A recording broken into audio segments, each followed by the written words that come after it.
Hello. Hi. How we doing? Hope we're doing well. Hello. Hi. Thanks, Croc. Appreciate it. Hi. How you doing? Hope you're doing well. Hi, Wicked Knight. How you doing? Hope you're doing well. Hello. Hi, GT. How you doing? Hope you're doing well. All right. Whew. That was a stressful day. That was a truly stressful day. That was an incredibly stressful day. Huh. Wow.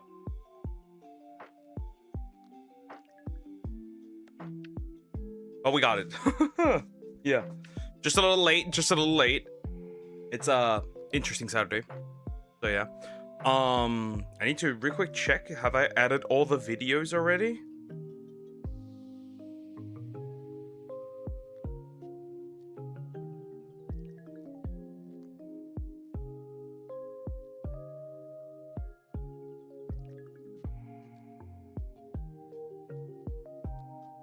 Okay, seems fine so far.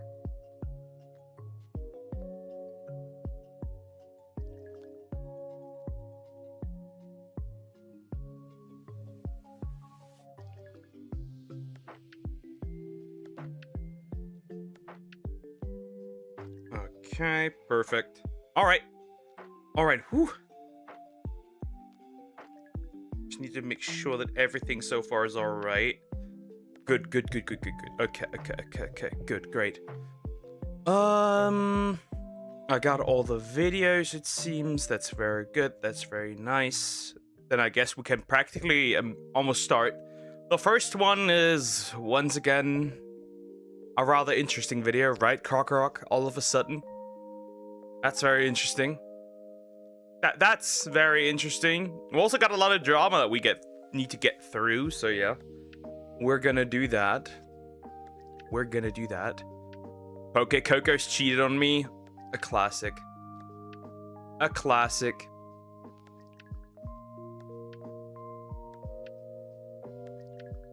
having my morning wake and bake, and caught the stream notification on time for once. So going good thus far. Nice, awesome, very good, very nice. I just had McDonald's. Not gonna lie, never again. It's super mid, horribly mid. Honestly, yeah, that wasn't it. Yeah, regardless, we're gonna jump in. I think we're just gonna immediately jump in. The first one is literally like a mute killer that we're gonna watch. So we'll get the worst one out of the way, thanks to Crockrock, by the way. Yeah, the first one is a literal mood killer at this point. Like, it really just is. It really just is. Bro smashing each other. That's horrible out of context. Sweet Home Alabama? Sweet Home Crockrock? Something like that? Right? I'm assuming. I'm assuming that that's what it is. I don't know, man. We'll see. Yeah, right. So I think we'll just jump over. So far, everything's fine. We're gonna up the audio for that video real quick. So yeah, and then we're gonna jump over. Yoink. Now we're here. Now we're there. We're everywhere. Regardless, that's the first one of the day. Anyways, I may need some water. Poker, why did you watch the movie? I did not watch the movie, by the way. I don't know even what that movie is about. Realistically, I mean the video. Which one? We didn't even watch it yet. Which video? We didn't even watch that yet. I just clicked in it just to check what it was even about. That's all about it. Right? You just have to start it, and then sometimes you just get a red bar. I've not watched it yet. I just clicked onto it to see what it was even about. Oh, I don't want drivers. Fuck off, Intel. Please. Please and thank you. The video. Yeah, I haven't watched it. Don't worry. Don't worry, I haven't watched it. Do you check my suggestion before adding it if it's in there? Yeah, I did check, but it's like really nothing I'm interested in. And I really can't add anything to it.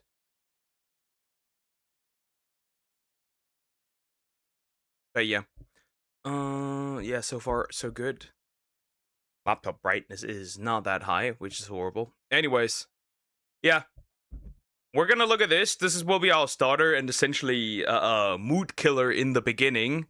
The scariest film ever made isn't a horror film by Professor what is his name?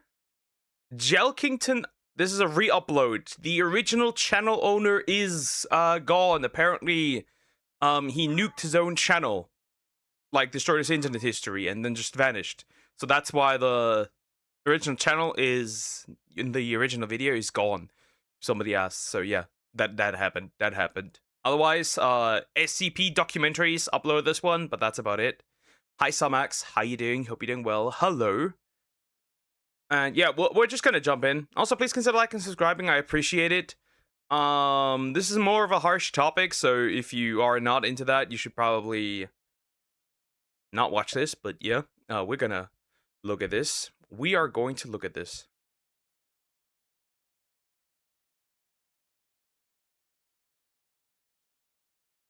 But yeah, it contains stuff that you don't want to see usually. Just saying.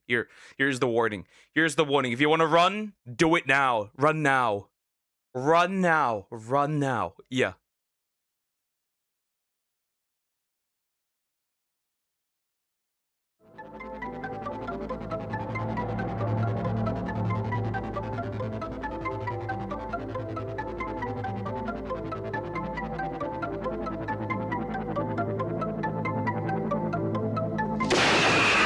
Horror, a hard emotion to That's Day of the Dead, 1985. I was like, wait a minute. We're gonna get a bunch of hands, aren't we? It's gonna show hands. But yeah, we'll see. define and an even harder emotion to induce. Since the early days of cinema, filmmakers have been making films intended to scare and terrify audiences, resulting in the creation of the horror film genre. For a film to be considered a part of the horror genre, typically the film has to follow certain filmmaking The Thing from 1982, still incredibly well made. How have you guys been? I'm alright, as usual. You get the idea. You get the idea, Miss Apple. Conventions associated with the genre. However, unlike many other genres of film, horror has one of the least rigid definitions, causing the horror genre to contain a colorful collection of How's 1977? That's just a, yeah, very horrific. A head. It's a head. It's a head with that is very happy. That's a very happy severed head. films, tailored to the audience's tastes of the respective eras they were made in. The extremely wide range of horror films in existence. Did that bitch just fly? That bitch did just fly. Faust. 1926. Along with the subjectivity of horror, has made it difficult to identify the scariest. Isn't that just this guy right now? That's literally how I look into the microwave. A cute girl's head, yay. I have an idea for that head. Anyways, moving on. Film ever, though. Common choices for the scariest film ever made are typically horror classics like The Exorcist, Amen. Psycho, Nosferatu, The Shining. That was just literally a clip of me. This is how I leave the basement. Yeah. Wait, I know this one. Isn't that where the guy just like uses an axe and tries to get to a chick? And then looks like through the hole he made in the door? Let me finish my sentence. I said, I'm not gonna hurt you. I'm just gonna bash your brains in. Or Halloween. But in my opinion, the scariest film ever made isn't even a horror film. It's a 1985 Soviet war film titled Come and See.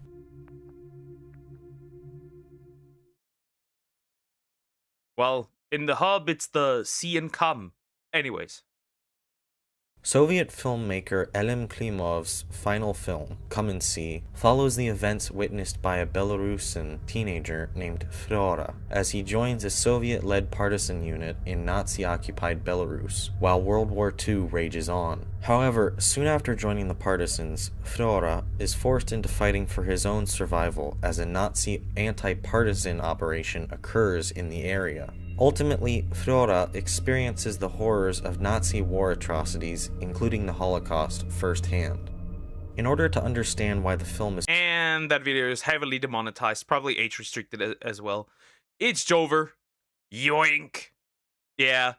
I should really watch this with Coco's. I want to ruin his day in a good way.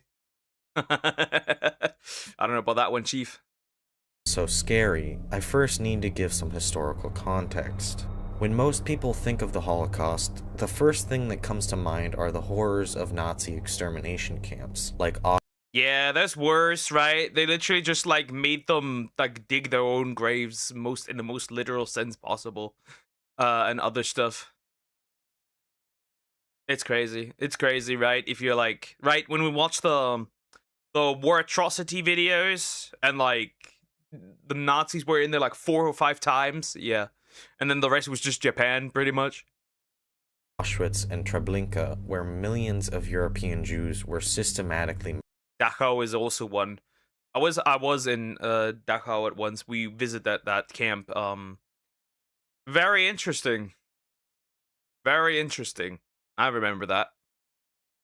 murdered in specially designed gas chambers and crematoria. However, there are many more stages and elements to the Holocaust than just the Nazi death camps. In fact, by the time the first death camps became operational in late 1941, the Holocaust had already been occurring for at least 3 years, and an estimated 2 to 4 million people had already been killed in what is referred Map from the Nazi Jäger report indicating how many Jews have been deleted in the Baltic states and the Soviet Union by February 1942. Hold up. By the way, this means literally just Jew-free, right? Judenfrei, Jew-free. So here we have 963, here we have 3,600. Maybe 800, I think 600. This could be either, I think this is 25,238. This is 163,421. And this is 41,828. This is how many. This is the numbers. This is the numbers. No, I do not support the German painter. Austrian painter, by the way. He's not German, he's Austrian. To by historians as the Holocaust by bullet. Since the outbreak of World War II in 1939, the Nazis had been killing not only Jews, but other ethnic groups deemed as subhumans, like Poles and Slavs in Nazi-occupied territories. Yeah, gypsies, technically parts of the French already were considered that. Not only that, but also political opponents, communists. Nobody misses communists. Democrats, people just against the regime, were also put there. People were disabled as well, right? Disabled people too. East of Germany. In fact, the Nazis had special SS paramilitary units, known as Einsatzgruppen, that worked alongside Orpo police battalions and auxiliary police groups, known as... You literally don't have to keep it German. Einsatzgruppen. You don't have to really, it's just a troop. It's literally just a troop. Interestingly enough, what else? PDFs? I have no idea. They probably did that too. I'm assuming they threw in everything that just like was like immoral in their eyes. Obliterate. They threw in everything. Eventually they threw in everything. The most slightest like anti-regime, goodbye. Everything. As Schutzmannschaft, to shoot hundreds to thousands of people in mass killings behind front lines. The Schutzmannschaft were especially despised by occupied populations, as the groups were formed out of Nazi collaborators from the native population, effectively meaning that members of a Nazi-occupied community would help the Nazis murder their own community. A particularly well-known mass killing of innocent civilians at the hands of the Nazis was the Katyn massacre in 1943, where the infamous SS Dirlewanger Brigade, composed primarily of convicted criminals, conscripted into the Waffen-SS. Dirlewanger Brigade. That's what it is, or brigade in English. Well, makes sense. Interesting. Alongside Nazi collaborators, killed almost the entire population of the village of Katyn. This specific massacre served as the basis for Come and See's screenplay, which was co-written by Klimov and Ales Adamovich, a Belarusian writer who wrote the Katyn story. Adamovich's personal experience as a partisan in Nazi-occupied Belarus when he was a teenager also provided invaluable insight, as he and Klimov wrote the screenplay, likely contributing to Come and See's extreme realism. So why is Come and See so scary? Well, first off, the film was produced very much like a horror film rather than a war film.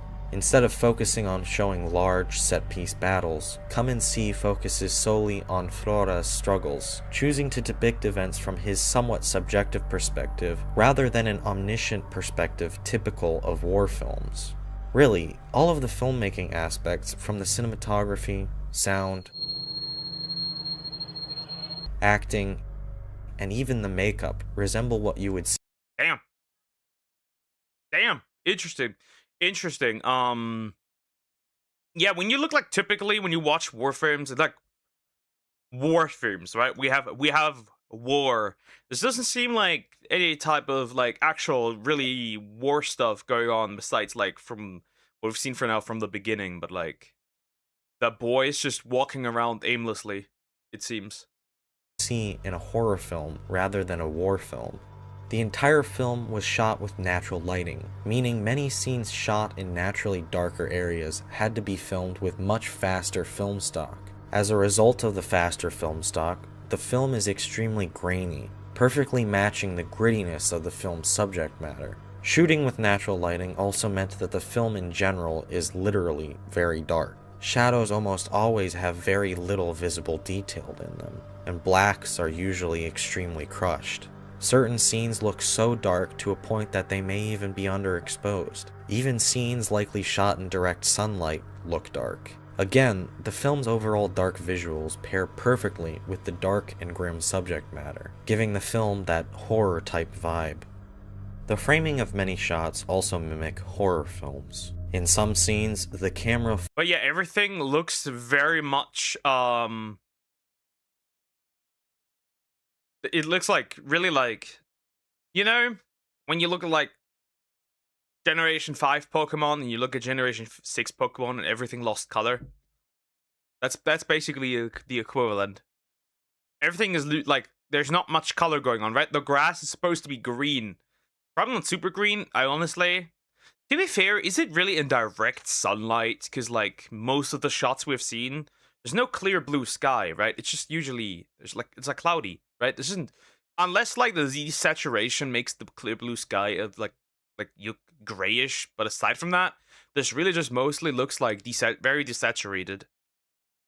But in those as well, we follow a character amidst an ongoing war. But how do I put this? They don't make it seem as gruesome as it actually is, right? They don't really do that for like regular war movies. I've seen this movie like, I don't remember, probably 2023. It messed me up. I think it's an incredible movie, though I have only seen it once. Okay, interesting.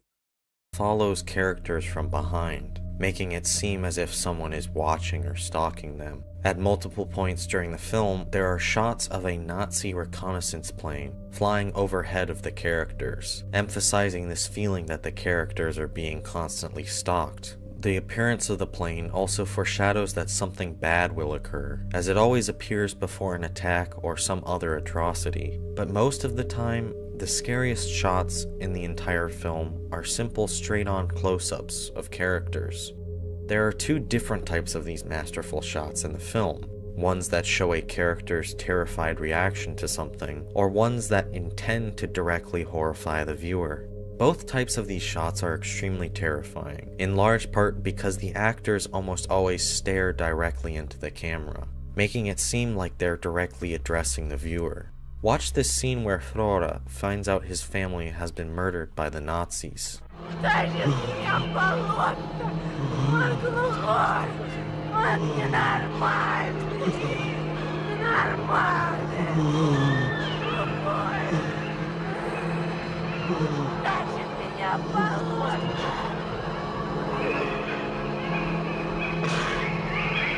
That's very interesting. Okay, well, that's terrifying. That's very terrifying.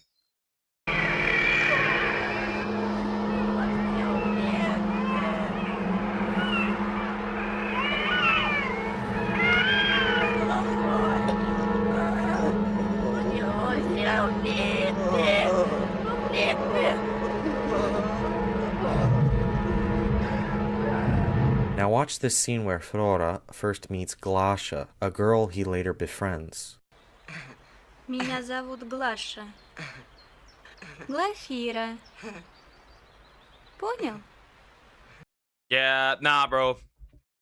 Nah, bro. I'm packing my shit. The first one is creepy, but this one is like, nah, bro. I'm packing my shit. Look at her.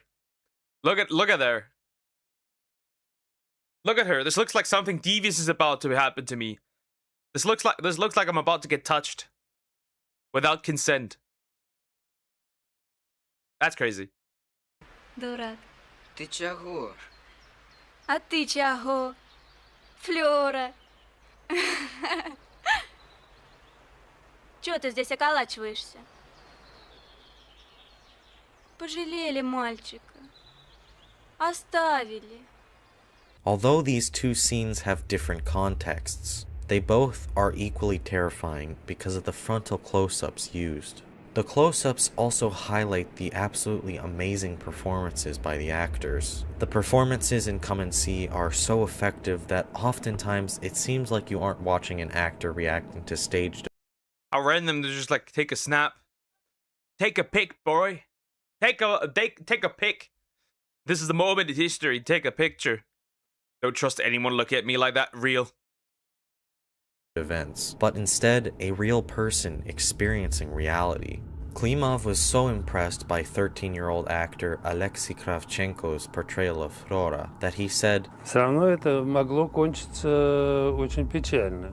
Просто печально. Психушкой могло кончиться, потому что там много состояний, когда даже никогда там... Often, the actor's expressions and body language are enough to carry a scene with little to no dialogue. For instance, watch in this scene how Flora and Glasha's expressions along with the sound design foreshadow an extremely disturbing reveal.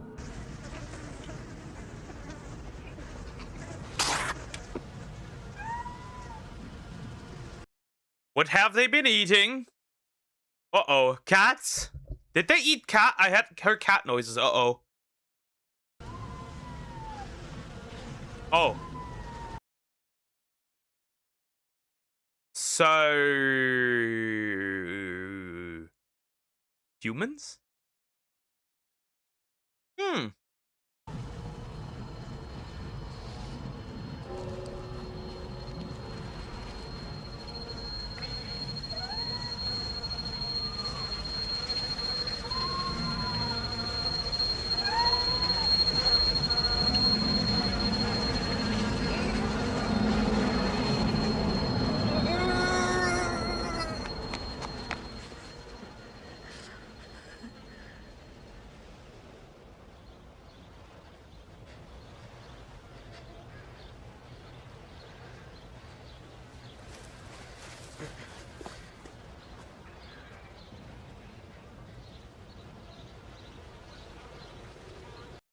I do not trust the water. What's in the water? They didn't just throw anything down there, did they? Ugh. It reminds me of the zombie in The Walking Dead that was in the well.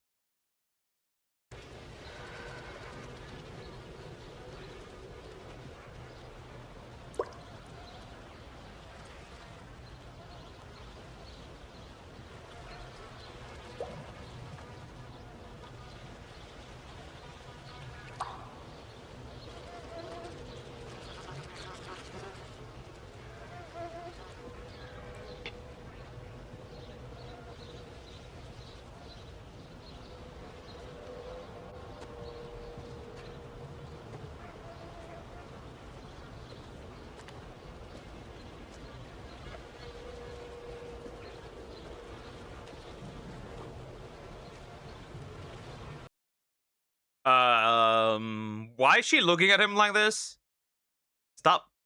Stop being freaky. Thank you. Why is she freaky? I think he knows those children have probably been killed. Probably, yeah.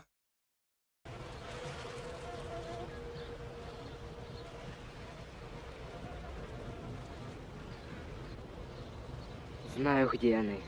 Пошли. Балда!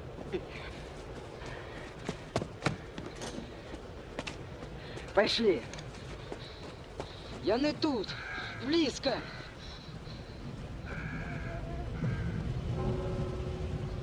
Oh, well, there they all are, that's for sure.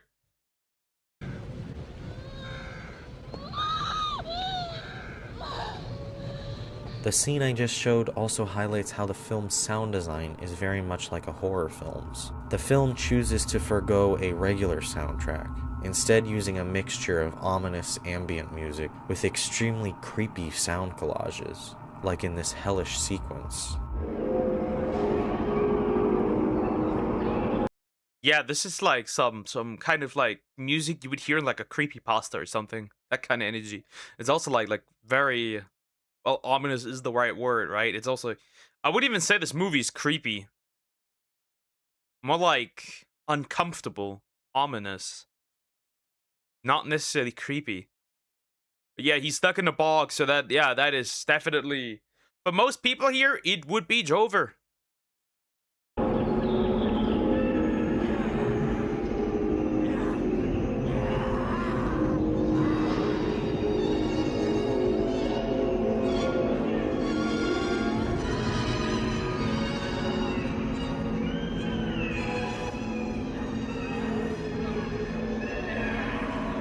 Ultimately, what makes Come and See the scariest film ever made is the events depicted in it. The film climaxes when an entire village is rounded up by an SS brigade with the help of native collaborators and herded into an old church, where the entire village is burned alive.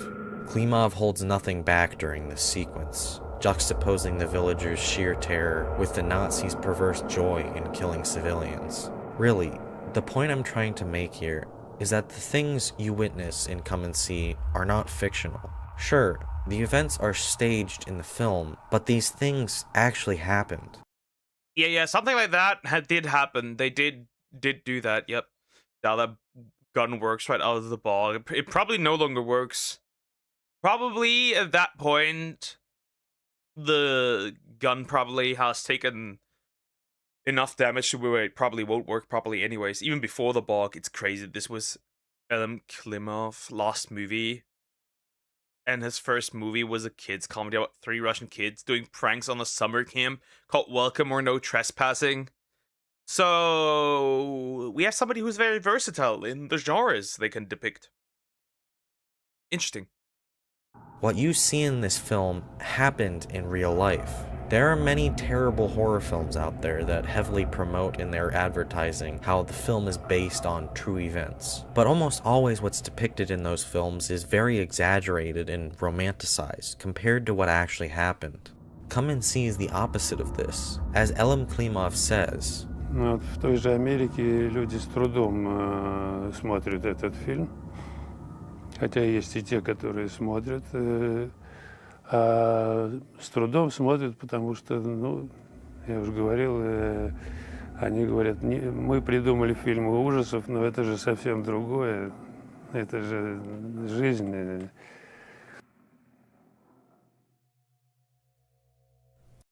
Oh, that's horrible. Yep, we're gonna definitely skip that. Where do we have to skip to? Because I will definitely not show this. We'll jump here. Where was it? Yeah, we're gonna jump here. Yeah, we will definitely not show this, because otherwise this channel's getting nuked. even yourself could commit such horrible atrocities under the right conditions. That's what makes Come and See the scariest film ever made, bringing to the forefront the darkest depths of our own thoughts.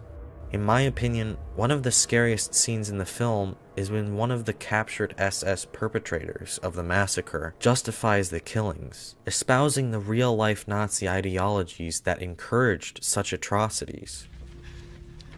Да. Это я сказал. Без детей выходи. А дети оставить. Du, besetz. Ich hab so gesagt, weil alles seinen Ursprung in Kindern hat. Я так сказал, потому что с детей начинается все. Ihr dürft nicht existieren. Yeah, true. To permanently defeat somebody, technically, no one can be left alive. That is technically very accurate. Yeah, 07 ripped that. It's been ripped the entire time.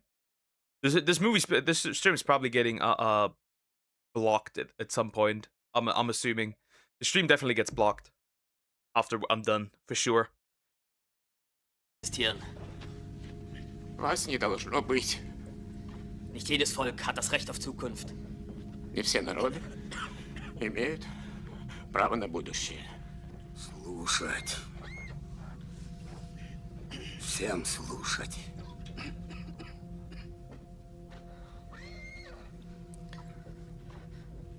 Minderwertige Rassen sind es nämlich, den Bacillus des Kommunismus gebären. Низшие расы плодят заразу коммунизма. Ihr dürft nicht bestehen. Вас не должно быть. Und die Mission wird erfüllt. И миссия будет исполнена. Heute oder morgen. Сегодня или завтра. Heute oder morgen. Klimov ends the film by posing a moral question to the viewer. What do you do with someone who has committed such horrible atrocities? Do you submit them to the same torture and horrible deaths of their victims? Do you forgive them of their actions? Or do you pursue some... Nah. I think if you take a human's life, you lose all human rights. technically you deserve to get obliterated. Suppose the stream gets blocked. How will you upload the reactions? I might not be able to upload this depending on how it goes. Middle ground where the individuals are punished but in a humane way. This question arises when the partisans must decide the fate of captured SS members and their collaborators. It seems at first that the partisans intend to burn the prisoners alive, but instead decide to shoot them, subjecting them to a less torturous but still painful death. The now battered Flora then comes across a portrait of Hitler in a nearby puddle. What follows is one of the most powerful montages in cinematic history, in which Flora repeatedly shoots the portrait of Hitler, as Hitler's own life plays in reverse through real news footage. It appears that Flora thinks that by killing this symbol of the man who created this hell may somehow fix things, and prevent all that has happened from ever happening. As Flora succumbs more and more to his rage, the montage gets earlier into Hitler's life, until it finally stops on a photo of Hitler as a baby, being held in his mother's arms.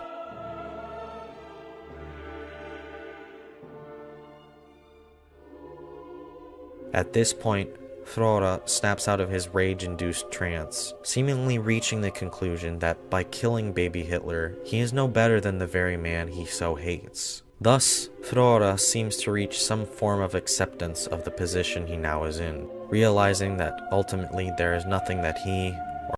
Well, what else can you do? Nothing. You can't do nothing. It is what it is. At that point, it is what it is. What are you gonna do about it? It changes nothing. or most other people could have done to prevent this tragedy.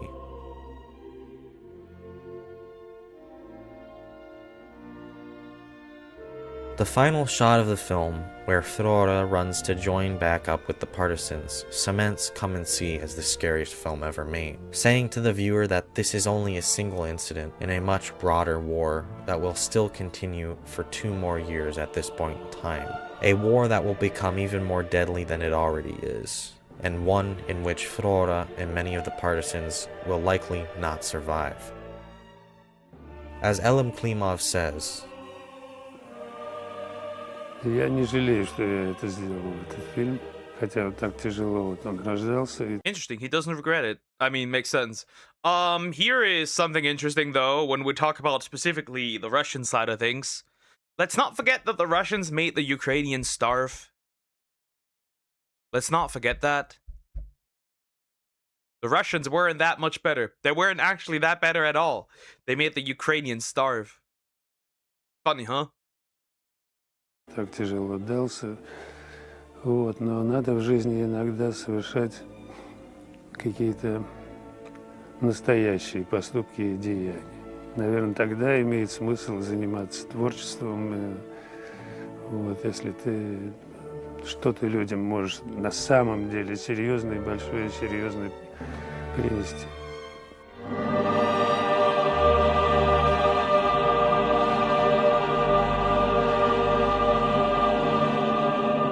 Well, that is pretty much the end of the video. Nothing much happens here anymore.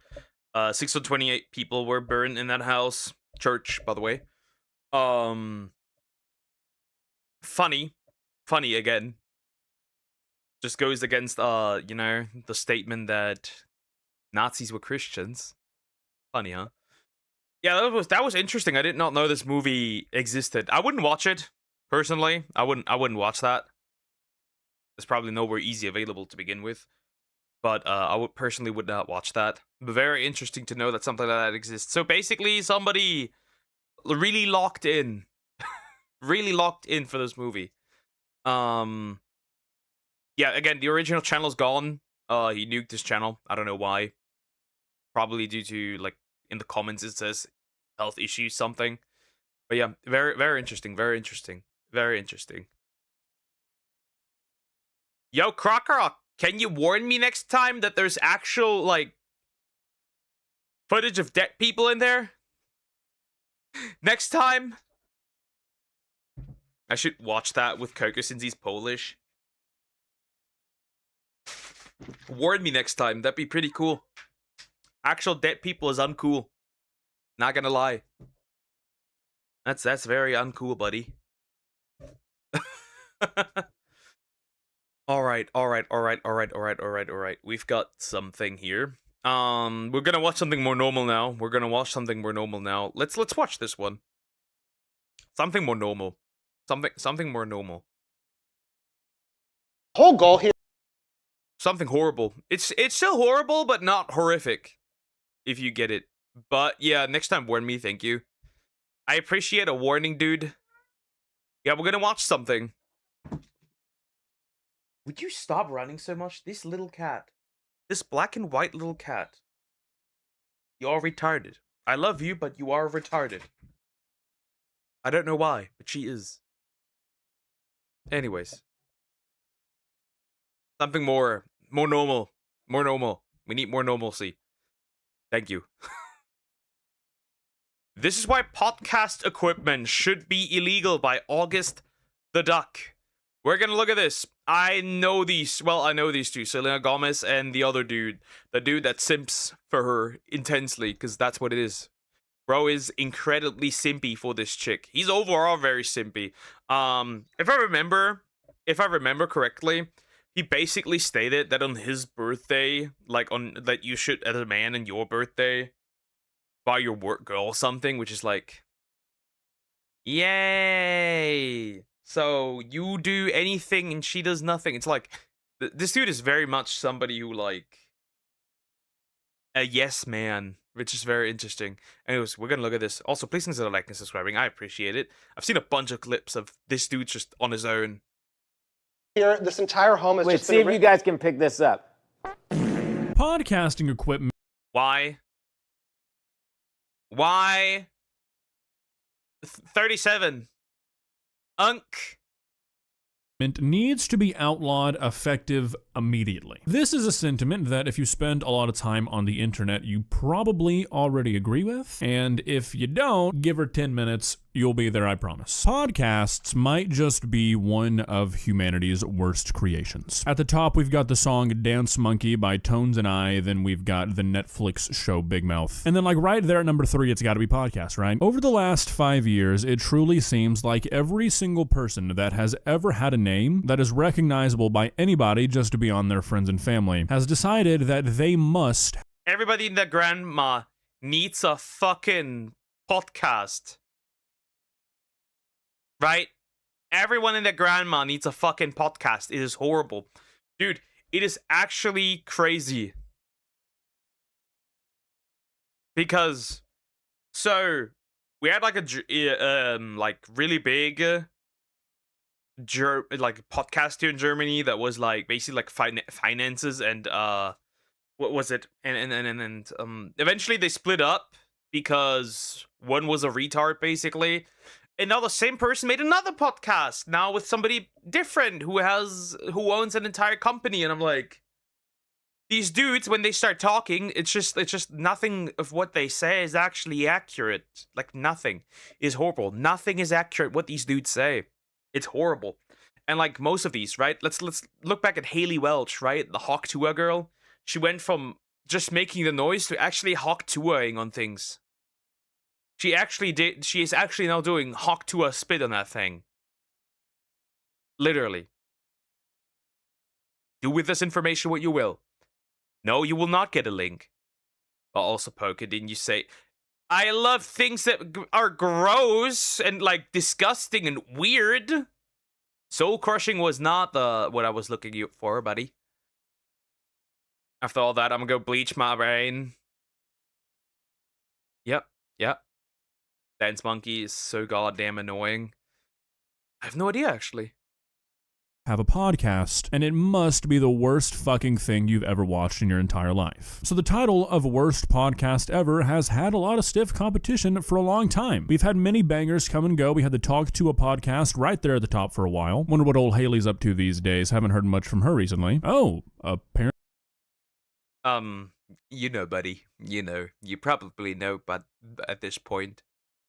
Apparently, she is doing softcore porn now. That's good. She's doing Hawk Tuah spit. She's Hawk Tuah spitting on that thing right now as we speak. I suppose. Then we had the Ned Fulmer podcast more recently. No, not that. Oh god. Yeah, that might be top one. That might be top one. That might be top one. This entire thing is just literally just rage bait against his ex-wife. It is rage bait. It must be rage bait. It 100% is. When we originally watched this, somebody covering this podcast, this was rage bait. This was a humiliation ritual for her. He was humiliating her on camera. This just like poor woman. It is awful. It is horrible. She was being humiliated here. It's terrible. It's actually terrible. That was a shit show, but nothing really quite compares to what you're gonna have to watch today. Recently, Benny Blanco and Little Dicky, quite possibly two of the worst people to ever have in the same room together, have decided to start a podcast. And honestly, it's really, really good if you would consider a podcast where you get to stare at Benny Blanco's dirty feet and hear him fart into your ears a good podcast. But wait, there's more. Not only do you get to listen to Benny Blanco. Well, feet fetishists are happy, and fart fetishists are also happy. I don't see the problem. Maybe that's what they're going for. Maybe that's their main audience. What do we know? Maybe they are targeting that as their main audience. It could be. It always could be. Fart, you also get to hear Little Dicky talk for the entire fucking podcast about how it's not really a podcast and it's something so much more special. Are you excited yet? I know you're not, but we're gonna watch it anyways, so let's not waste any more time. Let's begin. Please subscribe. It has. Why are we starting? No, oh my god. Guys, let's take a step back for a moment. We're not gonna jump into a foundational part. Let's talk about what we're even doing. Maybe I'm just a cynical piece of shit, and maybe I don't have a whole lot of room to talk as a commentary YouTuber, but I'm gonna do it anyways. I find this sort of like banter very narcissistic, feels like a Yeah, the podcast's so dog shit, the pictures started running. What are we doing here? The podcast's so horrible right now, the pictures start leaving. What do you even say to that? What do you even say to that? There's no way you can recover this.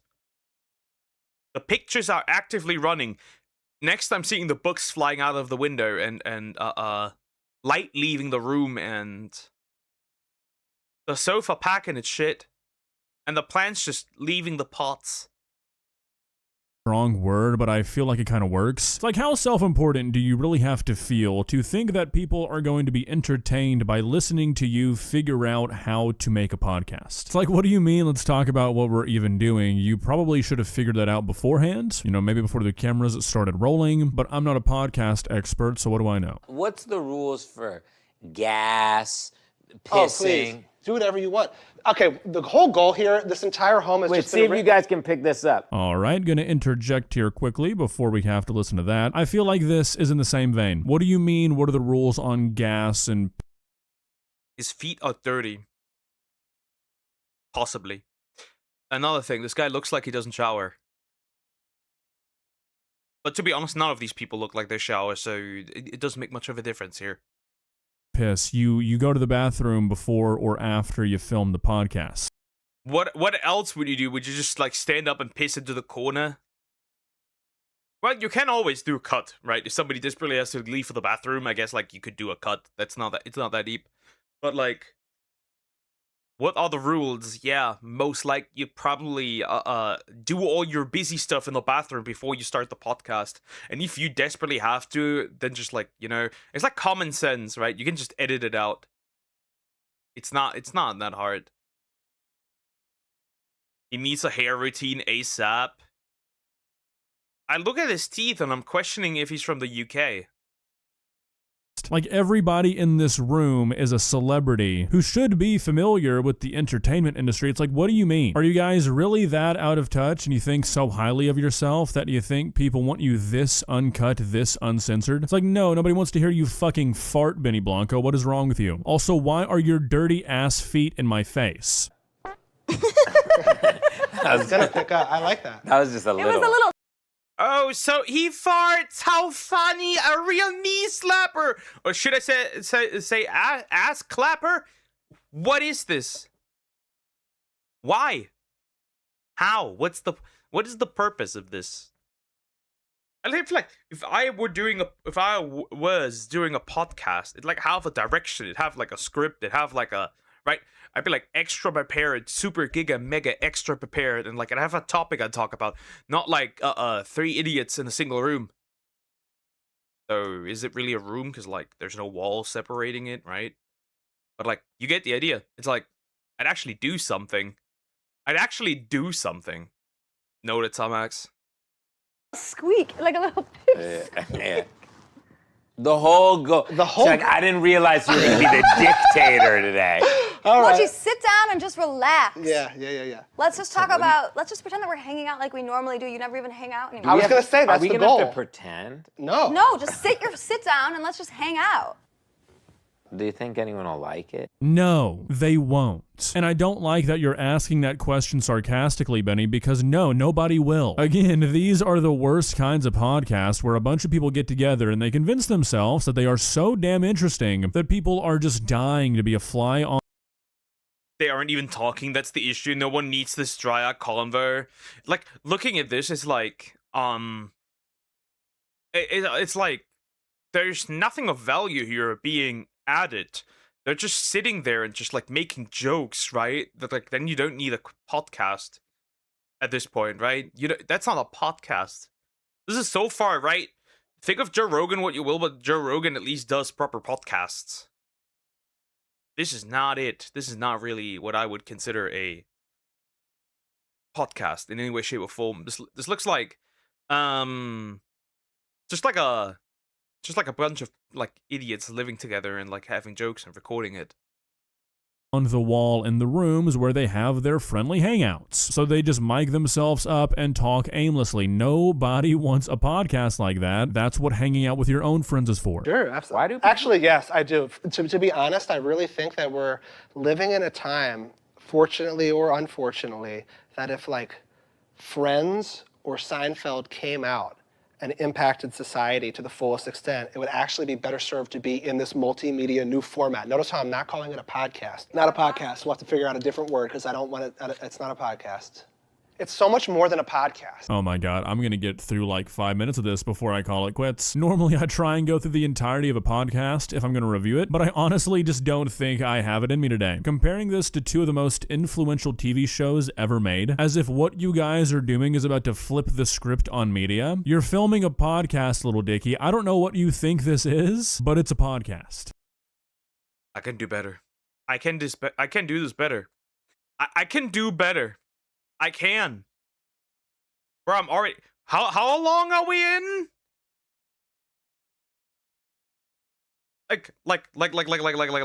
Listen. This is like probably the beginning. It's 5 minutes in and I'm already like... It's been like I had to take this for 2 minutes and I'm already like, nope, stop, I'm done. I can do a better job and that's a really low bar. It's horrible. Like if the stream gets taken down, can't you just upload it again and delete the first part? I can remove the first part, correct. Just hope it doesn't result in a strike, otherwise... Oh, we'll not be streaming for a while. I don't think it happens, because the original's up, so we should be fine. Okay, so, you know, when people consume podcasts, they usually watch the clips online and they're really kind of stocky and boring and there's like a microphone sitting there and the frame sucks. Like, I don't want it to be... Now, if it was up to me, if we were really going to reinvent it the way that I wish I could, everything would look like The Zone of Interest. It would look like I guess it's a Holocaust movie, but an A24... You want us... Because that movie was shot with cameras rigged in a house. And it looks so, but I don't know that it would really travel online well. Genuinely, what the fuck are these guys talking about? We are reaching levels of pretentious that I did not know to be possible. First of all, the idea that somebody being in a setting with a microphone makes the podcast boring is absurd. Again, as if they're reinventing the wheel like every other. This looks like a soap. It's practically just a soap. They're trying to like, there's no microphone in your face, right? So it's not not a boring podcast, right? It's like, if your podcast's boring, then that's a you issue. Then you need to change something up. See, you could just, you know, have an interesting topic, but these dudes aren't talking about shit here. They aren't talking about shit here. They all need to take a shower for a second and come down from their high horse. Like, this is so much more special than a podcast. Shut up. It's not. It's a podcast. And it's about podcasts. Other LA-based podcast is not set in some quirky boho-looking house. Also, I feel like the implication that when most people say they watch podcasts, they are actually just watching clip compilations is completely wrong. That kind of kills out the whole utility that a lot of people love about podcasts, and that's that you don't actually have to watch them. You can just listen. Anyways, we're gonna start speed running this bad boy because for the next, like... Correct, right? Just like working out. You have a podcast running. It just makes sense, but these people... Nope. I feel like they don't understand what a podcast is and what a podcast's about. That's why we have this abomination. But that's just me. But that's from what it seems like. That's what it seems like. 10 minutes, all they're talking about is just how they want to do the podcast. So either they really did go into this with absolutely no planning whatsoever, or a second option that I think might honestly be more likely and even worse, they scripted this whole... Why is there a freaky baby in the corner of that shelf? Why did you need that? Oh, we're gonna act like we don't know what we're doing kind of shit. And it's gonna be so natural, it's gonna be so organic. And honestly, that's worse than just making a podcast with no plans. Going out of your way to make it seem like you don't have plans as your podcast idea is exactly why podcast equipment needs to be fucking illegal. Did you ever not wear pants? Not illegal, but a license. Let's make a podcast license. We need a driver's license. I think it's time that we need a podcast license. You even get a license for fishing. So, it's time. Pants because you didn't like how... I want this man to take a fork and stick it in a somewhere where there's electricity. Because I want to know how he looks like when his hair stands up. It's is that an afro? Would you call that an afro? It's not really an afro. It's just curly hair. How it shaped your penis? That is a 37-year-old man sitting on the ground asking another 30... Man-child. Confirmed. Man-child. What? No? What kind of question is that? But then again, he farts into the camera and into the mic, so... Anyways. 7-year-old man, that question. What the fuck does that even mean? They're trying so hard to make this seem like it's just one big, funny, effortless, candid conversation, and they are failing miserably. I'd like to bring a few dead guys on. Okay, fine. Let's each go around one dead guest we would love to have on. Okay, Kristen, you start. First dead guest you'd love to have on. I'll say the first one. Okay. Yes, ma'am.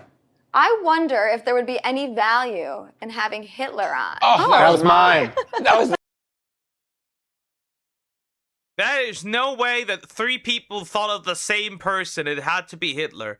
Yeah, nobody. I don't believe... Okay, this is scripted. There's no way this isn't scripted. So it's just 3 people making a script being stupid. That's their entire goal. You cannot tell me that wasn't scripted. Oh yeah, we all so thought about that. And I'm like, shut up. Shut up. Literally mine. That is a beautiful thing that just happened. That was mine. That's friendship. This bullshit really right. Nah, you just all share one collective brain cell. That's not friendship. It's itself, huh? Leave it to these 3 fucking losers to all say that if they could bring any dead person onto the podcast, across the board, they'd all bring Hitler. The worst part is they're only... Again, I'm gonna say it. This is scripted 100%. There's no doubt about that. This isn't scripted. This is scripted. Saying that because they think it's funny. It's really, you'd bring Hitler onto the podcast, a guy who was famously very secretive about his views. What are you talking about? What value would there be to bringing Hitler onto a podcast? This is just the worst brand of humor. Anyways, I mean this genuinely. I went through the entire... Why is there a freaky baby? Why is that there? Why is there a freaky baby? Why? of the rest of the podcast, and there was just nothing worthwhile. It is truly that stale. They kind of settle into it, and I think they like stop trying to be performative, and I thought that's what you'd want, but oh god, it's not, because they really just start sitting around talking like they're not being recorded, like they're just hanging out as friends, and it's just not entertaining. It might be entertaining for you if you subscribe to a very specific brand of millennial humor, but even then, it's just boring. It's not engaging. They are just talking about stuff that really only applies to them or like people who are. Let me guess. The consumers of these of this podcast is like 90% women in their 30s. Just because of these dudes. What are the chances? What are the chances? I believe that is the accurate reaction. Why not, Duck? Rich people. But again, back to it. I think it's just a podcast for 30-year-old women. Extremely famous, and it's just not engaging. It's not fun to watch. Mr. Dickey might have been onto something. You might not want to call this a podcast because I think it's something worse. It's more akin to like what you'd expect to happen if somebody left their phone open in their pocket and they accidentally started recording as they hung out with their group of friends that is made up entirely of people who like to do corny bits and yell. So, whatever that's called. Well, guys, what are your thoughts? Like I said, there's a lot of stiff competition when it comes to who is putting out the biggest poop sandwich of a podcast, but I feel like we've got a pretty good idea of who's at the top now. Honestly, I can't really see this going too far because it doesn't seem like anybody is interested in. I wouldn't call it the worst. It's horrible. It's horrible. It provides nothing of nothing substantial, right? It's horrible. However, I don't think it is as bad as the humiliation ritual. I think the humiliation podcast was worse. Clearly, that was worse. But this one's horrible, but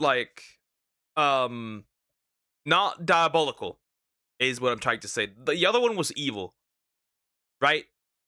This, and I mean, like, how could you be? Seriously, it's an hour of them just talking about absolutely nothing. There's nothing to latch on to. There's nothing to engage you. I just don't understand why anybody who is not like in a super unhealthy parasocial relationship with any of these people would give a single shit about anything that was said in this podcast. Or, sorry, can't call it a podcast. Whatever it's going to be called. If more than 10 episodes of this podcast ever see the light of day, I will be genuinely surprised. I guess we'll see. So yeah. In other words, to summarize, we got another podcast that is basically poop from a butt, right? It's poop from a butt. It is poop from a butt, literally. The first 5 minutes have proven that. And I think this is just mostly ladies in their 30s consuming this and simping for that Blanco dude and the other one. That is what I am assuming here.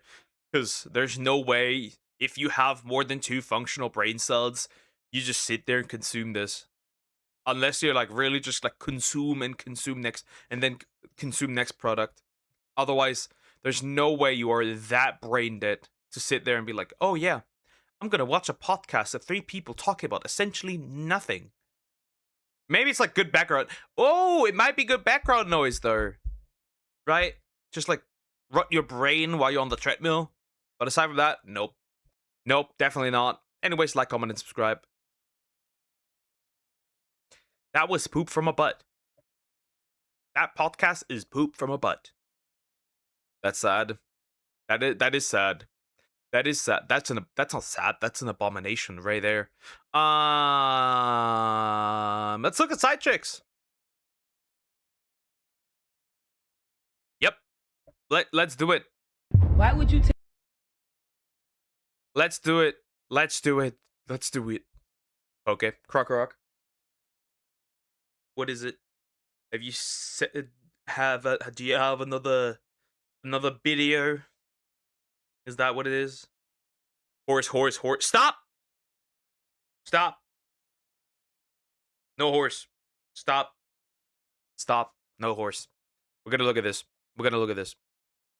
Guys, side chicks are exposing themselves online, and it's getting messy. By Janae Danielle, I think is how you say it. Danielle, something like that. My bad if I mispronounced that. Sorry. Yeah. I'm gonna say it. Baby mama culture is poison to the society, because that's what it is. This stems pretty much from like baby mama culture, which is just a reality. Be proud of me. I'm going to McDonald's. I had McDonald's today. I don't think I'll ever have it again. I think I'm pretty much done. It's just not that good anymore. It's just like, remember when the cheeseburger and a regular hamburger were like $1? I want to go back to these times. I want to go back. Regardless, we're gonna look at this. I'm gonna say it. I think we have reacted to Jenny a couple of times, maybe. I think that's true though. I think here's the thing, in my humble poker opinion. There's women out there who cheat with a guy, right? They cheat with they're not the one being cheated on. They're the one cheating with a guy, in hopes that they will become the main chick. But here is a crushing reality for these women. If they cheat on their other partner, and their actual partner, what makes them not cheat on you? That's the thing. You sit here genuinely believing that this guy or this chick, right? Because there's side boys as well. There's side stallions. I don't know. Whatever you would call them. Those exist as well. I'm like, no. If he or her leaves their person for you, they will also leave you for somebody else. That's the harsh reality. Maybe it's just where I live. It's pretty cheap. Under here, it's not, bro. Why would you take your phone that you paid for and let the whole world know that you a side chick? I'm a side chick. Of course I don't want your man to myself. I don't want to. You don't want to be the first dumb chick in the line, right? But apparently you are okay with being the second one. So basically, you get nothing. You get the same thing. You basically just get the same thing. What makes you so different to the first chick, except that the first chick doesn't know that, like, he's giving backshots to somebody else? Are these women retarded? That's a rhetorical question. They are. Be the first dumb in line? I don't think I have the mind capacity to be the only girlfriend. I need to make sure I'm in charge of scheduling you out to these other women. Could you share your man with somebody if he gave you everything you wanted? I share these men for less because they gonna go.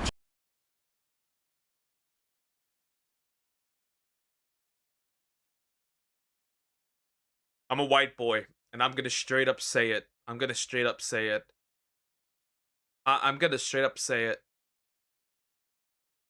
Black women are at fault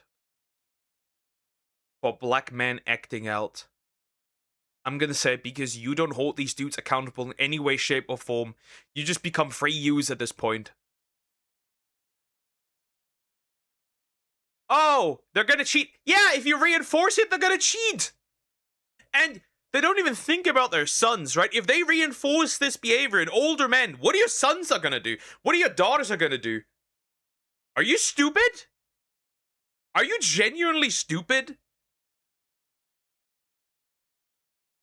It's the satisfaction of he wants me even though he has a wife at home. He loves him dearly.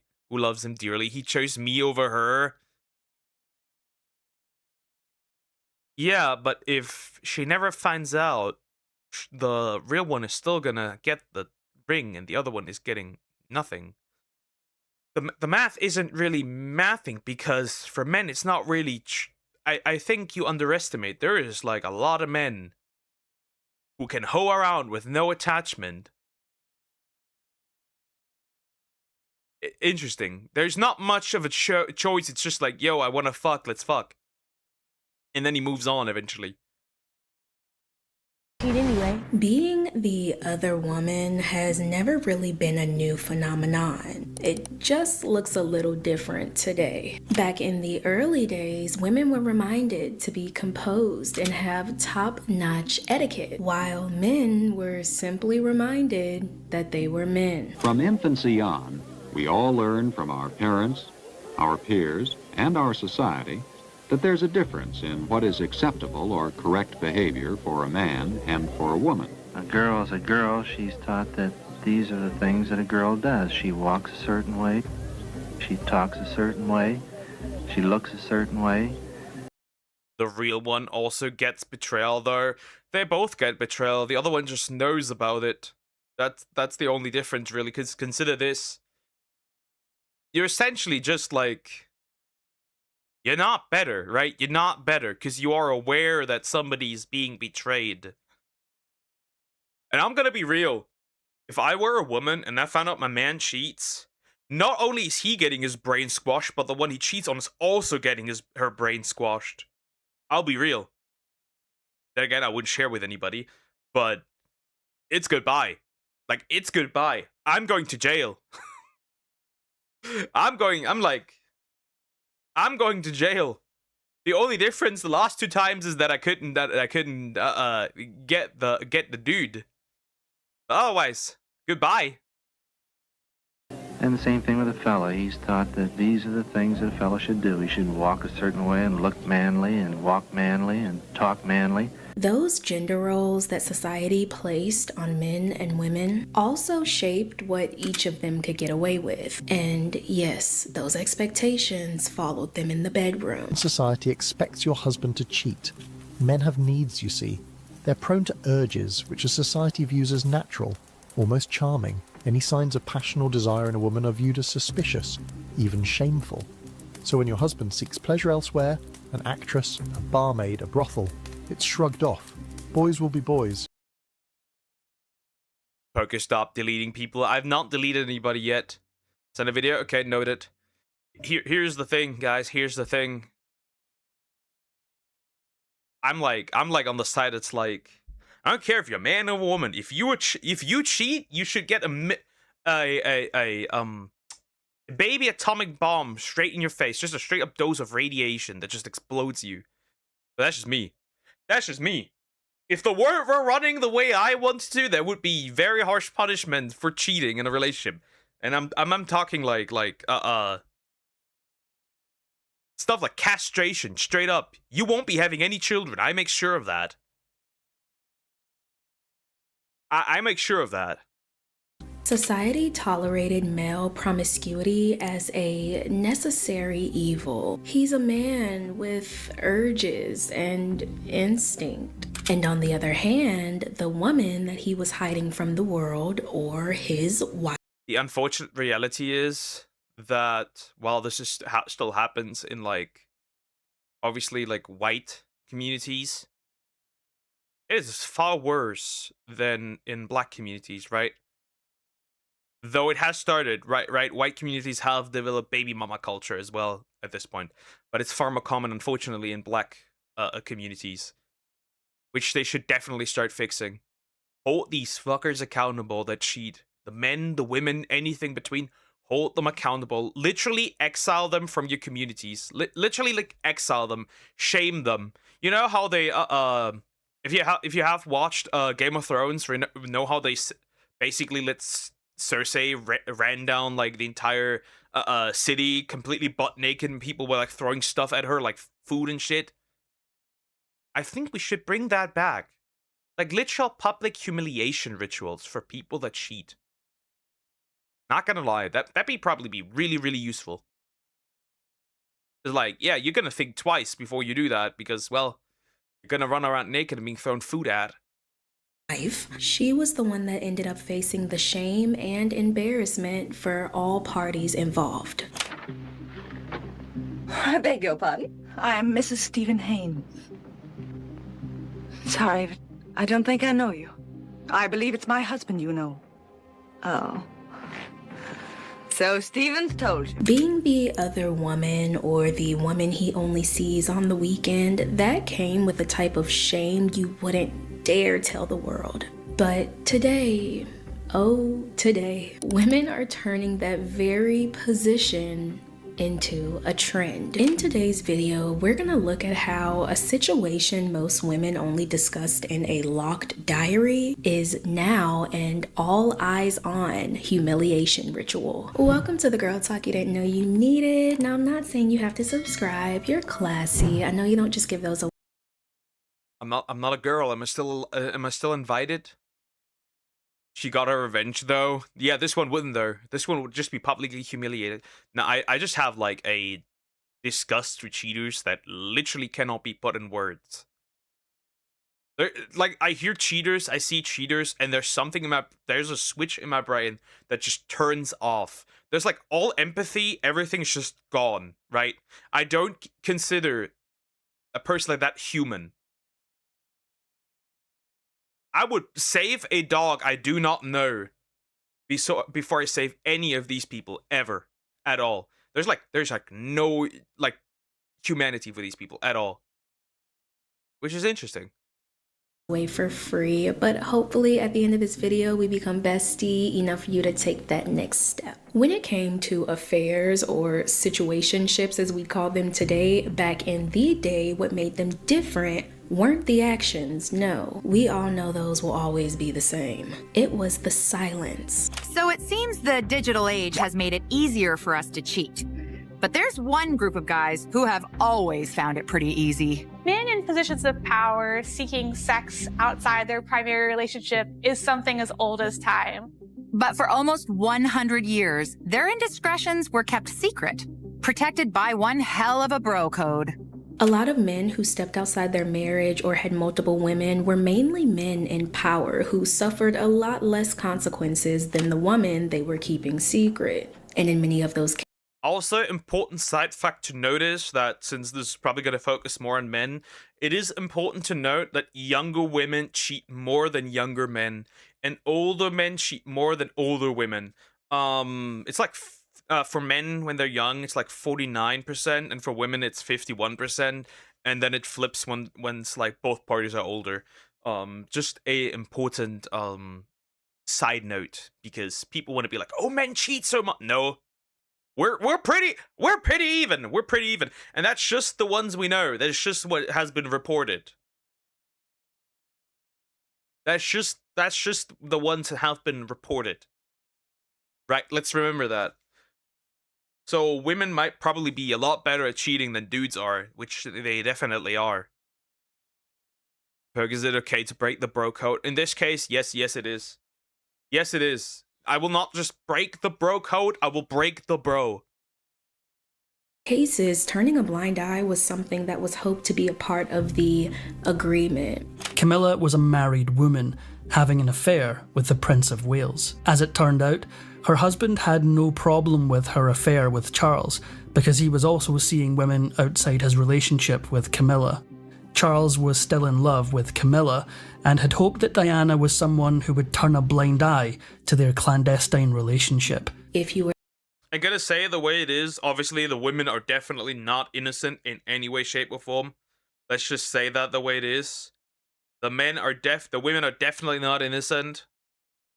Most certainly not. Most certainly not. Did I miss my video? Nope, not yet. Not yet. But hi, anime fan, how you doing? Hope you're doing well. The women are not innocent. They're still cheating. Especially if it's a man in power. They know it. Not better. the side chick, you had to stay quiet. If you were the wife, you had to stay quiet by sitting back and accepting it. Even if you were the cheater and your private actions became public, you had to claim you were mentally insane just to protect everything attached to your name. Charlie, you're not the father of the child. Oh, Charlie, I've been very wicked. I have done very wrong. When Sir Thomas, You are not the father. her father, went to see his daughter, he went straight upstairs and saw his daughter, came downstairs and said, poor thing, she's mad. They began to realize that this was the scheme. that if she could be proved to be mad, then she would never be able to stand up in a divorce court and give evidence. Harriet's father had determined to sacrifice his daughter for the sake of family honor by instructing her to feign madness. Now, as we're looking at all these affairs from the past, I want to quickly say that we're not romanticizing or reminiscing them. It's going to show you just how... Sorry, but we are romanticizing cheating. There's no doubt about it. There's no doubt about it that we are romanticizing cheating. There's lots and lots of rom-coms that don't need cheating, that have cheating. You could remove the cheating part and they'd still be the same thing. The newest movie that essentially really normalizes cheating, I forgot what it was, Wuthering Something. The book doesn't have that. The book literally doesn't have the cheating. It doesn't. Guess what? The movie version does have the cheating. For whatever reason, the book is well known and sold well. You didn't have the cheating, which makes me believe that they are definitely pushing the idea of cheating actively. I'm sorry, but it's the truth. And if you have a partner that watches these movies and finds it romantic, run. Leave. There's something wrong with this person. Moving on. Wuthering Heights, yes, the book doesn't have the cheating. The movie does. For some odd reason, it has cheating. That was not needed for the movie. They still added it. Which again makes me 100% again conspiracy theory, right? Basically. Me being schizo. But then again, I'm probably just early. But they're definitely pushing it. That's all that's true. 90% of the domestic girlfriend in school days is cheating. Yep. Definitely. It's crazy.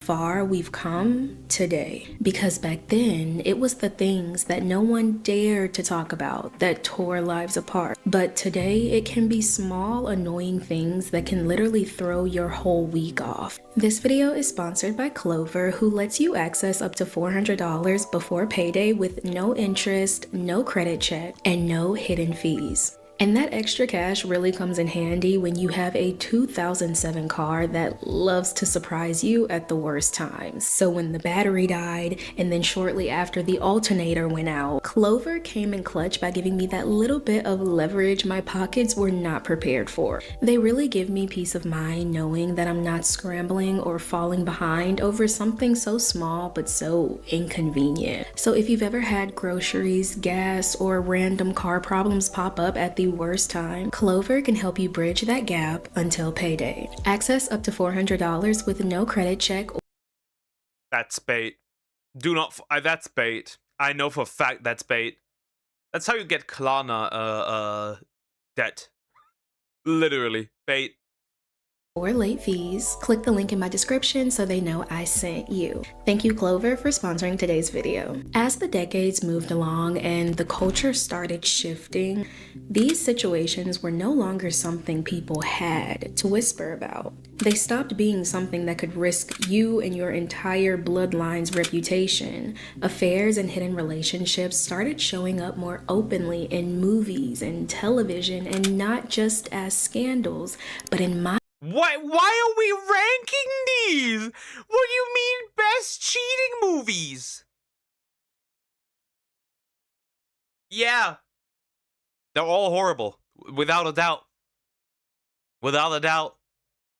Remind me of Honey Scam. That might have probably been it. Well, this isn't about the royals. This is just overall about basically how we essentially practically normalize cheating and talking about cheating. Funny. My opinion, I feel like they started to become romanticized. Hollywood wants you to cheat so bad, and it's kind of... You're feeling? I think of the Wuthering Heights, I think we have the confirmation. And all the movies that don't need it but still have it. Right? All the movies that... Titanic is still just cheating, essentially. It's just cheating, and the dude just dies. Yeah. Messed up. Have you ever noticed how many movies, especially romantic ones, just sneak infidelity into the plot like it's totally fine? Like, oh yeah, I know they're engaged or in a committed relationship, but have you seen the chemistry with this other person? Cheating in real life isn't a joke, and it really bothers me when TV and movie writers romanticize cheating. Because first of all, we cannot ignore how much influence media has on our perspective about life. So when these cheating scenes are added for effect or just for drama, it is actually not funny. So now that cheating and being the hidden lover is a bit more modern and quirky. Yeah, it's like, oh, look at that, so cute. Look at the chemistry. Yeah, they're both whores, but look at the chemistry. Yay, woohoo, wonderful, amazing. But Jack, I give that a pass. There is no pass. They should have all three drowned. The dude she cheated on because he's an abuser. Rose and Jack, obliterate. They weren't even married. It was arranged. She found her love and essentially left. But did she was there an official breakup ever? Was there an official? I remember that there was no official breakup ever. So yeah, whether it is arranged or not, it's still cheating. Because the plan was for those two to get married. They're at that point in a relationship. Nuh-uh, we're not escaping. Nuh-uh. So it's okay that I kind of cheated on him? With whom? Well, he was a guy from work, and it was nothing. You know me, it was just sex. It's also become braggable to be kept secret or to be with. I want her to drink Mr. Clean. I want her to drink the entirety of Mr. Clean. That much. When he hit her, I call that a breakup. I was just a teeny tiny... It was just a teeny tiny bit late. Yeah, still cheated. It's too late. With someone when you know you shouldn't. I'm a side chick. Of course I knew that man was married before I started dealing with him. I'm a side chick. Of course I sent him back home to... That's why you look like Sit. Her eyes are that far apart. The last dandelion. Like, yeah. The last dandelion. Bro looking straight out of, bro looking straight like E.T. We just need the long neck. Be unhappily happy so he could come back to me and be... I'm a side chick. Of course I'm the authorized user on a credit card that you have no idea about.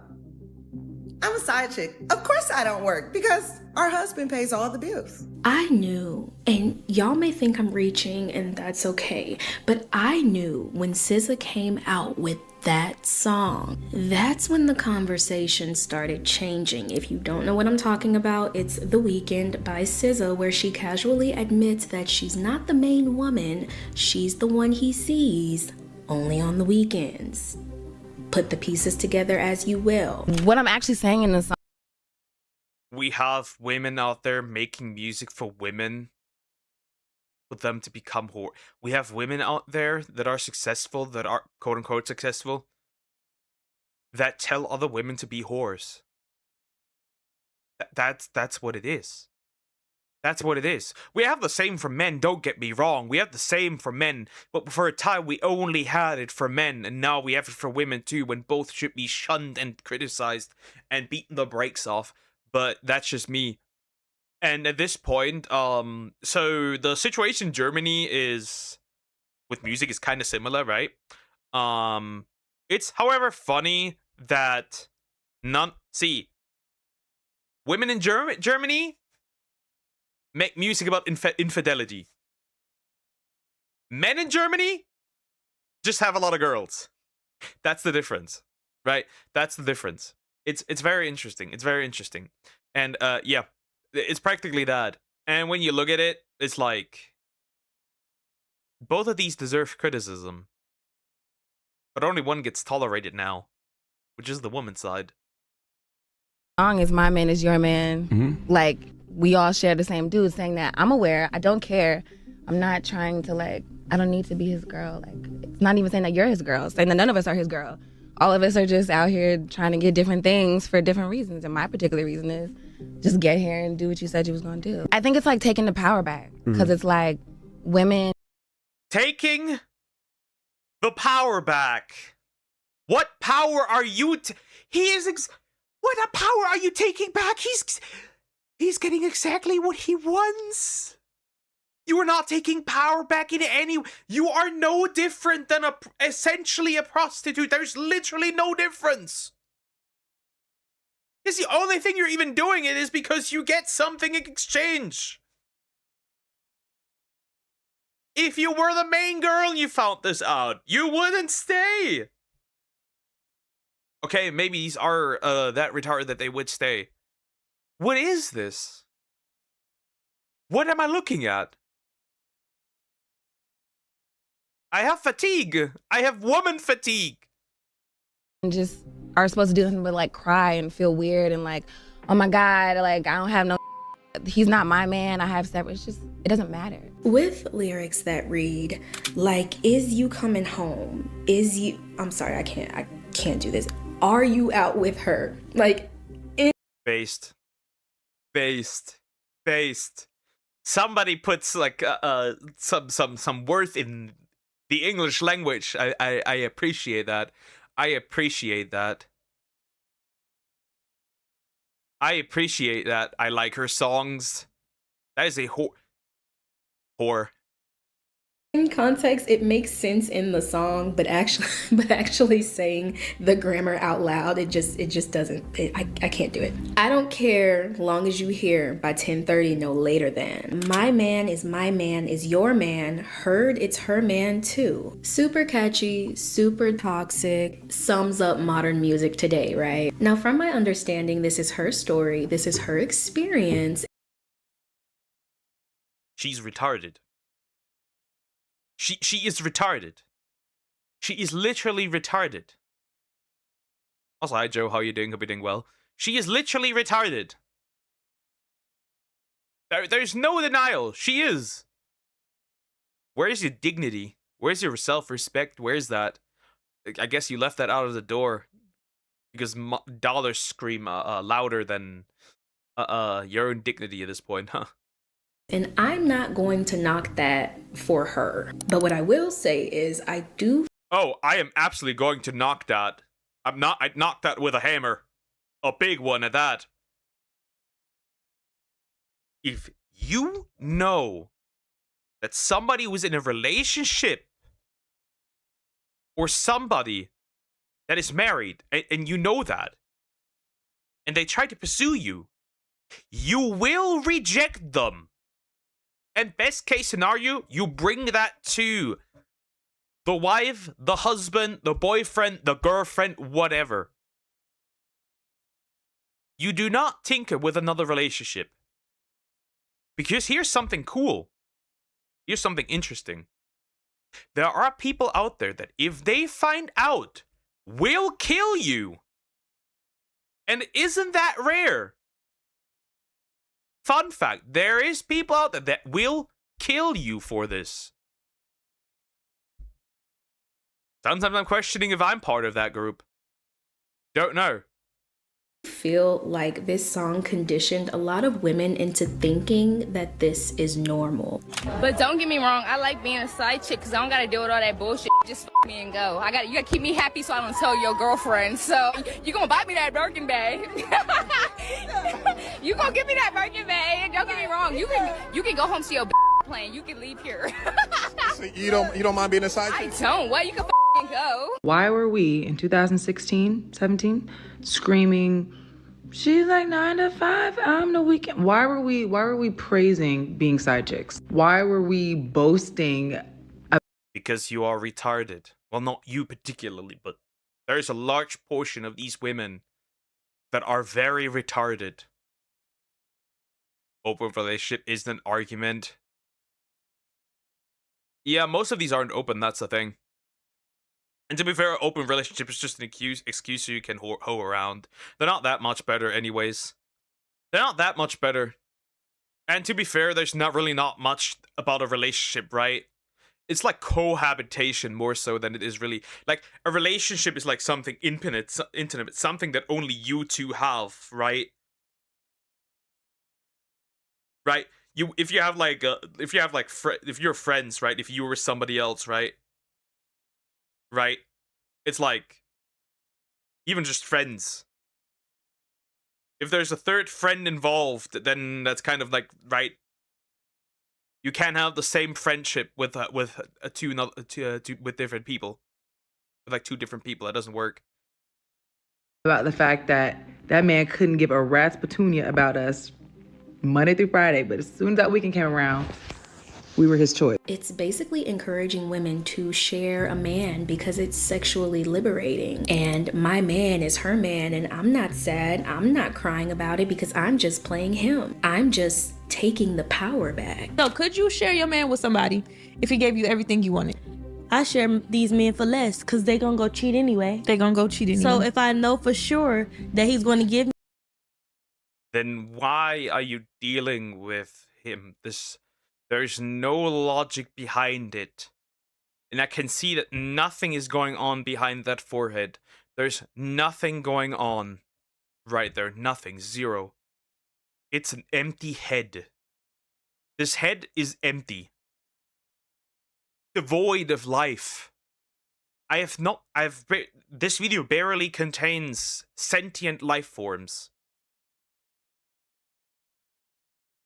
Because of course they're gonna cheat because they're not being held accountable. This is like, oh, somebody's going around murdering people because nobody because they're gonna let's stop murderers because they're gonna murder anyways. Oh, let's stop thieves because they're gonna steal anyways. Yeah, if you don't hold them accountable, they're going to. Nothing's going on here. me everything I wanted, I will voluntarily share. Cause Hey, this just adds to another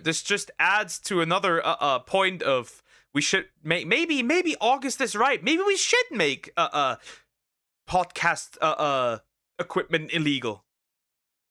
This might be one of the worst. Actually, it might be worse than the Blanco one. Huh.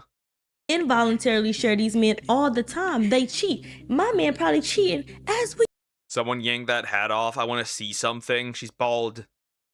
speak. I don't give a damn. I'm working. Literally. Because yes, men get away with way too much when it comes to these arrangements. So I'm all for Not really. Not again. The statistics don't necessarily. See, that might be. I don't know how it is for the black community, but like the statistics don't reflect that because younger women cheat more. The statistics don't reflect that men are getting away with these things. They don't really reflect that, and that's only what we know of. It's probably way worse than what we think. taking your power back. But taking your power back shouldn't mean letting a man have that much power over you.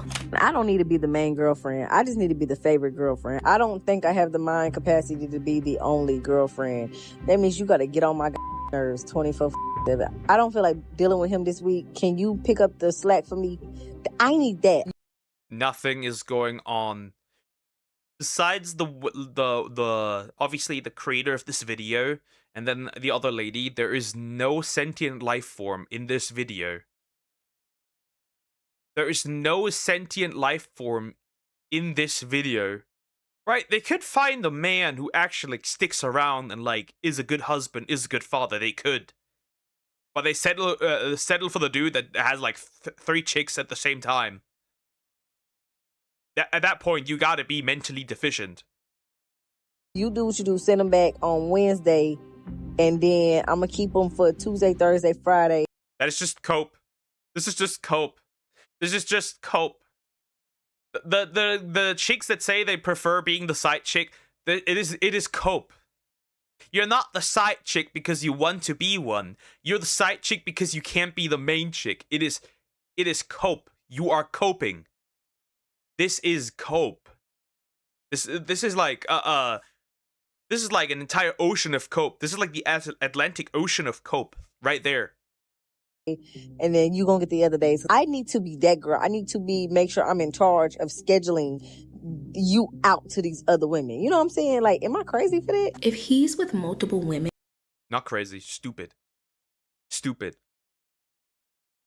I think we should hand out people to like we should probably like let everyone make like IQ tests and like everyone who's like I don't know, sub 90 is just like gonna be put on one island. But separate. The women and men separates. That way we can ensure these people don't walk around. I don't care. We won't discriminate anymore after like skin color, race, ethnicity, language, culture. We're going by it with IQ at this point, intelligence. And he decides who's first, second, or who's the favorite. I'm sorry, but the power was never actually yours. So the fact that, and I say this in the most respectful way possible, the fact that this isn't shameful anymore. It's not a secret. When somebody comes and asks a question about side chicks, why is it always so negative? And why is it like, oh, you guys are wrong or whatever? That man doesn't love you. That man's not gonna leave his wife. There's an argument that sometimes the side chick get the best of the man. And I do. Okay. Oh, my God. So I've been dealing with a married man. He's been with his situation. They know that they're... See? They know that they're married, right? At that point, like, you can shame the men all they want. But the men wouldn't even get the opportunity to cheat if they were intolerable of this. One thing that I also find very funny is the more empathetic gender doesn't seem to realize the innocent third party that's involved. And that's the wife or the girlfriend. They don't consider that at all. They don't consider that at all. I find that very interesting. That woman does not get considered. Huh. Situation for 20 years. Don't be trying to make it light by saying his situation. He's been... Ooh, I love her. I love her. I love her. I love her. I love her. I love her. I love her. I've been dealing with a married man. He's been with his situation for 20 years. Don't be trying to make it light by... Ooh. That is, that's a side eye if I've ever seen one. Ooh, that's a face of like, this is like a disappointed mother right there. Oh, I like her face. I like her. That's like, are you serious, bitch? Are you serious? Oh, I love that. I love that. I love that. In his situation. He's been married for 20 years. Go ahead. I just want to know why it turns me on. It's normal to be in a situation. You like to be cucked. You're a cuck queen. You like to cuck and be cucked.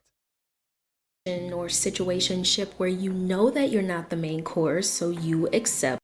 Watching everyone do this trend when all I want to be is a weekend lover. There's nothing going on. I'll always be your first option, but never your only option. Nothing going on. Y'all won't know the pain of this song until you're the love of your the love of your life's weekends lover.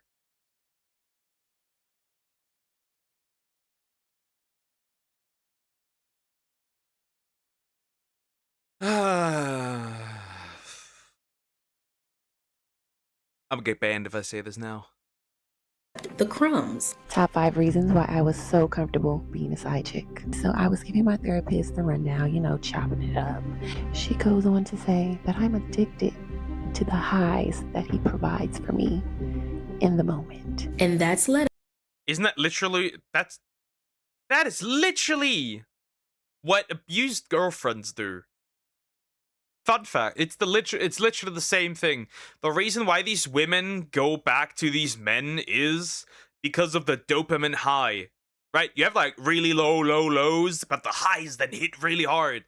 It's like the same reason why people are get addicted to stuff. It's literally an addiction. You're addicted to the dopamine. That's why a lot of chicks take guys that are absolutely like evil. Good weekend, what I entered to. Hi, Cricket. We're talking basically about cheating here. Us to where we are today. Incoming, the weekend lover trend. Now, if you've somehow missed this trend, let me catch you up because... Well, I wish I would have missed it. But here we are. I wish I would have missed it. People aren't just talking about or singing about being the booty call. No, they're submitting evidence. The trend is simple. Women show their face and then they show the man that only sees them on the weekend. I will defend a woman's rights and wrongs, but this weekend lover... Enough about women's rights. Let's actually talk about women's wrongs. Because if that's what they do with their rights, we have to reconsider things. Maybe, potentially, possibly. For some of them, at least, right? For some of them. For some of them. We might need to reconsider if all people deserve rights. I'm not just specifically talking about women, I'm talking about men too. Maybe we need to reconsider this whole rights thing. Trend is making me sick to my stomach, and I don't know, I feel like you could not waterboard that information out of me, and I'll take that to my grave. Do we have to start holding women accountable as a group, as a whole? Because that's why the men... It's a little late for that. It's, yes, for a while already. And women are finally starting to do it, but like, you're a little late for that. Because somehow we got the idea that just because somebody is a woman, they can just do whatever they want. Humanity extinction, yay. At this point, we might be overdue. At this point, I know it was promised that the earth shall never be flooded, but with water. But nobody ever said that it had to be water. It could be space rocks. Flood the planet with space rocks or lava. Or like some toxic gas. I'm just saying. Men are not the men think they are the baddies. Like, the audacity. What do you mean you're his sneaky link for the weekend?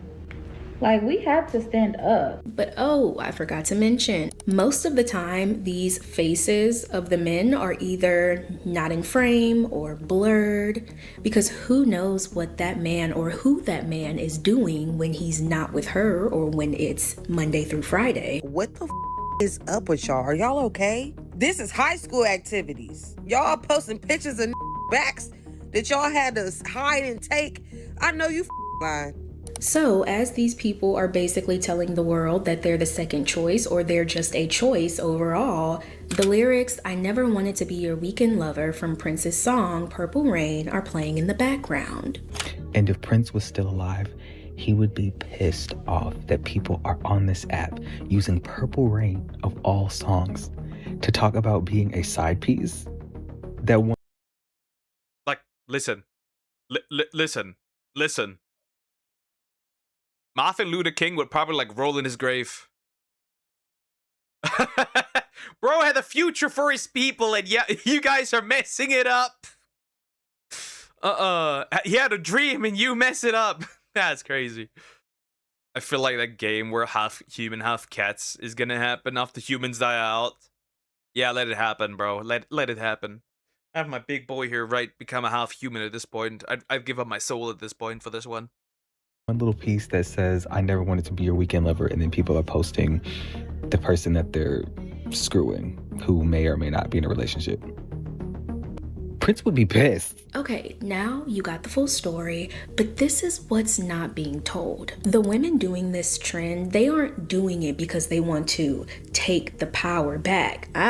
There goes that phrase again. Because that's what SZA and a lot of other women think taking the power back means. To basically show that you can do the same heartless, no strings, no feelings attached actions of a man. So then, why does this wonderful justification? So because the men are acting like this, I will act like this too. That's very interesting. So in this case, right? I can just steal, right? Others are doing it. I can just steal. Sure. It's no biggie, right? You can't really judge me for it, right? What about if people start normalizing grape? Others are doing it, so I can do it too. What is this justification? Fun fact. Shocking, I know. If you do the same thing you consider evil, you are not the good guy. You are evil. Spoiler alert, it's crazy, huh? You're not taking power back. You are retarded. This feel like a cry for help instead of a grab at power. This trend of I don't want to be your weekend lover, y'all have to stop. I'm getting PTSD. Like, this is triggering the out of me, okay? Some of the images, I'm like, Lord, please, I can't go back there. In my 20s, I slept my way through Manhattan because I had no... Oh, look at that. It's the community toilet. And you can tell. Giving me Bonnie Blue vibes. The hair is running. Here's the... Why horse? Here's the thing. Here's the thing. You know how you would actually take back the power? You don't sleep with these dudes. You literally... You know how we fix all these problems? We'd start... We'd start, maybe... focusing on marriage again. That'd be an easy... See, all of the world's problems between men and women would be fixed if we start working again in marriage. Right? That would be the ultimate solution.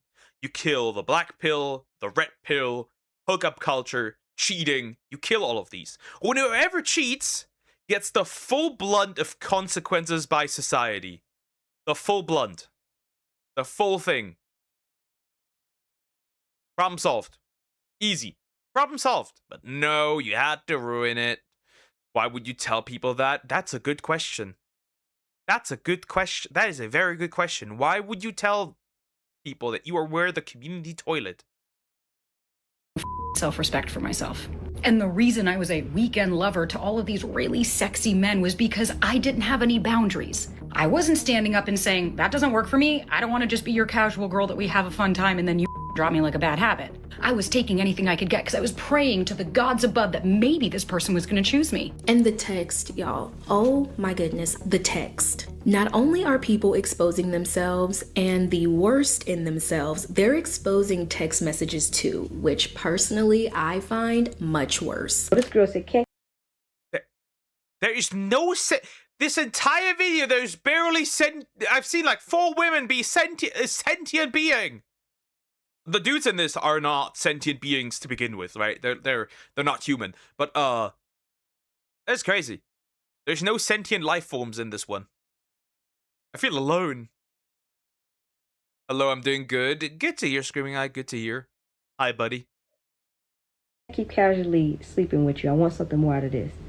The person said, I don't want a relationship with you. I thought I made that clear enough. Some of these screenshots I'm seeing of these texts that these men be sending y'all, are y'all... You know what I find funny? The taking the power back is also used for chicks that do OnlyFans. Yes. Giving men what they want is taking the power back, by the way.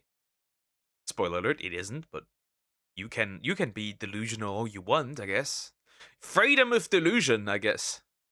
If you want to call it that. It's like marrying early, marrying young is crazy. But becoming the community pole or the community toilet is not crazy. I find that interesting.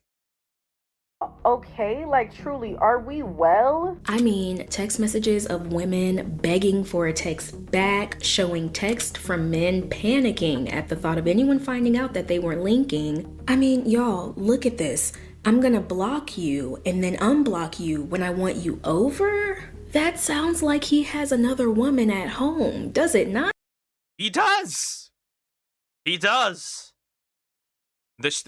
See, that's the reason why we have literally... That's why we have literally, like, Facebook groups of, like, are we dating the same dudes? Yes, you are. Spoiler alert, you are dating the same dudes. Yeah, shocking. Start with the community. These are all community poles and community toilets. All of them. All of them. All of them. Every single one of them. I am so happy we never had social media when I was growing up because y'all really have got me up with this weekend lover trend. You the side chick and you posting the man that don't want your Are y'all okay? Because baby, what if that silhouette that you Septum piercing theory disproven? Question mark. are posting, the woman that actually sees him Monday through Friday sees that and now, oh my God, how stupid can y'all be? Now, all of this boils down to one thing. Well, two things. That is the blame and the shame. And the internet is in shambles about which party involved, that being the man or the woman. Both. Both. See, the only time you cannot take blame for the woman is if she does not know. But it's very obvious that these ladies know, so they're both at fault. Any reasonable person would reject somebody that is already in a relationship. Any reasonable person would do this. But we're not. Common sense isn't all that common. Lumi's birthday today. I gotta tell him happy birthday. That old man Should take on the blame and the shame. I don't support all women, because some of y'all are slow. What do you mean a weekend lover trend? Is y'all just exposing that y'all are side chicks? Showing pictures of these men, messages of them doing you the worst way, because they don't want to get caught? Again, why are we shaming women for the wrongs of men? Now people are blaming women for the weekend lover trend. Like, it's not the woman's fault that a man was an asshole. No, it is a woman's fault. If she is aware that what she is doing is cheating with a man that is in a relationship, if she is aware, then there is no getting around it. She's at fault just as much. And is now deciding to post about it for community, because I'm sure other women have experienced the same thing, and y'all are... They have experienced the same thing, yes, but they're not like, oh, see, they wouldn't need to post it if they never got into it. That's like, you can't make, this is an experience you willingly choose. This is a choice. You just happen to get into being a side chick. You know what really pisses me off recently? Accountability versus women. It really pisses me off. You are not a child. You are a grown adult. And you're not safe from criticism or consequences just because you don't have a pole. Goodness gracious. Blaming women again. And the crazy thing is, as I was researching this video, I was scrolling and scrolling, and it was really hard to find videos where people were just blatantly giving men the blame for this trend. Everyone's saying, oh, this trend is embarrassing and it's degrading, and it is. But it's all being directed at the woman embarrassing herself, which she is. And all of that got me thinking. Y'all remember earlier when I said the woman that he was hiding from the world, or his wife, she was the one that ended up facing the shame and embarrassment for all parties involved. Well, this is the perfect example of that coming full circle. He gets to quietly move on to the next or hide you from his wife while his name is covered, his face isn't in the camera, and she... Yeah, but that's the woman. I'm gonna say this, that's the woman's fault.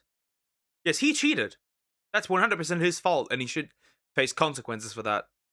But in the end of the day, you straight up committed to this. You allowed him to enter. You allowed him to sleep with you, fully well knowing that he is taken. And instead of, shaming this man, posting this man on the... See, instead of shaming this man and posting him onto the internet, you turn it into a humiliation ritual for yourself and praising yourself for doing this. That's the whole problem. Because the men aren't posting this. It's the women posting it.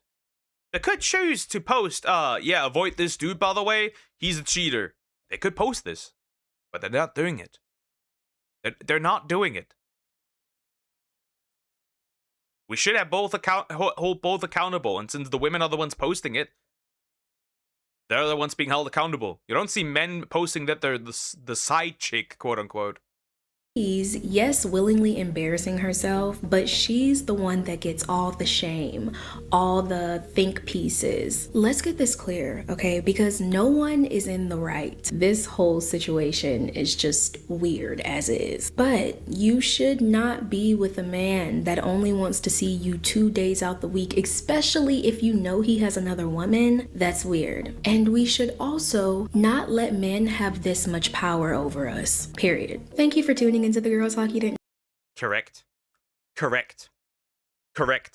Here's the thing though, since the women are the ones posting it, they have to take the initiative to prevent it from happening. But isn't he the one with more responsibility? He's the one in the relationship. Yeah, but who is the one posting it? Who is the one who has the ability to absolutely wreck this man's life and is not doing it because they're getting something out of it? Who is that? It's not the men. They're obviously not self-incriminating themselves. That's the problem. Anyways, simply put, I think we should stone cheaters. Or at least let them not, run around naked through like a city and like we're publicly able to humiliate them. Anyways, like, comment, and subscribe. Yay, video over. That was miserable. That was very miserable. But in the end of the day, that's the reality, right? It's the women posting it. The women had all the power to stop it. Not even start it, but they don't care. Because obviously they're getting something out of it. They're getting the bills paid, dates, sex. Huh. Public humiliation, peak poker. Yep, public humiliation. For all cheaters, not just women, right? For all cheaters.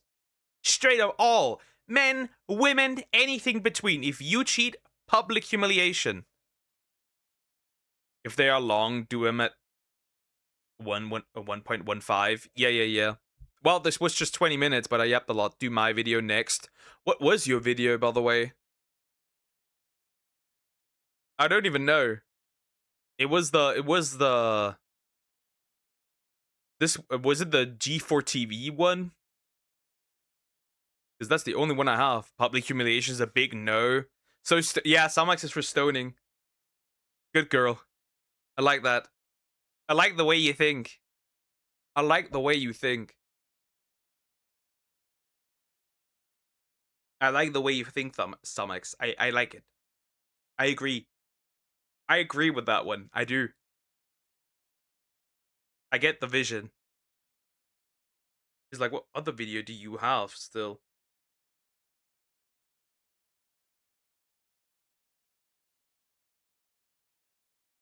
Let me see.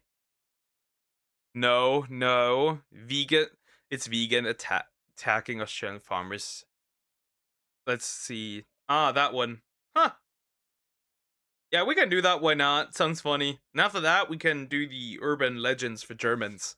Since I'm German, this fits really well. We can do that afterwards. This was just 20 minutes, but I yapped a lot. 30 minutes, yap. Not this movie again. Let's do this. Let's hear it.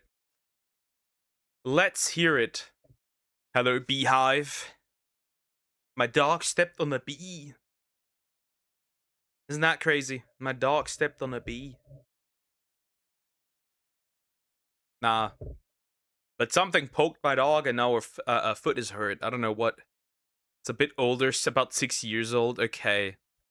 We're gonna 6 years old. Okay. We're gonna look at this. That sounds fun. The Big Beeve. Vegans and meat lovers go head to head Sunday night by 7 News Spotlight. I have no idea what we're getting into. Also, please consider liking and subscribing. I appreciate it. I got no idea what we're getting into, but this sounds honestly kind of funny.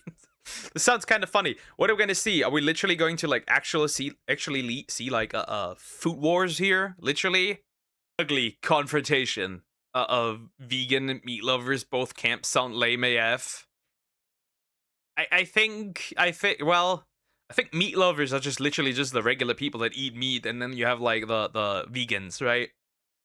Fun fact: if I'm not sure how accurate it is, but hardcore vegans have a 40% higher chance of developing a specific cancer. I don't know which one it was, but the more you know. They're stealing my nuggets! How dare you? They are stealing my nuggies. They are stealing my nuggies. Give me back my nuggies again. Dairy products, God send. Dairy products are great. I fear for the people that are lactose intolerant. I fear for them. You will never enjoy dairy as much as any. See, this is the thing though. They believe that they can genuinely change people's minds. This stuff will, just like climate activists, you are causing hate against your movement, because if you like get in the way between me and my burger, we're gonna have problems. I'm not gonna be on your side, right? I'm not gonna be on your side. It's like, I need to go from point A to B, but you are sitting and gluing yourself to the street. I'm not gonna be like, yo, yeah, actually, yeah, we should actually be like save the climate. I'm like, no, I want to run you over instead. I would actually never do that, but like, that's the thought that comes up, right? Is like, actually, if I could, I would. That's like the problem. You're never gonna get people over to your side. If anything, you should be trying to educate them, but in a non-radical way. But even that, you cannot do that because you're like incompetent to actually do something that helps, right? It's just like, you're not getting people on your side with that. They're just gonna dislike you even more.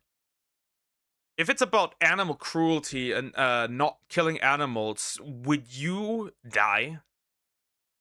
Like, would you die? Because, right, would you die? Here's the thing. Because, fun fact, many insects get killed when, for like all your nice vegan products. Squirrels, lizards, insects, billions of bees get obliterated when making your shitty avocados that taste like ass. Yeah. Suddenly, it seems very equal in a sense. I find that very interesting. Also, more water consumption. You can't really fulfill all your nutrients. In fact, a vegan diet can be incredibly much more expensive than a meat diet. Yeah. Take care, Screaming Eye. Bye-bye. Honeybees, they kill me honeybees. They kill my honeybees. It's this deciding that people watching their phone is bad for society, gather around and rudely push phones down from people and then yell at them. That what vegans do, throw them to public shaming too. Pretty much, it's just like, huh? Yeah, you're not getting anybody. Are in fact, which is the funny thing, right? These vegans are very interesting, right? They're very interesting. So they're basically most of these people are pro-choice, which I find very interesting. Because if you care about any animal life, no matter how insignificant it is, right? You would technically need to care about any human life at conception. Right?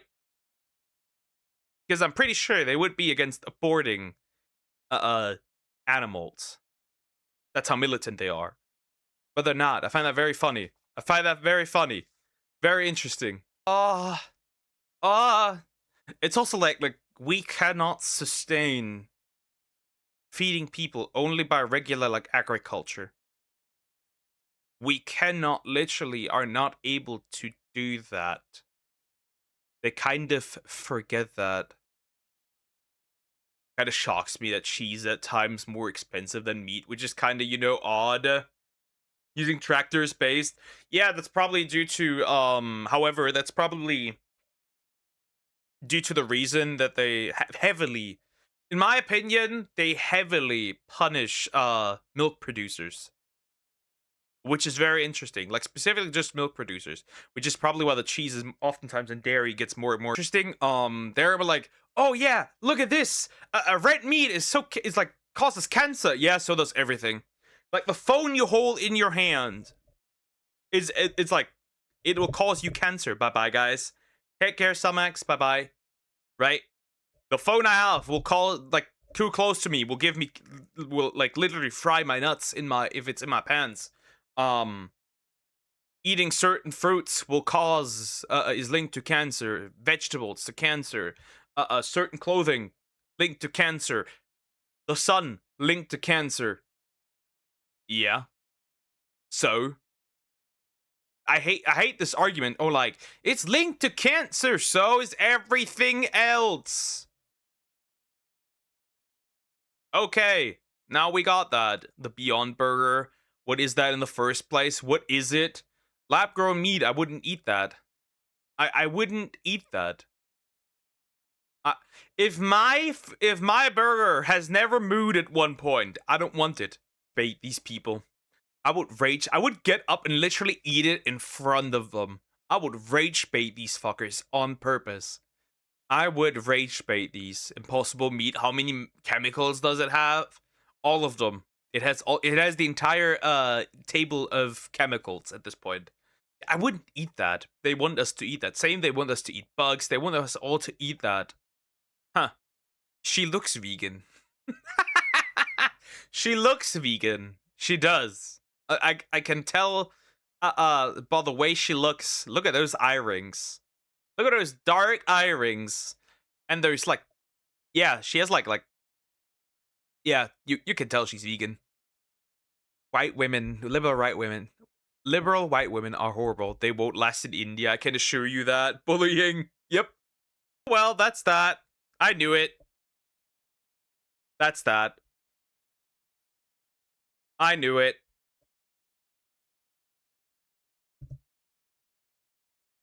I knew it. Anyways, well, that's that.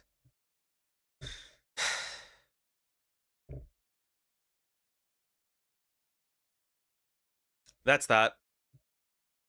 That's that. Hold up. I might as well delete this file now. There's no point, really. This one.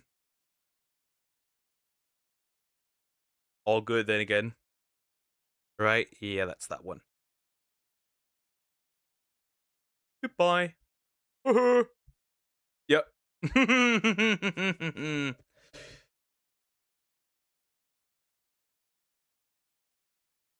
Classic. Yeah. Well, that one ain't it in this case.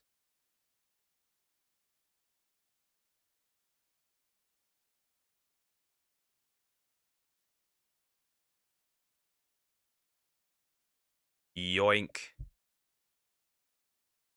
Anyways, hold up. I'll get some water.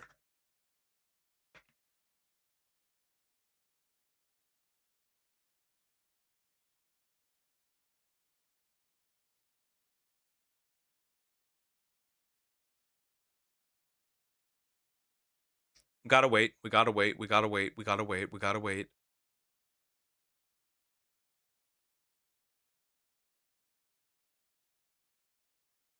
We gotta wait. We gotta wait.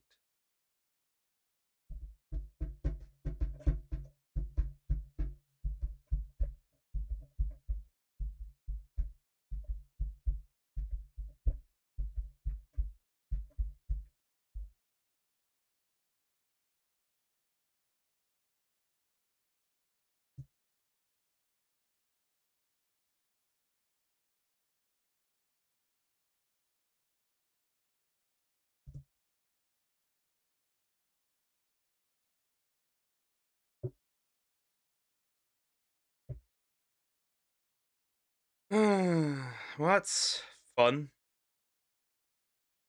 That's fun. That's fun. Anyways, well, and that's that.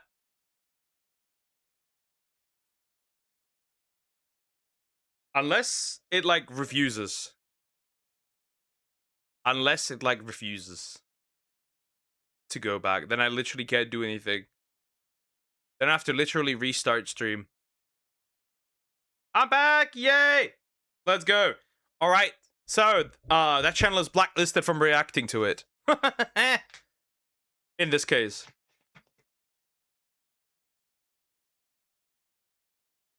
Simply put, that channel is officially blacklisted from reacting to it. Permanently. Not touching that. German urban myths. Yeah, we're gonna do that. We're gonna do that instead. That channel's gone. No, we're not reacting to this channel ever again. Blacklisted. Immediately. Yoink. Basically. Because everything then is, everything else is also copyrighted at that point.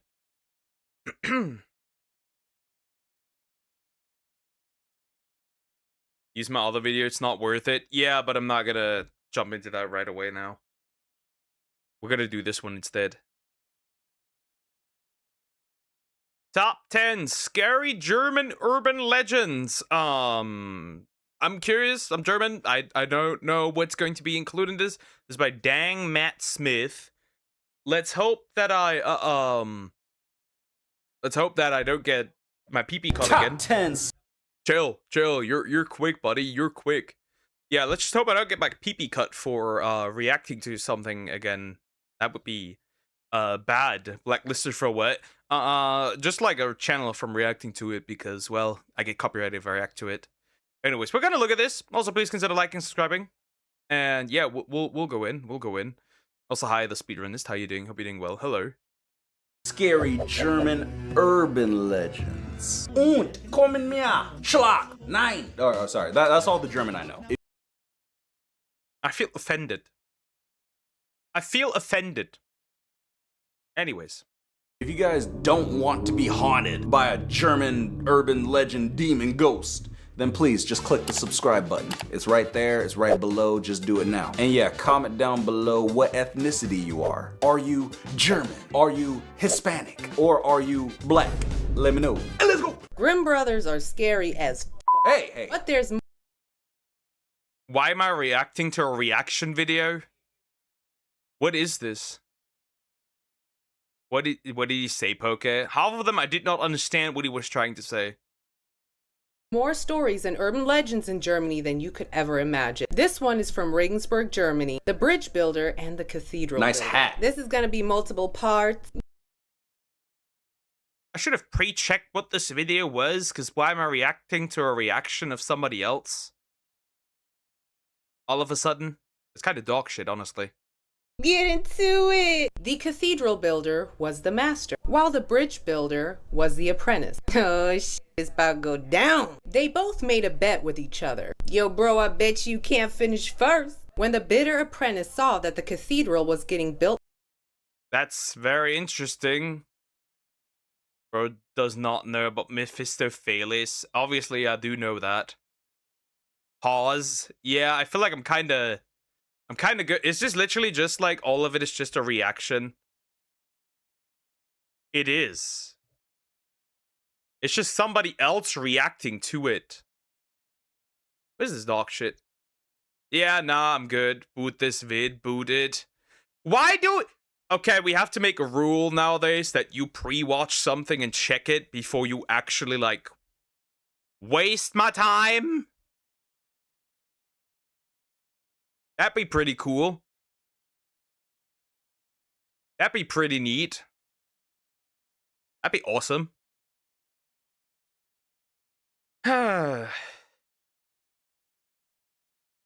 Anyways.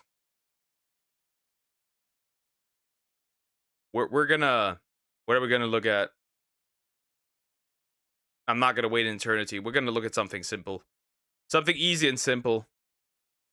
I was talking about the guy reacting to Matt, not you. Yeah. We're doing like something easy and simple. Let's do something that's not too long. Would you do my third video, AI music video on Leaflet, or would you get your channel down again? I have no idea. As far as I'm aware, you cannot copyright it, but like for music, I'm even more careful than anything else. So yeah, hey, worth it? Not really. I'm gonna do what I think I'm having fun with. So yeah, We're gonna make fun of French whores. We're gonna make fun of French whores. That's it. We'll watch this video. No stopping anymore. We're gonna make fun of French whores. That it. It's that simple. No talking in between. No talking in between. That simple. Easy. Anyways. Casual Geographic made a video about crows a week ago. I haven't seen it. But he is usually good. Yeah. I was thinking we could watch the second GDQ video by Glink. If I get the name, we can do that as well. One by one, bit by bit. Dude. Anyways. VTuber backtracks after political statement backfires horribly. This is by Sarai. Or like, it's about Sarai. Or however she's pronounced. This is Baref. We're gonna look at this. Yeah, this one might be rather interesting because it contains, it's basically about Iran. Here. So today we're gonna be looking. It's basically about Iran. Why is it all of a sudden auto playing again when I go in? This is retarded. Yeah, this is about, we're gonna look at this. It's gonna be very interesting because it's weird. The timing's weird if you get it. Hey, what's up, guys? Here. So today we're going to be looking at a situation where a popular French VTuber named Sari is getting a lot of pushback on social media thanks to one of her recent posts where many people are interpreting. By the way, I know a lot of people like this lady, but I don't. There's multiple reasons why. For one, she does OnlyFans. She does corn. It's that simple. Nobody's gonna be liked by me with that. Just saying. Next thing is, she also, that was not too far long ago, she practically, if you want to call it that, basically was going after people creating lewd fan art of her because, well, she can't sell it if you make it. You feel me? You feel me? Practically. Well, that's practically what it is. Right, that's practically what she was doing. Right, that's practically that. Okay, speedrunnist, we can do that as well. That's fine.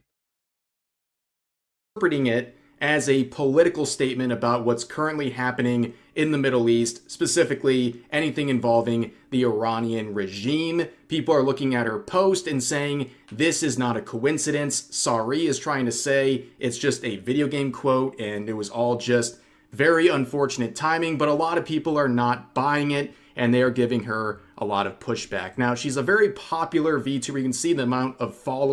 Yeah, she's French. Let's not forget that the French surrender pretty easily. She has, and she's also a lewd VTuber, which is going to be relevant to a lot of the comments people are making because she is yeah, we have the moral police here. Well, you're not all that moral either. Of course, weighing in on political issues. You can think that's fair, unfair, whatever. It's like, reset the clock. Every single time a political statement is made like this, it's always by an OF girl. It's always by an OF girl. I don't know why. I don't get it. But it's always an OF chick. Every single time. It's like, reset the clock. Political statement made. Looks in bio. OnlyFans. Fansly. LewTuber. You know, like Coomer bait. You get the idea. That's what's happening in some of the quotes. Now, what happened over the past day, now 2 days, the United States announced that they're launching military combat operations in Iran. There was missiles that landed there, and there was a lot of uncertainty as to the success of what happened and the total details. But during all of this, Sari came out with this certified hood classic, which is a screenshot from the game Spec Ops: The Line, and she I find it funny because, like, this is not necessarily a good game. It's kind of an objectively bad game. like funny that they use this as like a gotcha sometimes. It's like, you do know this is actually from like a game that portrays it really horribly and also like is kind of bad. Captioned it, "Do you feel like a hero yet?" which many people believed was a political statement on what was currently happening, and also some people interpret it as an anti-American message. And of course, eventually we find out that Supreme Leader was turned into human rubble. Human rubble is peak. I'm gonna keep that. I'm gonna keep human rubble. Well, that's a new one. I'm keeping that. That goes into my list. That goes in another fine addition to my collection. Human rubble is peak. I'm gonna keep that one. Well, he's not leading anything. Police be upon him. Okay, he did not survive the joint strike by Israel and the United States. And of course, being terminally online, the first thoughts of many is Asmongold, how he's going to be blamed for this since a month ago he basically predicted the time was coming for Supreme Leader. Personally, I thought about Hassan Piker. He's been seething on Twitch. I mean, of course, that's what happens when he sees... Poor Kaya. Please don't turn Kaya into dog rubble. Or like a just a little bit of ash. A brutal dictator fall. And I just really hoped and prayed that someone close to Hassan removed all the shock collars from his home just to give Kaya a fighting chance, because it was probably a very rough night for Kaya. Now, going back to this post, yeah, this would generate a ton of backlash, not a lot of support. Most of the quotes and comments are negative, or at least questioning the intent and timing of this, and people were going after this French VTuber, and as you can see, We locked this motherfucker locked replies. That's what I'm seeing. Somebody locked replies here. I'm not surprised. Yeah, she said like, oh, it wasn't like nah, the timing was too weird. I'm sorry, but the timing was too weird. It's like, how is it that a lot of Westerners are here like, yeah, by the way, yeah, we're defending a regime that essentially like butchered a bunch of people, a lot of people, and it's like, yes, I'm a woman. Time to support a regime that would put me in a hijab. Cool. Once the negativity rolled in, she immediately surrendered and locked the... A French joke. Ah, I love them. She immediately surrendered. replies. Now, people were also reporting that they got blocked. I saw pretty much a very heavy amount of people who made negative comments or jokes about her post getting blocked. Some Zatriz is really based at times, and like, you guys already surrendered this morning. I love it. I love it. It's like a friend. Like, there's probably no other European country that gets like made fun of more than the French. The French are just getting cooked left and right. people take that as her being sensitive. I also am a type of person who doesn't really think getting blocked on Twitter means a whole lot. I mean, people have the right to associate with whoever they want. If they want to not see your posts, that is totally fine. But like I said, some people interpreted that as her being defensive about it. And this is kind of the common sort of theme we're going to see here. One of the quotes saying, Ayatollah dead, 0 American deaths, Iranians freed. Yeah, I think we do feel like heroes. I don't believe this post was just a coincidence. It is not just a coincidence, send it in meme, okay? It was not just a coincidence. The timing is just too weird. The timing is odd. That's all I'm gonna say. The timing, and I made also a post that was like, yeah, that timing is weird, buddy. That's diabolical. The timing is weird. Incidents. And then we have this post saying, I'm still on the fence about this war, but vaguely opposing military action against one of the most theocratic and oppressive regimes to women as an e-sex worker is certainly one of the geopolitical opinions of all time. some people answering the question I do actually. It's just Gargura and the American flag. very simply, I do actually. Thank you for asking, with a very patriotic Gargura. And then we have this post mocking what she said, saying, "Whoa, that's so deep, bro. Whoa, what if we were the bad guys? Whoa." And then we have this comment, which kind of leads us into the next. Yeah, Marshall again. He has great takes. He really does. Next phase of responses. I was commenting on how Idiocracy and They Live are used for shallow digs at America in the realm of film. Spec Ops, the line is that for gamers. Doesn't help its case that it's a fundamentally bad, pretentious game. Now, this seemed to really get under the skin of Sari because she hid multiple replies like this, just calling. What a dog shit game. Such a dog shit waste of time video game. God, it's pretentious and shallow. Sari is my Oshi, but damned if I will support that overrated game. One of the most full of itself pieces of shit to come out of that era. That's crazy. Yeah, it doesn't surprise me. It doesn't, again, what is it with white women defending oppressors in the Middle East? It's just surprising to me. It really is suicidal empathy. It a bad or pretentious game. Like, these weren't even some crazy out of bounds comments. She went out of her way to manually, which just adds to the fact that people are right with straight up saying, yeah, by the way, this was no coincidence. It just adds to it. Weird. Hide replies like this, making fun of the game and its quality or its message, which is interesting. And also for those who are like, well, this is just a coincidence. It seems like it's not, okay? Personally, there's a lot of coincidences here.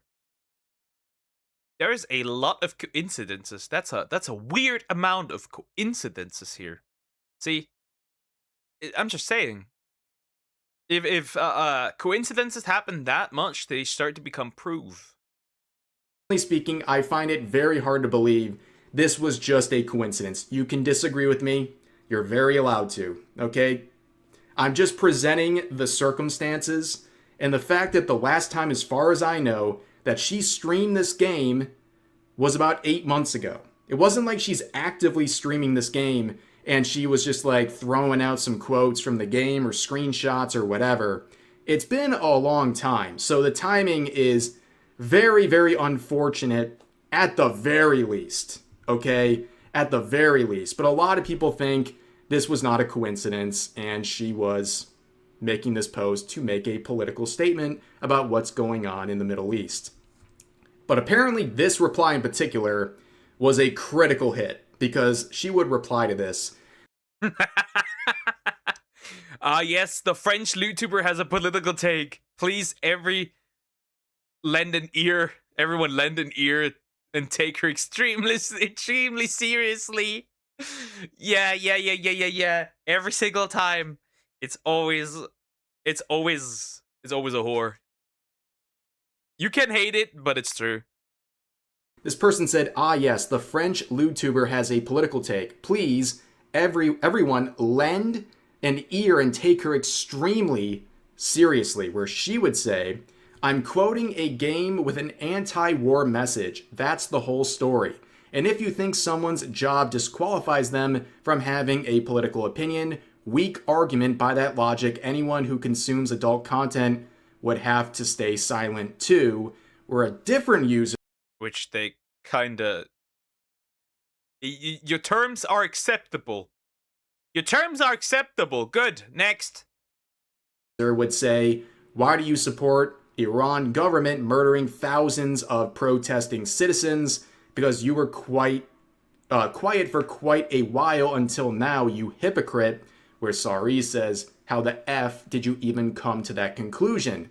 Which I think is somewhat fair to say, but you're also vague posting during the events happening. What's wrong, vague girl? Why so vague? Vague? Are you trying to say something? Everything was unfolding. You're vague posting with this quote that could be interpreted as many different things, and almost all of them are political. So when you have people making assumptions on your vague post, don't be surprised at all. Like, this shouldn't be. It's like you have these people that make no political statement ever whatsoever, right?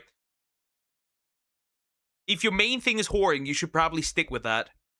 Or if it's gaming, you should probably stick with that. If it's, I don't know, sports, you should probably stick with that. And then randomly, I don't know why, these people sit there, type this out or add this, and just like, oh, like, post. And then they cry about the consequences of their own actions. The entire time you weren't political, now all of a sudden you are. Huh, weird. That's weird. Be surprising to anyone making a vague post like that at that specific time. I mean, it reminds me so much of the Tricky Wii situation. I talked about this about a year ago, where literally minutes after a failed assassination attempt on Donald Trump, she immediately tweets, "Remember to always shoot your shot. Surely you won't effing miss." And then when people said, "We know exactly what you mean by this, and this is disgusting, and it seems like you're trying to justify political violence," she deleted the tweet and acted like, "Oh, well, I did nothing wrong. That wasn't my intention." Like, you know, people read between. Yeah, she only deleted it because she was starting bleeding numbers. I remember when followers and viewers have dropped. That's the only reason she backtracked, by the way. If this got her more viewers than ever, she would have not deleted this. That's something people don't want to hear about Tricky. I don't like her. Except for that reason, right? I feel like I'd much rather have somebody who's, what's the word? I'd much rather have somebody who's like this, but honest about it. Like, right? I'd rather have somebody who's like, yeah, shoot that guy, and keeps it up, right? They get a lot of criticism, but they keep it up. I'd rather have somebody like this than this. Because then I know that your principles, they flip-flop, depending on your numbers online, right? At that point, you have no, what's the word? You don't know where you stand. Your opinion, well, her opinion doesn't change, but like her public opinion that she makes public, goes with the wind. It changes direction, whatever the numbers require. That's pretty much it. Between the lines, not everyone is going to see these vague posts at very interesting times and just buy that you're, you know, totally the victim of a coincidence, right? But then other people were responding to another. Quoting an anti-war game is not political. Yeah, but quoting an anti-war game right when there's war, that's political. Because the coincidence is interesting. Then it is political. The context makes it political. Because she streamed the game 8 months ago, the last time. Which is weird to post a screenshot from that game 8 months later. When there's war. Definitely not political. Not at all. Not at all! Follow-up she made where she said, "It's absurd to assume I support dictatorship or the systematic oppression of women's rights. It was simply a quote from a game, nothing more. I support nothing but people living and expressing themselves in full freedom. I wish you all a nice weekend and hope you stay safe." Well, unfortunately, you can't really express yourself fully and freely because the replies are locked. But before they were locked, this user said, "Do you actually think we are stupid enough to believe that?" We are not stupid enough to believe that. What if you do not know if a war is happening? But she posted it after Ayatollah was turned to human rubble. So this doesn't work. She posted it afterwards. So it doesn't make sense. Again, she knows. It's weird. If it is a coincidence, it's weirdly, the timing is odd. The timing is off. That's all we're saying. The timing is off. Just randomly posting. And this one, again, was a critical hit because it got hidden. She hid. And that does not include the fact that she, like, hid all the posts that basically said the game is dog shit and pretentious. That's weird. this reply, which again comes off as defensive. Like, this wasn't some absolutely absurdly offensive reply, but it seemed to really get her attention and made her pay attention enough to hide it, which of course is like, it's a highlight board. You're basically pinning these. Yeah, it's basically like the coincidences are stacking. It's not a coincidence. She posted that on purpose. People's messages by hiding them. You're showing that you saw them, it bothered you enough to recognize it and publicly display it as such. And the other people responding to this reply she made, they're not buying it either, saying, are we supposed to believe this? Another quote right here saying, the issue with vague posting is that it leaves the message up to the audience interpretation, and you might not end up liking how they interpret it as it is at times. Hard to predict, depending on how the algorithm feels that day. That's one of the things I regularly tell people, which is very solid advice. Everyone who's been around long enough and has tweeted or made videos enough, at some point, when you leave things vague, you're going to find out people are going to fill in the gaps for you, and that's exactly what happened here. Do I think Sorry is guilty of some heinous, awful actions? Absolutely. Obviously not, but she is guilty of one thing.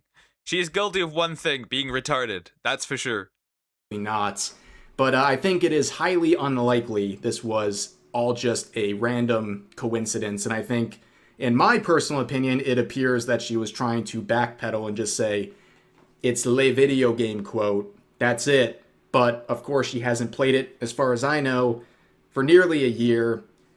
The timing just seems very hard to believe as something just that organically and randomly happened all throughout this, when clearly I would say most people were aware at least something was going on in the Middle East during this time. But hey, again, I'm not the arbiter of truth. You guys can watch what I presented here and come to a different conclusion, because guess what? Around here, you're allowed to do that. I encourage that.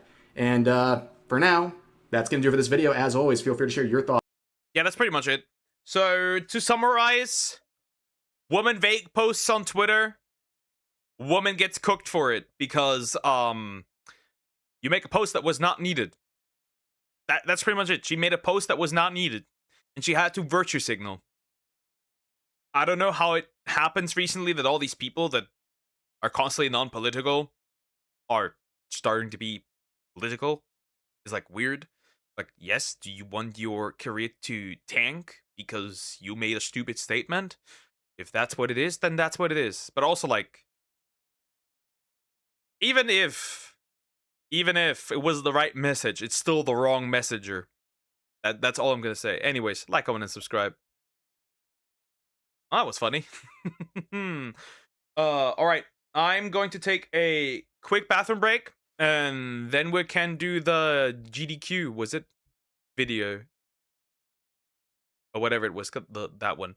So yeah, I'm gonna take a quick break. I will be right back.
I'm back. Had to quickly feed my cats. That was necessary. That was necessary. Real quick, let me click onto anything. Wait, I can remove this one because nobody likes this one. Goodbye. Let me click onto anything, and then we'll do that one. This one's super long. Okay, This one's super long. I am going to put this at 1.15 because of how long it is. I need to get some more stuff in. It is what it is. Water is important. Nothing outlinks to my YouTube, Twitch stream. Okay. Interesting. Regardless, we're gonna jump into this. There's a longer one, so yeah, get ready. After this, we're gonna do the Hero Hey Woman one. That's just 5 minutes, which is good. Anyways, we'll go in. We'll go in. Games done quick. Banned into submission by Link. Was that right? Yep, it is. Yeah, we watched the first one where they basically already started banning everyone, really just every last person. So yeah, we're gonna look at this. Also, please consider liking and subscribing. I appreciate it. Yeah, now it's banned into submission. I'm curious how this goes. Trojan, we're gonna need to give you 150 cc's of the Mario stat. I didn't agree to this. I mean, too bad. We're doing this. But I All right. Now this is simple, Trojan. All you got to do is you got to swing your arms from side to side. Yeah. All right. That's the first step. All right. And yeah. Now you're doing it. You're doing the Mario, and then you just take one step, and then again, and there you go. You're doing the Mario, just like that. Okay. Yeah. I'm still quite comfortably seated, but yeah. Nobody did the Mario with me. That was wholly a failure. No! Are you telling me? Hold up. Let me hold on to my seat here. Are you telling me they banned this man for that? Are you telling me they banned this man for that? He didn't even do anything, if that's true. This might actually be... This is the wokest speedrun event ever. There's nothing woke if that's true. For Owen Wilson jokes. Oh god. Oh god.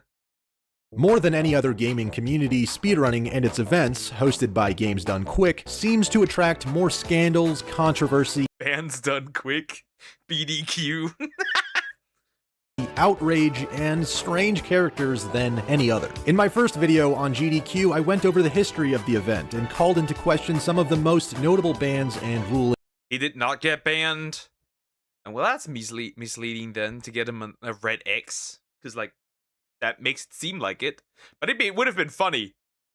Of the time. Since AGDQ 2018, the event has had no shortage of further mishaps and mishandlings. Let's take a look at who the latest victims of GDQ's banhammer have been, where the outrage has come from, and what some of the deeper problems within the speedrunning community look like.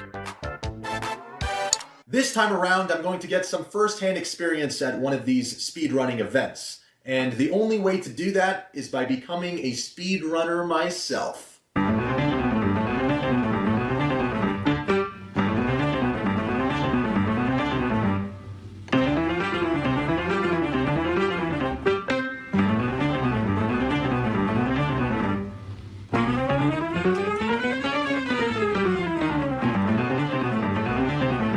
Gotta go quick.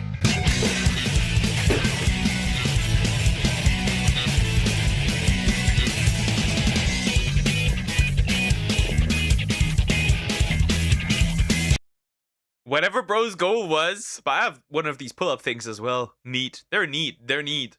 Man does calisthenics. I like that.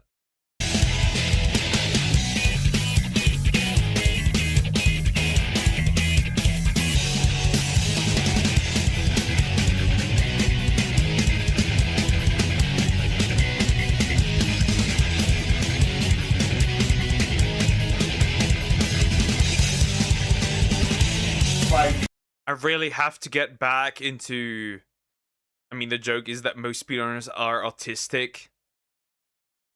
Interesting. I really need to get back into playing more Chow Garden for Sonic Adventure 2. We kind of forgot that. I really need to get back. So I haven't looked at my... haven't looked at my babies for a while, which some of us are. Obviously. You're gonna find autistic people in any group. But yeah. Most is kind of crazy though. Is that factually? Save a little bit of time on the Tails level. There's a little bit of a time skip later on that allows me to... Fuck this shit! How the fuck do people do this shit?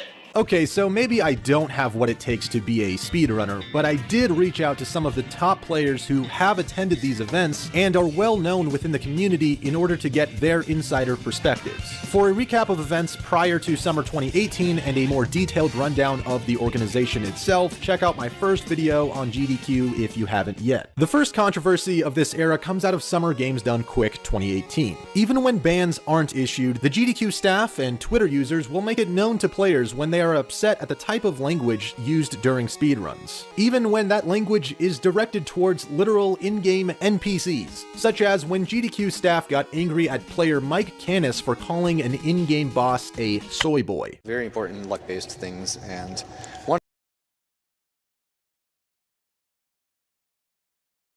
I don't even want to say anything. One of them will be happening with this soy boy right here. You just It was fun in games until your runner used the... No way. Wait, since when is soy boy homophobic, transphobic? What the actual... No, that's not really what it is. It also gets sometimes used for people that act like nerds but aren't actually nerds, right? The ones that aren't neckbeards. Wow. Anyways, that right there, Juliana, probably is a soy boy. Recently popular homophobic/transphobic slur, soy boy, towards the end. Sad emoji. Mike replied, I didn't know that's what it meant. Sorry. Okay, so the first mistake was apologizing to an absurd person when you did nothing wrong. Listen, buddy. Listen. I get, this is back in 2018. I think people haven't, though to be fair, people haven't learned now in 2026 from it either. Do not apologize to Twitter users. They don't care. They don't care. They don't. They want submission. Funny how this works in this video. The video title. They want submission. They do not care about the fact that you apologize. They hate you regardless, whether you all apologize or not. Stop it. Get some help. Mike wasn't using the term to demean anyone for being trans or for being gay. He was literally insulting a virtual demon boss. In a video titled AGDQ's Diversity Problem, speedrunner Real Alpha Gamer shared some thoughts on this. Canis calls a boss a soy boy. A soy boy. He calls one of the bosses a soy boy. Right? And they got mad at him. They got mad at him. The staff got mad at him. They're like, oh, don't say that again. That is what happens when your event is run not by speedrunners, but by social justice warriors. Twitter equals social media. Honestly, I believe that Reddit is worse. Same with Blue Sky. I think Reddit and Blue Sky are definitely circles of hell, right? We literally have like a PDF epidemic on Blue Sky, right? They literally cannot on there identify as maps. You cannot do that here on Twitter, because if you do it on Twitter, you get obliterated. Shortly after SGDQ 2018, the tragic shooting at Jacksonville Landing in Florida occurred during the Madden 2019 esports event. In response to this, GDQ organizer Cool Maddie made a thread on the speedrunning subreddit detailing plans to create a private blacklist of suspicious and potentially threatening individuals within not only the speedrunning community, but other gaming communities as well. His plan was to involve other event organizers and get their input of names to add to this private list. Now, Cool Maddie's idea of a private blacklist might have good intentions, but ultimately policies that give immense unchecked power to organizers for the sake of security, which is what this is, unfortunately end up rife with abuse. Especially when Cool Maddie says event managers may report as much or as little as they wish about particular incidents. Basically, managers can decide what. So, like, there's no particular, like, definition of what's actually bad when it comes to that. Blue Sky's okay if you do not engage with political shit. Yeah, then it's definitely hell. That is certainly one hell of a place. I just don't like the censorship on Blue Sky. It's not nearly as bad anywhere else. I guess Reddit is still worse, but like, yeah. To include about specific people without full context or even good reasoning as to why that player will be banned from not just GDQ, but other events as well. It's basically the Patriot Act for gamers, and we all know how well that turned out. Even the responses from members of the speedrunning subreddit were unenthused with the idea, to say the least. Leading up to 2019's AGDQ, there were a couple preemptive bans issued out to the players R. White Goose and Graviton due to some unsavory remarks they made in a private Discord. Kotaku reported on the situation, citing that speedrunner on. Oh yeah, don't give a shit about Kotaku. Kotaku is dog shit. I'm still surprised that this thing exists, right? Polygon got obliterated. I do hope Kotaku's next.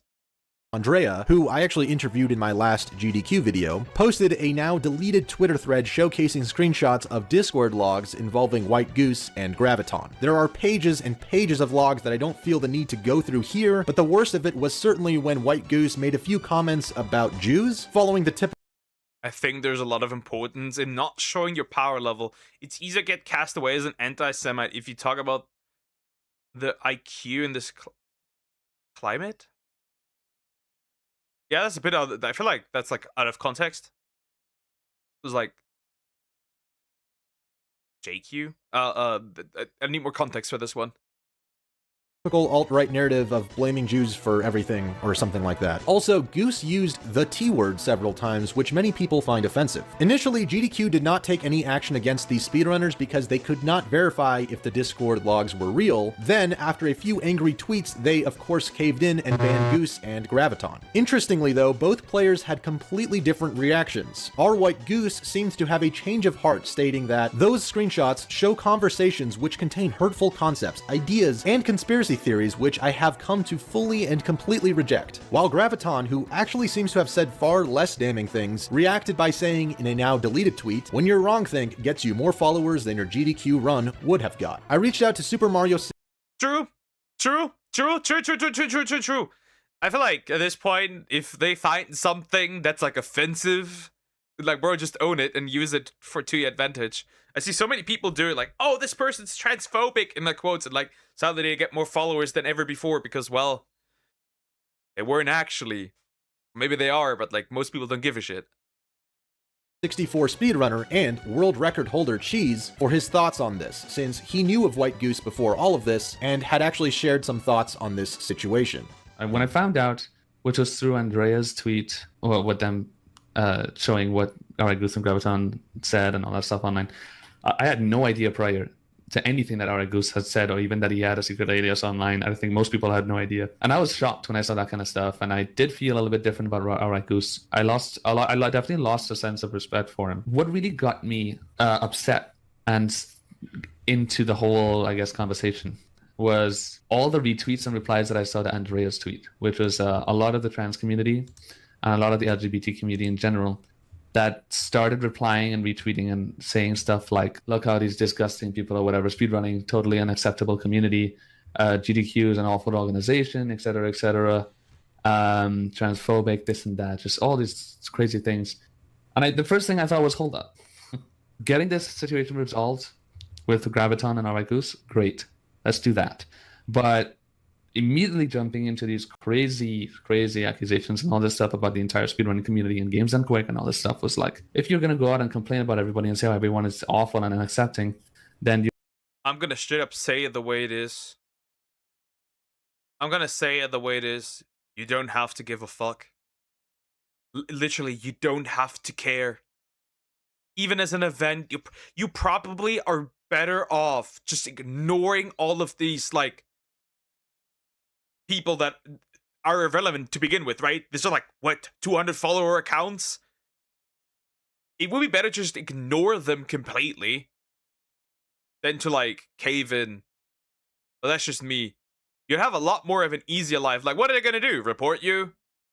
Tap some tweets? They're not doing much. Of course, by that point, you already have dug your grave in that regard, quote unquote. But you kind of don't have to care. You could just ignore these people. You're just gonna get other people to not like you either. Because I have a hot take. A lot of these people that complain probably aren't the ones donating or watching anyways. But that's just me. Hence why ESA is the better speedrun event. Probably. You're just separating the community more from you. So if you're saying that GDQ is an unaccepting environment, that's one thing. But then you throw out these awful words and talk about all other speedrunners and how awful they are, then you're just going to get people to disrespect you more. Despite the discriminatory nature of these Discord logs, I'm going to drop an even harsher hot take. As long as they're not saying anything discriminatory. First of all, whoever leaked the Discord is gay and retarded, first thing. And also, that's just a hot take for me, you kind of, to a degree, don't have to care what people say when it's not said on your event. Because you lose a potential audience that might add to that as well. I think people forget that. though, an argument could be made that they were still conversations held in a private chat, and that none of it had to be related to speedrunning itself. Either way, streamer Caleb Hart seems to be fed up with the hyper-political climate surrounding video game speedrunning, of all things. This recent event with Goose and whatever, I don't know, it's becoming a bit, it's just becoming excessive. It used to be all about playing video games and raising money for charity. That was it. Now it's all about this, you know, political correctness and this other irrelevant shit that's just not important. Even aside from the external politics, tensions are also high within the walls of GDQ events. Bonesaw was a speedrunner who I covered in my last... Yeah, I think this should be about speedrunning and nothing else. Will people say in their private Twitter? Will people say in their own Twitter? Will people say in their own stream? Will people say in their Discord? As long as not crazy shit, which the other guy didn't really do at all, and the other dude said a lot more tame stuff anyways. I think that should be the main focus. As long as, like, not batshit crazy, being like, yo, like, advocating for violence and stuff, I think you shouldn't care much. Caleb is the man known for Final Fantasy VII and Mega Man X. Okay, interesting. Video. He's a well-respected, well-meaning, and widely admired player who got banned for some of the most trivial comments and jokes I've ever heard, which were directed at Air Canada and Owen Wilson. Please send tweets to Air Canada. Well, Air Canada hates us.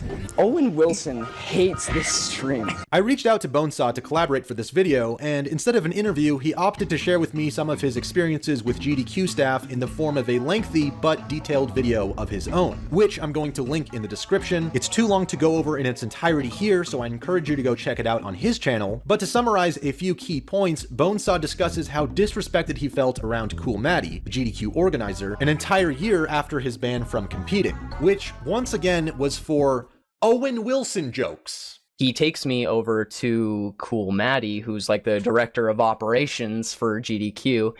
Yeah, because like Owen Wilson definitely cares about like jokes being made. Yeah, a comedian, by the way. Because that's what Owen Wilson very much is, right? He's in a lot of comedy movies. Yeah, this is like making jokes about Adam Sandler and getting banned for it. This just does make sense. He's sitting at the badge counter, and Darkman and I go up to him. And Darkman says, hey, Maddie, is it cool if Bonesaw commentates for a Techie Silent Hill run that's coming up soon? And Maddie looks at me like he's just like staring at me like as if absolutely, why are you asking? That's definitely not going to happen. And he just looks at me and he says, no. And I said, what? Why not? And he goes, because of what happened last year. We've been instructed to stop talking about Owen Wilson. And then this is where I started to kind of get angry, but I didn't say anything bad, really. I just said, see, I'm a little confused because this unnamed speedrunner, who has also been temporarily barred from submitting games to the marathon, gets to go on the couch and commentate with no warnings. You told me I couldn't submit games, but I could commentate, and now you're telling me I can't. Like, this doesn't make any sense. The conversation went on for a little bit longer. I expressed my concern. I can't really remember the rest of it, but like I was knowing full well I was being treated unfairly at the time.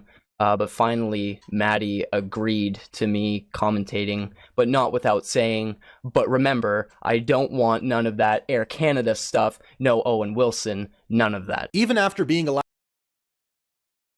Yes, the most insensitive stuff.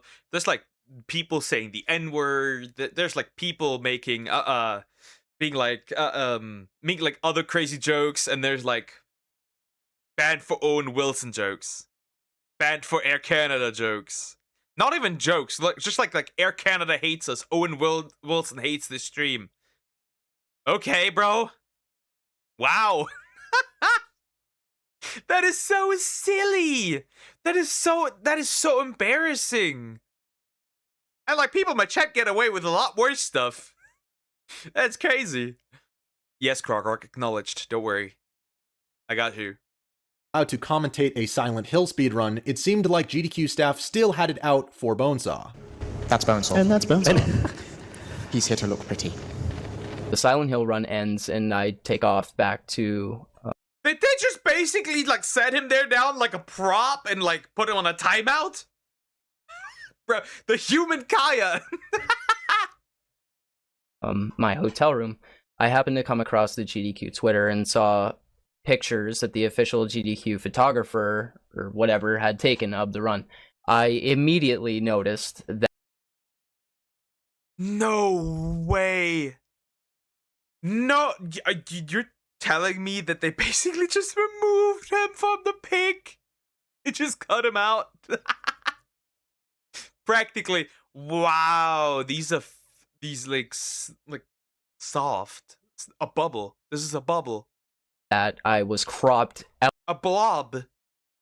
Out of every official photograph of the Silent Hill run. Every single one. You can't find an official post by the GDQ Twitter that shows me in a photograph. I was meticulously and deliberately cut out of these photographs. You can get the whole album and you can find the photographs from that run and then compare them and you'll see it. Air Canada hates us. Wow, wow, wow, wow, wow, wow. You get nothing. You lose! Now, before I continue, I should mention that some of the following sections are going to involve players who happen to be trans, non-binary, LGBTQ, queer, and all that. And I want to make it clear that I respect all human rights, including trans rights, queer rights, non-binary rights. I respect people. These rights don't exist. Because human rights still apply to them. And extra rights are not a thing just because you think you are a thing that you are clearly not. Hot take. As people above all else, and you should too. I'm not going after anyone here for being trans or being queer, and nah, I'm not on that side. I'm gonna disrespect you if you're a piece of shit. Yes, and I'm going to use your identity as a way to attack you. I don't care.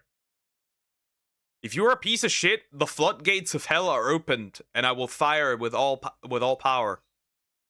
I don't care. I do it with Yara. I do it with Anna Valens. I don't care. Marina VT. I think my criticisms will reflect that. However, at the same time, unlike GDQ, I don't think that trans people, non-binary people, and queer people are above all criticism or are in fact... Equality means everyone gets treated the same way. That includes comedy. That includes criticism. that includes jokes. And we no longer listen to people that claim somebody's transphobic for criticizing them. We're no longer listening to these people. Fallible. So when I do maybe point out things that they've done, don't take it as me attacking them, because that's not what I'm doing. They will. You made the statement, but they will. Some people, I can probably guarantee you, if I look up this man on Twitter and I look at like his name and the word transphobic, you will find people that will think this man is transphobic simply because of that. Hi Shindug, how you doing? Hope you're doing well. Hello. And if you're doing that, you're missing the point. For a reason that I'm sure was totally for the enjoyment of their audience and viewers, and definitely not at all to further appease the LGBTQ+ community. Ooh, that is a tasty like-dislike ratio. We got like 10% likes. That's cool. GDQ decided to host a full panel discussion called Setting the Record Queer, hosted by Proto Magical Girl, who's apparently doing her best Jeb Bush impression. This is the part where you clap. Please clap. Welcome, Awesome Games Done Quick 2019 to Setting the Record Queer Live. Seek Sem. Get a load of this, mentally ill person. What do you mean, Seek Sem? Pronouns retard. This is where you clap. Come on! So, hi, my name's Alexis, and my pronouns are it, its, and she, her, and I'm two of your hosts. I'm sorry, what? It's. So, if it's is used for object, that means you are an object. Therefore, I can treat you like an object, not like a human. Because an it's is not human. It's usually used to describe a thing. This person is basically a thing. Mental illness. And I'm two of your hosts. So it turns out Proto Magical Girl. Two.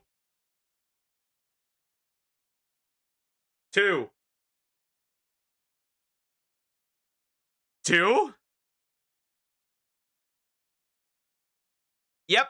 Mental illness. Made a paste bin explaining that they are plural. In this paste bin, Proto explained.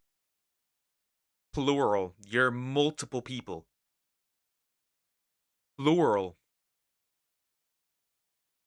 Open up the asylums. What do you mean plural? What the actual fuck? I'm plural. We're plural, even. In the past, we've talked about our notion that the person are like Gogeta, I am they, we are one. Unfortunately for you, speedrunners. Alexis and Proto Magical Girl were, metaphorically speaking, different. A cute, femme, affectionate girl, and a big, boisterous, confident streamer entity hell-bent on success. It turns out there was no. So, are you literally just like celebrating? You are separating you and like the streamer person? Yep, that is mental illness right there. That just, I'm sorry. Yep, that is, you need therapy. You need therapy. You need therapy. A lot of it. Goodness gracious. No metaphorically about it. Alexis and Proto are completely different conscious entities in our shared mind. Over the past month-ish, we've been working hard to understand our plural self, and now it's time to share that understanding with everyone. Digging further into this, a reply. Yeah, is she fucking Yugi? She's Gogeta. She's Vegeta. She's Infinite Zamasu. Did she do the fucking fusion dance? Basically, she wants to separate her IL persona from her streamer persona.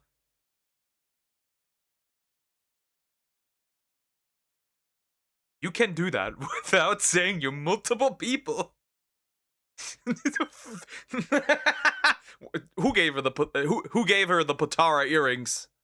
On Proto's tweet reads, "Is this more like a multiple personality brain thing, or like when Yami and Yugi shared the same body?" Proto responded with, "Okay, honestly, Yu-Gi-Oh had a significantly non-zero influence whatever the fuck that means, on our experience of plurality, so it's a lot like that. But like, it's also multiple personalities, just that those personalities have independent consciousnesses, C:. But yeah, we can switch and talk to each other like you. I'm gonna get a gun. Not for this person. I'm gonna get a gun for myself. I don't want to exist in this, like, live we in... I have no words, and I must scream. What the fuck? This fries my brain. Yeah, that's mental illness, by the way. Like, straight up. That's just mental illness. And we affirm this, by the way. That's just straight up mental illness. More like we are Venom. Nah, it's more like Yugi. Because, like, Venom isn't, like, Venom is Venom. And Eddie is Eddie. Like, they're still separate people. They just work together. But this is like, we're separate people in one body. Venom is still separate. Venom can even detach from Eddie. This doesn't work. Don't end your suffering, Poke. I don't want to suffer alone. My suffering, ending my own suffering is above all. What the fuck? This. Like, you know what Joker said? We live in a society. I don't know if I like this one. Okay, at first I was a bit confused, but honestly, it would be pretty badass to have the spirit of an ancient Egyptian pharaoh. Yeah, except that's not the case. This person is mentally ill and needs help. That's what it is. The king of games in your consciousness. And now I play the magic card, Pot of Greed, which lets me draw 2 cards from the deck into my hand! Ha! Nice try, Yugi, but you've activated my trap card, Jar of Greed, which lets me do— Retard. God, a retard. It's ADD, Poke. No, it's not. It's not. It's not. That is something else. That is something else. Good morning. Hi, Lulu. How are you doing? Hope you're doing well. Hello. It's still 12 p.m. 12 p.m. Interesting. At least it's at least in their mind. They merge their identities, I guess, but not really. do whatever the fuck I want. Screw the rules. I have money. It looks like the rules just got screwed. Sorry, that was my Seto Kaiba persona. Now, I did actually sit through and listen to the entirety of the Setting the Record Queer podcast, and it was about as riveting as you might expect.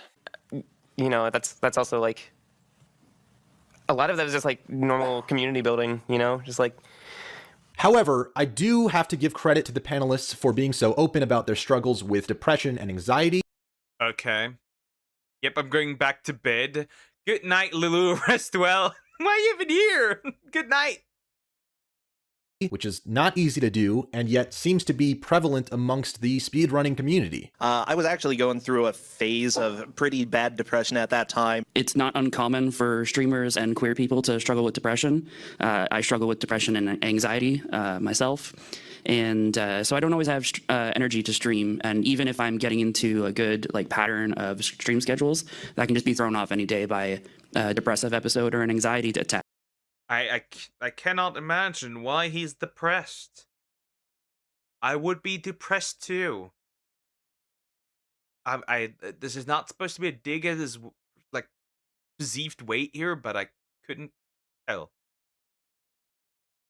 So I don't really balance it, to be honest. On that topic, I would also like to point out that I too am, since we have all discussed our. Is this a victim choir? I feel like this has no place. I feel like this shouldn't be streamed. This seems like more like something that should be a private conversation between friends, not something that should be streamed. Like, I don't think it's good to publicly open up about this. Am I just feeling that way? I don't feel this should be publicly. I don't know.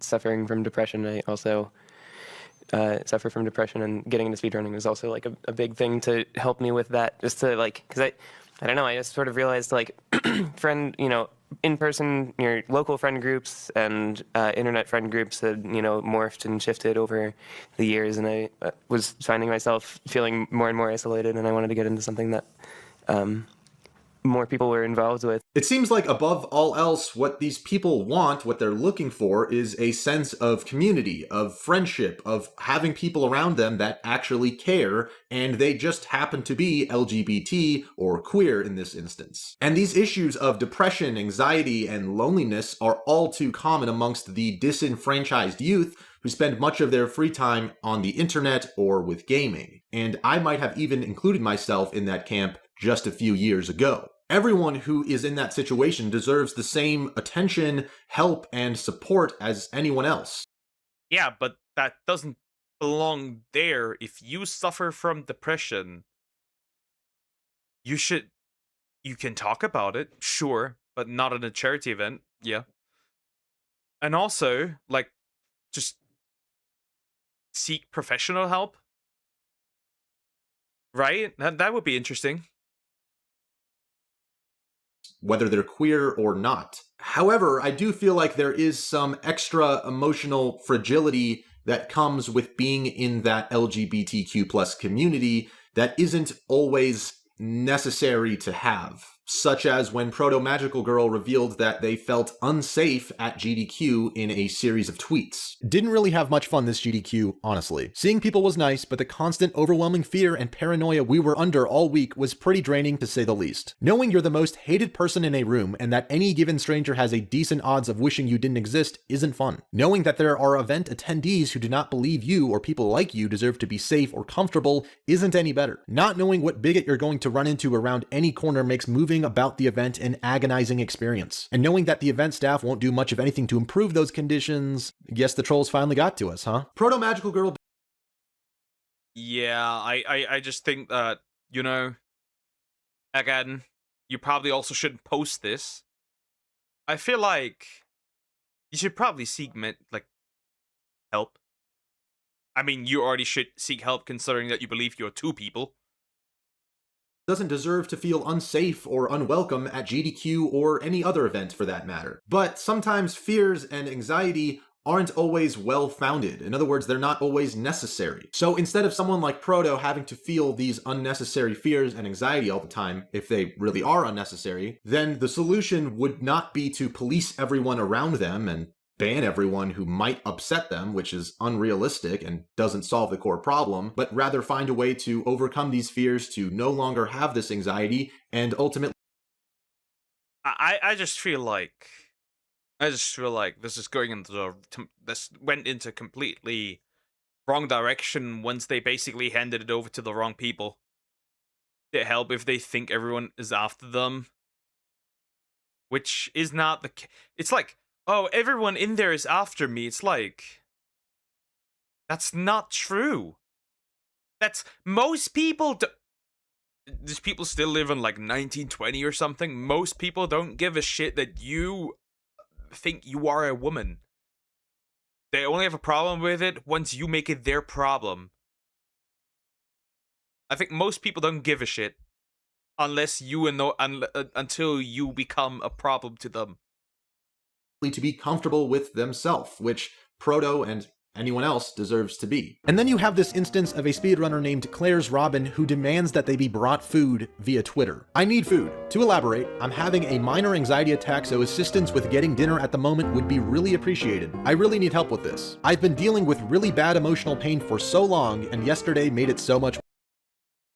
Are they trying to pity someone into getting them food? Are they trying to guilt trip people? What the fuck? Huh, interesting. I think I'm at least 4. For example, there's me at night who say this is when the alarm clock is set, I'll get up no matter what. Buddy, you're not Batman. And then there's a guy at the morning who's like, fuck the bright guy. I'm staying in bed.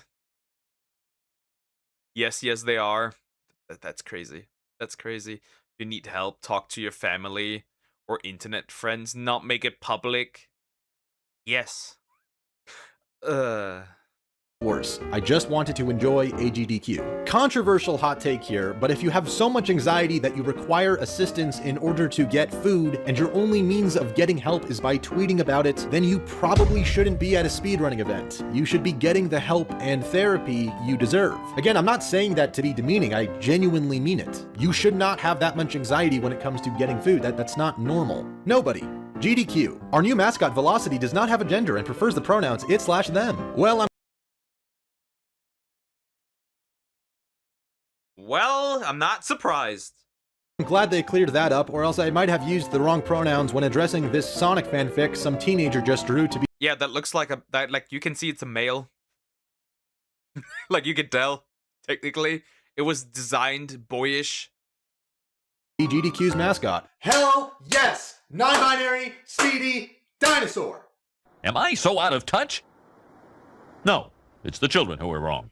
Moving on to Summer Games Done Quick 2019, speedrunner Caleb Hart that I referenced earlier returns to the spotlight, but this time he falls victim to what appears to be a sexual assault accusation made against him. In a now deleted tweet by attendee Nancy, she states, "Caleb grabbed multiple girls inappropriately last night, including me, and I'm about to go up and say something." In response to this, Caleb replied, "I remember speaking to you for a total of 2 to 3 minutes with multiple people around me that can call out this as a lie. I would love for you to present some sort of proof." Nancy later clarified that she didn't have proof, but that she needed to know if...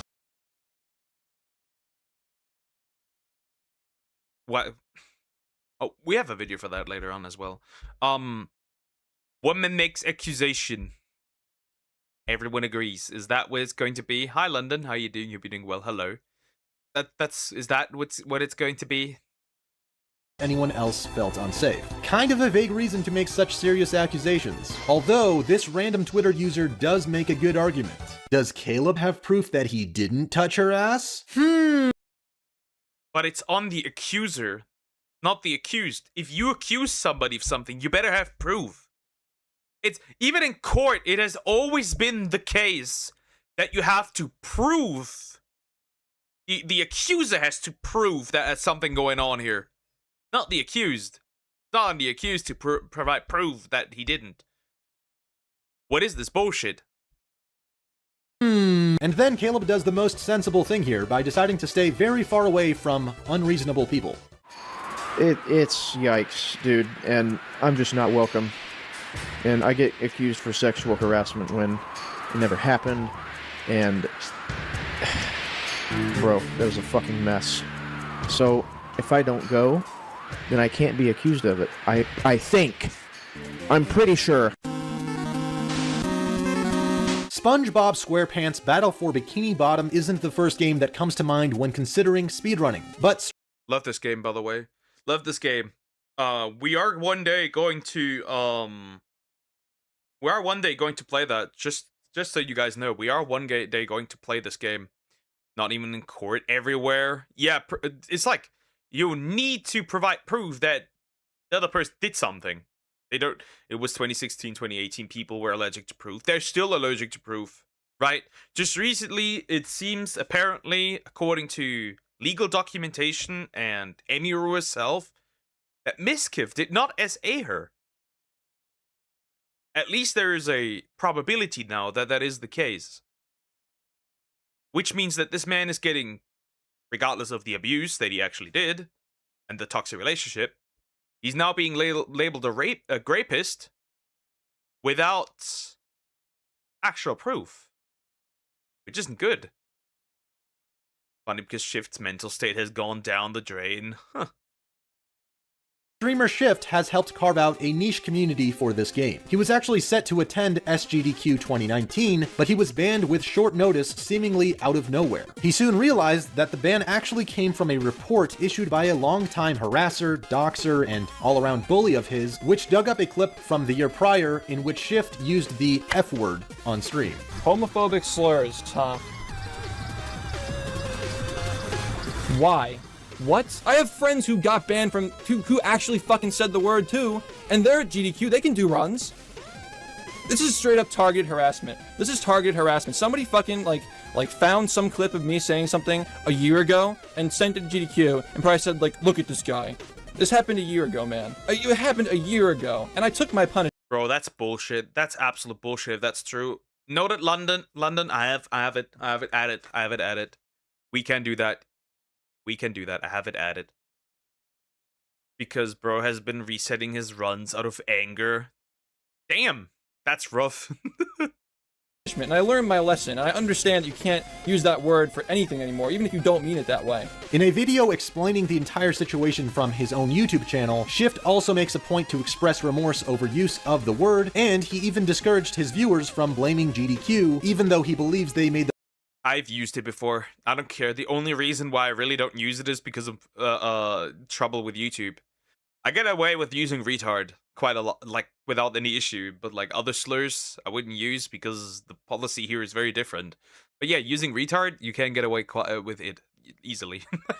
It's it has become my favorite word at this point.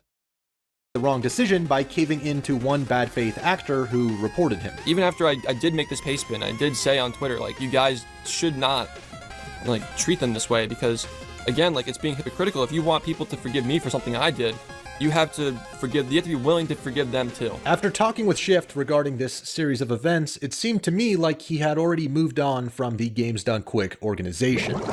As far as like my personal... It's also, I have a hot take. If you say a slur, but it's not targeted at anybody, I think you shouldn't give a shit. That's just me though. I think if you say slur, and it isn't targeted at anybody, it's like targeted at a video game character, fictional character, whatever, then you kind of don't, I feel like there's no point.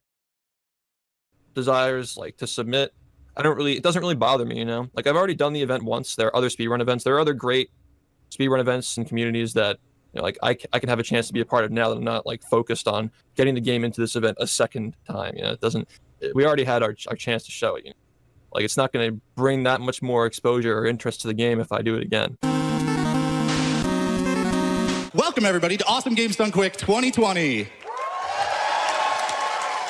This time around, the pronouns of some speedrunners were featured alongside their names on the stream overlay. To start off this shit show, another one of the community's most beloved players, Trihex, was retroactively banned from participating in the event after he had already submitted his run, because over 2 years ago, in October 2018, he said, you guessed it, the dreaded F word on his livestream, somewhat mirroring the situation that Shift found himself.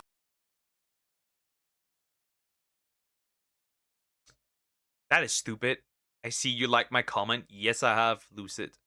I have. How you doing? Hope you're doing well. Oh god, Ling has forgotten to mention G Pro. And Bubbles. The fuck? I don't know. Regardless, that's interesting. Okay, so those were 2 more people that were nuked, apparently, in this case. Bro, it ain't that deep. Like 2 years ago? Who cares about shit 2 years ago? You could probably pull some diabolical shit from me being like 16 and posting interesting stuff on Twitter. Huh. Trihex did write a lengthy apology post at the time, but of course, no one cares about apologies and no one is interested in forgiveness or self-improvement.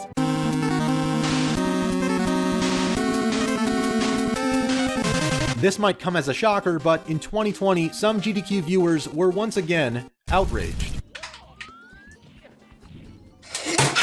A now viral tweet by Lady Alexis called out Spanish speedrunner Lulz Belheim, who was participating in a Final Fantasy VIII speedrun, because on his Twitter bio it states that he hates feminazism and because he supports a conservative economic policy. Obviously, the only course of action is to ban them for a Yes, I like a functioning economy. Banned. For an opinion on economy? Bubbles got nuked 2018 for an edible. NG Pro got nuked for abuse and sewer slide jokes in 2015. Okay, bro. But for an economic opinion? What did he say? Like, he doesn't like communism? months, which is exactly what happened immediately after Lulz Velheim completed his run. Kotaku reported that the founder of GDQ, Mike Uyama himself, actually pulled Lulz to the side, informing him of the ban due to his Twitter bio, which also contained some tongue-in-cheek pronouns and the gender Fallacy Hunter, I hate from Nazism based. I have world records, okay? Speedrun wait. Non-binary. Lose. What the fuck? I feel like instead of apologizing, just do it to troll people. At this point, it's like rage bait them. For when he has a base bio there. distinction of demi-non-binary. Being offended at that makes absolutely zero sense. On one hand, we're being told that the gender binary is arbitrary. On the other hand, if someone makes up a new gender distinction, it's suddenly— It's not. See, non-binary doesn't exist. You want to know why? Binary and non-binary, it's like binary fallacy. Binary and non-binary are still binaries. So that's the thing, right? You can say non-binary because binary and non-binary is a binary system. Everything's a binary system now that I think about it. Our entire existence is based on binary systems. Organism, non-organism. Man, woman. Hard, soft, hot, cold. Huh. Objective reality is shocking. It is a play on his name, Luzbel. Hence the pronoun luz. Interesting. The problem? I thought the whole point was that everyone can just make up their own gender. Lulz is just taking that to the extreme outcome. For what it's worth, Lulz was reported to be a kind and caring person in real life, even around non-binary and trans people. Maybe you shouldn't judge a person by their Twitter bio alone. You didn't change that. There's something even more shocking. You can disagree with people's lifestyle and life choices and still treat them well. I personally don't believe that a man can be a woman and vice versa. But I would never treat somebody that does believe that badly or wrong or hurt them. They deserve to be treated normally as everyone else. Again, unless they're retarded, just like everyone else if they're retarded. Oh, okay. It's okay. And finally, at this event, the most important issue within the speedrunning community was brought to light. Attention, all AGDQ 2020 attendees. You've been at AGDQ for just over 24 hours. By this point, you should have showered at least one time to maintain optimum hygiene. One word above all else has grown to define the high-pressure, politically correct climate of games done quick. I achieved the world record in April 2015, then I realized I could just submit for HDQ 2015 and see what happens. And then, of course, it got accepted because it was a race among the top 3 120-star players. But as far as like my personal desires, like to submit, it doesn't really bother me, you know? My ban was strictly that I'm not allowed to submit any games. I'm not allowed to play any games. Submit.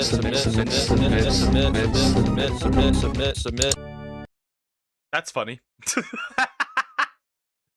I remember when Doom Eternal, the weirdos got mad because they tried to say the demons are immigrants.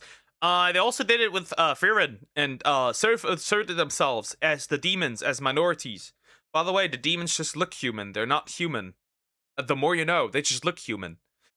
People were like, oh, like Frieren is racist. And I'm like, demons aren't humans, right? Only humans can be racist, but demons aren't humans. They're animals that copy humans, basically. It's like, yeah, bro, you definitely are a schizo. Most certainly a schizo. That much is clear. A ban issued by GDQ means you can no longer submit games to be played and showcased by you, the speedrunner. The speedrunner who's put countless hours into perfecting a series of oftentimes extremely difficult tasks and maneuvers in a game which takes the finest precision and the most efficient strategies in order to overcome. And on top of all of that, each speedrunner is competing with other players in their community. In order to even submit a run worth watching, a player has to be better than the vast majority of other players who haven't achieved the same world record time. And yet, after all of that, a speedrunner must submit. Not just the run, but themselves too. Practically, that's like basically how Twitter functions at this point. Hi, that's the official. How you doing? Hope you're doing good. Yeah, submission. That's exactly what these people want, though. GDQ is an organization that funnels viewers to speedrunners. Each GDQ stream gets well over 100,000 live viewers, and for as long as their runs are, each player gets a time slot of that viewership. If a sizable enough percentage of viewers enjoy the speedrunner's personality or their gameplay enough, they will usually start to follow that streamer and be interested in their content. It's a top-down way to gain recognition on Twitch. However, by carving out a community of viewers on their own, players like Shift, Cheese, Trihex, and even Caleb Hart have built their own platform. These streamers no longer need... Which makes sense, because if you have to rely on an event for you to succeed in any way, shape, or form, then that's kind of pointless, in my opinion. Hey, bro, can you play some Minecraft? Nah, not really. This game has been dead to me since the PlayStation, like, when they... Basically, like, when you couldn't play the PlayStation 3 version with friends anymore. I'm burned out of Minecraft. I'm good. How are you? I'm great. I'm great. To submit to the authority of GDQ. And who knows, maybe one day, if they grow a community large enough, these streamers won't even need Twitch anymore. Shift explained to me how he had formed his own community and was looking forward to other future speedrunning events aside from GDQ. My speedrun community has kind of formed its own community. Really? Throughout the past, 4 years, where, well, I mean, all popular speedruns do, right? There are plenty of small events that you can go to. Just look around, you know? I'm personally, this year, my plans for speedrunning events are, I'm going to attend PACE 2020, which is, it's a speedrunning event, but it's not charity-oriented, it's more competitive-oriented. So it would be like a tournament where you go and people will compete in races for prizes. The speedrunning community continues to expand, even outside the realm of GDQ. Events like the European Break the Record Live bring new competition to the scene, where on January 31st... Well, that makes sense, right? I've heard good stuff of this for the European stuff, so that's very interesting. I'm just generally surprised at how bad this has gone for them. And everyone just gets banned. It's kind of funny. It really is.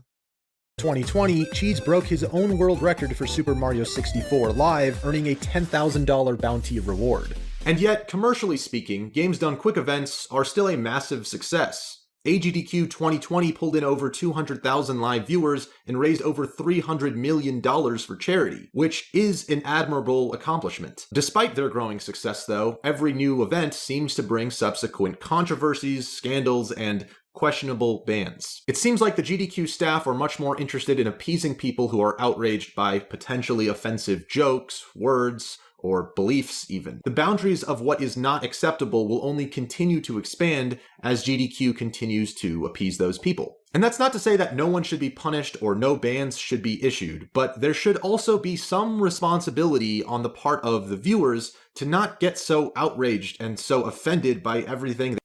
I would literally holy money, all that for a game, multiple games, right? At the end of the day, it's just people speedrunning and other people donating. It's just to me, I would never be able to go there. I spam retard the entire time. I cannot control myself. I live to insult people. I have no self-control when it comes to that. How about you, bro? Do you like some Roblox or even speedruns? The only stuff on Roblox I really like is their monster taming games. And speedruns, not really, no. I like to 100% games. I have a video in ESA, okay.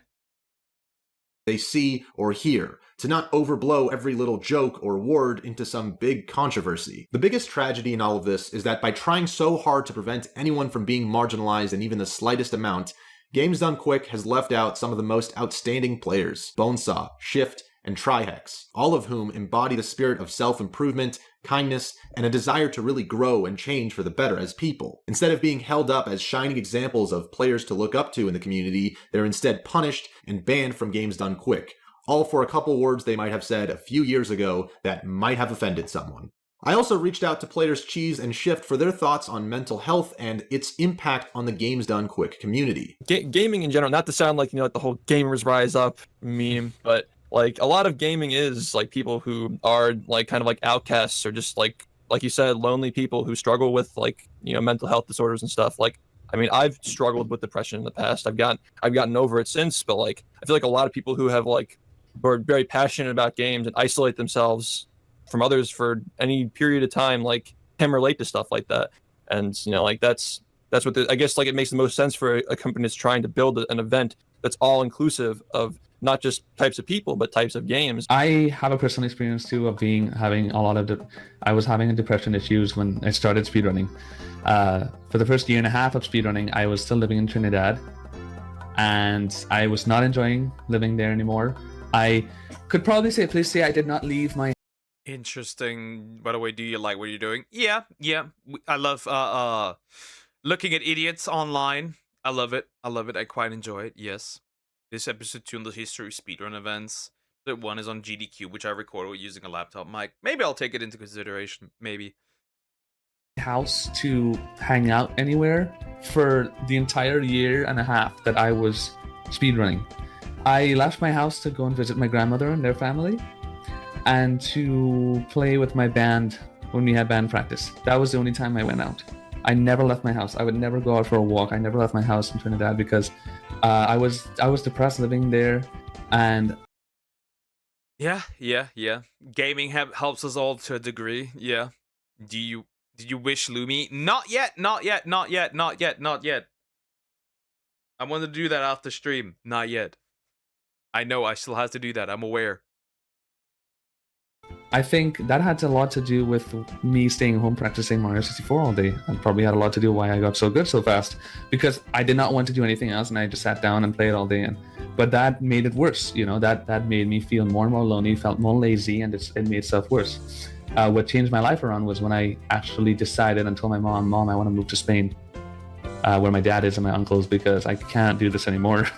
I'm even getting emotional thinking about it, because that was a tough time. But I made a decision to personally do something about it. I moved to Spain, started a lot of my life very differently, and now I am by far the most happy I've ever been. I wake up every day with something to do outside, or just something to do in general, somebody to talk to, and I've never been this happy, but it was all because I made the decisions to do everything.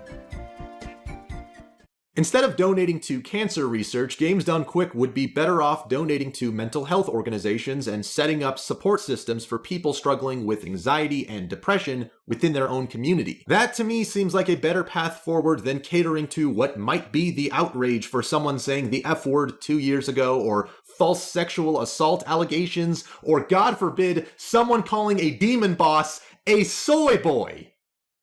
Wow. Anyways, pretty much to summarize this whole situation, simply put, this event is retarded, and they ban everyone for everything, regardless of what you do. This is horrible. I don't think like I would be scared if I was a speedrunner. I would be scared to attend this event, but that's just me. Anyways, the Woke speedrunning event continues. Like, comment, and subscribe.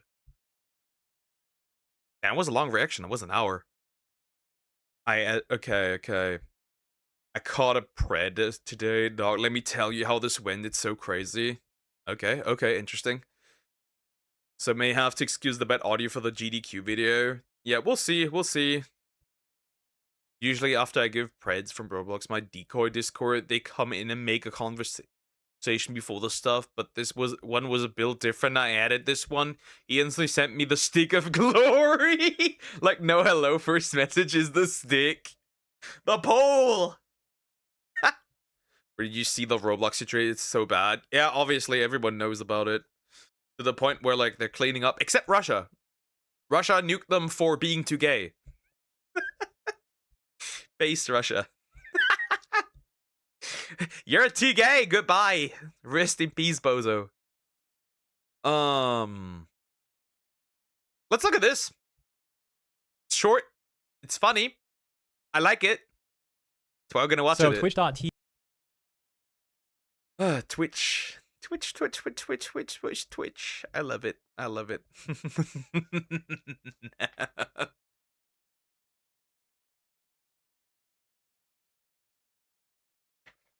Short and enjoyable. It's so terrifying. Time's up for me. Enjoy. Take care, cricket. Have fun in your watching your baddie. Yeah. It's so terrifying. Not really. There's worse, buddy. Will my request be next? Although this one we can do yours. This one's just 5 minutes, so it's pretty short. After that one, we can also do Croc Rocks. Yeah. Guys, stop pressuring me to watch your stuff. Chill. I still want to have fun as well while watching stuff, right? So I need to throw in my own things as well a little bit. It's also like numbers. Important. Speaking of Women's Day, I'm making a video on women in speedrunning. Gotta go. Have to edit the video. Take care. Bye-bye.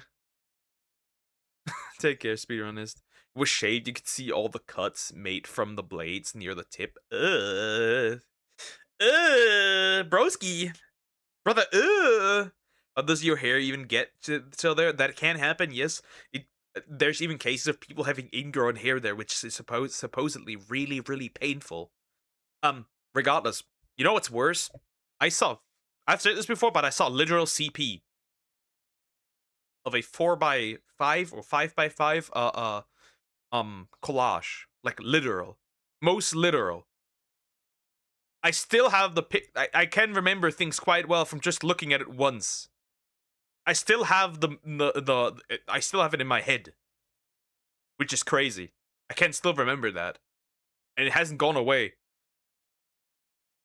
I reported the account got nuked, thankfully immediately, but like, on Twitter, yes, on Twitter. I think it was on a Hassan. I didn't get it sent. I got it. It was literally in the reply. So somebody like talked about Hassan. Somebody replied to that, and somebody under that reply posted that. Ugh. Horrible. Absolutely horrible. Gross. Terrifying. I reported it immediately. And it was banned, thankfully. Anyways, we're gonna look at something interesting now. Twitch's Women's Day event has been a disaster by Hirohei. Yeah, so practically they were just like, what's the word? They were practically like showing games of like what women voted, and the women weren't particularly happy about what they voted. Horrible. You still have it in your head, so technically you were constantly viewing it. Get it out of your head, man. Watch some Jesus content. I try, but if I think about it, I can literally, like, visualize it in my head. It's horrible. It's horrible. I can even do it with, like, quite a while ago, I saw, like, a deer being, was it a deer? Anyway, it was some kind of animal just being, like, totally torn apart. I also drove by a bicycle, like a bike accident, not bike accident, motorcycle accident. I still remember all the stuff that was there. It's horrible. I can, like, grotesque stuff I can remember really, really well.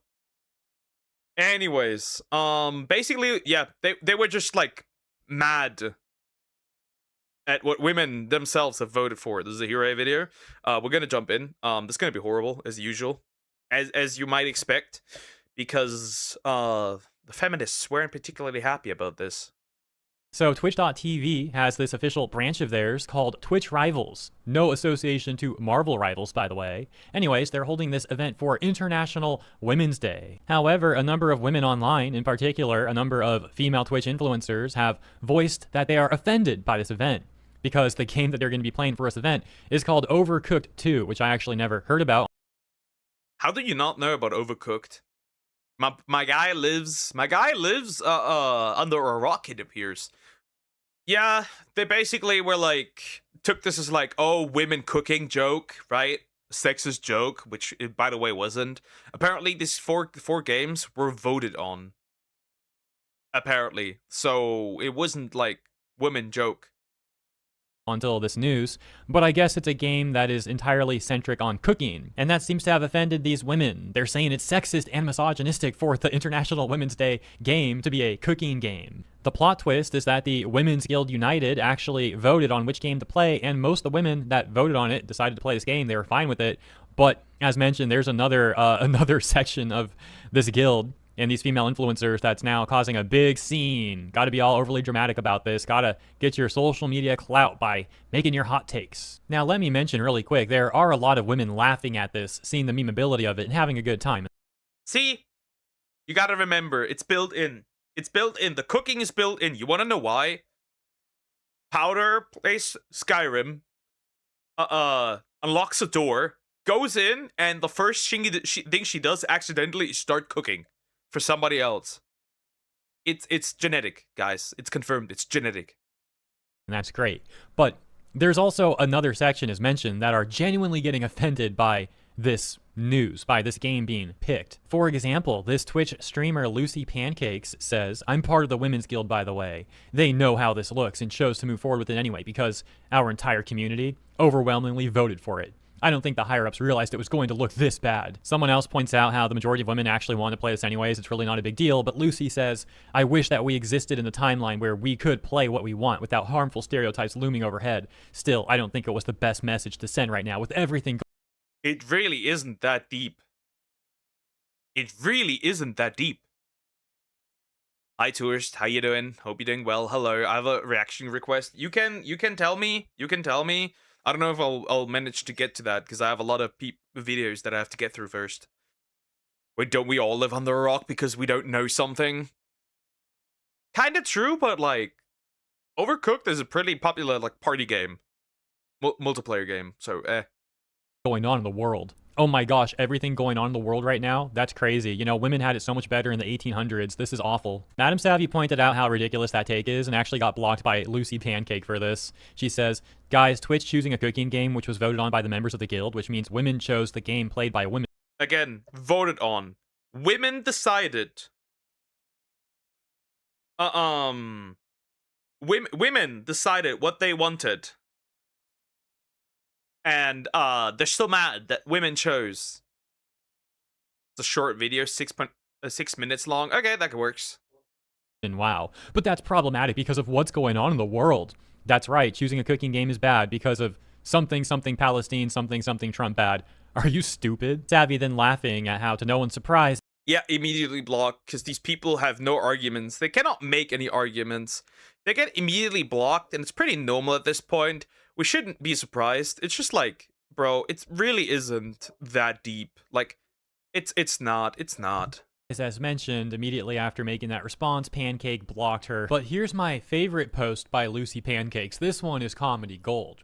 Of course, it wasn't intended to be, but that just makes it more funny. So here it is. She says, am I part of the Twitch Women's Guild? Yes. Do I feel like this was a blunder? Absolutely. Here's why. Oh gosh. We could have really done something epic. Dominated a male-occupying game. Interesting.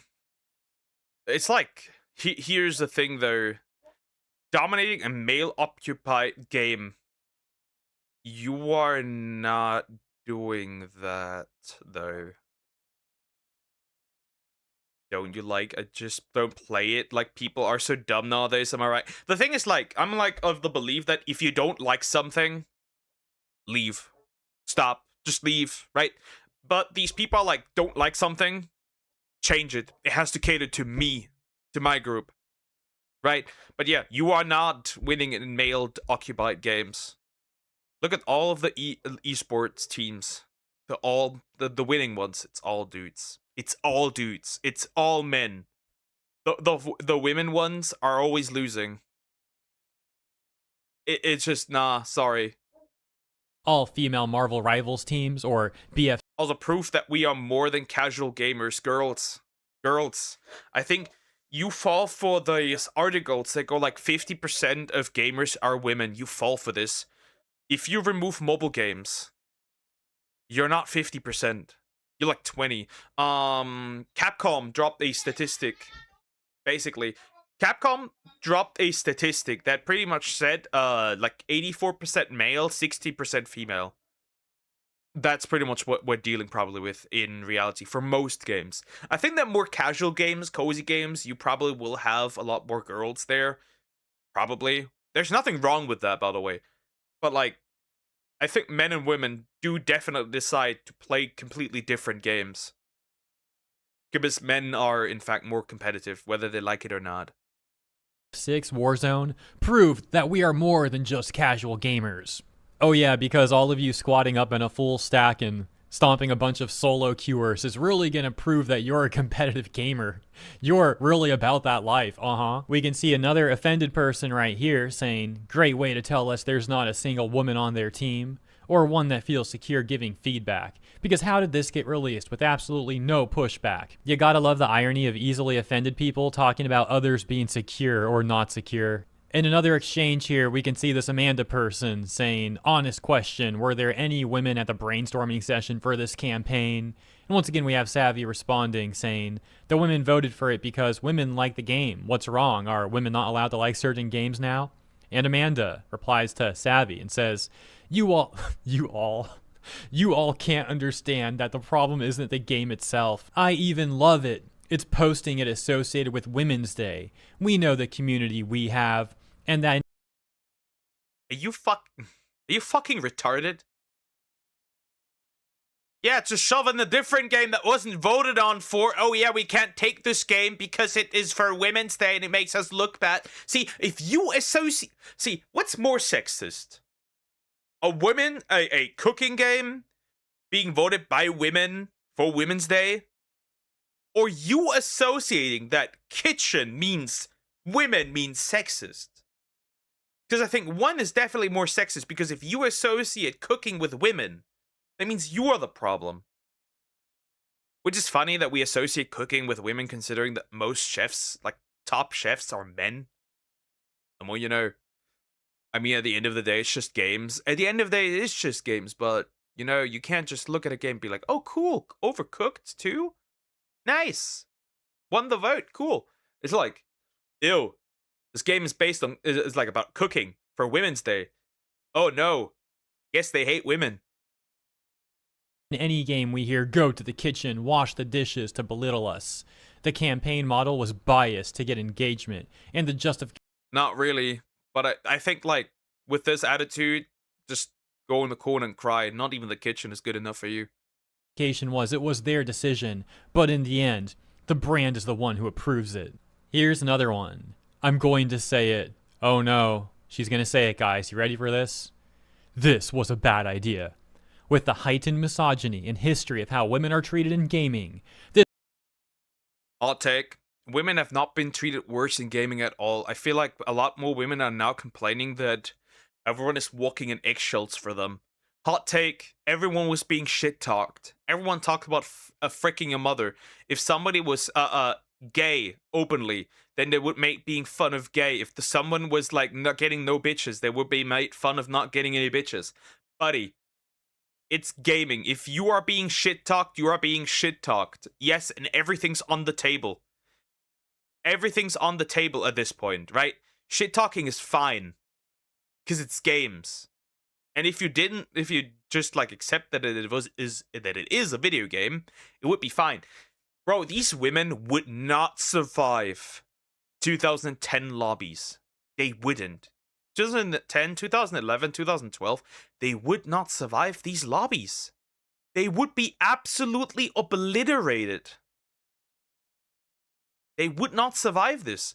I got people back then like they told me like they're gonna fuck everyone in my family, including my dad and brother. Like, yeah. Ha! But they're just words at the end of the day. They don't matter unless you give them power. This would have been the perfect time to showcase our skills and competitiveness. So all of this has been a pretty amusing situation. However, as a man, I also find something else funny about all of this too. And that is the stark difference between International Men's Day and International Women's Day. For example, every year I always forget International Men's Day is even a thing, up until that day actually comes around and I see a bunch of miserable people online talking about how much they hate men. This has resulted in an annual tradition of sorts on the channel, where on International Men's Day I do a brief compilation of those sort of posts, a bit of commentary, and call it there. It basically just ends up being an easy content day, and I wrap it up by giving my best wishes to the bros out there. This is to say that, yeah, for most of us, we don't really do anything to celebrate International Men's Day at all. So it's pretty funny. Take care, bye-bye, and thank you. Have a nice day. Here's the thing. Here's the thing. I think most women don't even give a shit. Like, the women that actually just are enjoying games, I think that are actually interested in games don't give a shit. I think a lot of these women are gaming because it became mainstream. Just like a lot of these people, right? I like really hot takes on both sides. So for one, I believe that a lot of these women... Gonna be back for another stream. Yeah, take care. Thank you. Here's the thing, okay? For one, I believe, and that's, again, just my take, a lot of these women that are playing games nowadays, they don't do it because they actually enjoy playing games. Or, like, not because, like, they, like, got into games very young. They do it because it has a sizable audience, and they can use that for themselves, right? Look at that. Gamer girl. Oh my god. Wow. It's also that I believe that they do it because it has reach, not because they genuinely like games. Because if they genuinely like games, they like what they are already. They wouldn't want them to cater to them. I have the exact same issue with anime. A lot of these, like, especially, I can talk as a VTuber, a lot of these female VTubers do not like anime. They don't watch anime. They don't consume anime.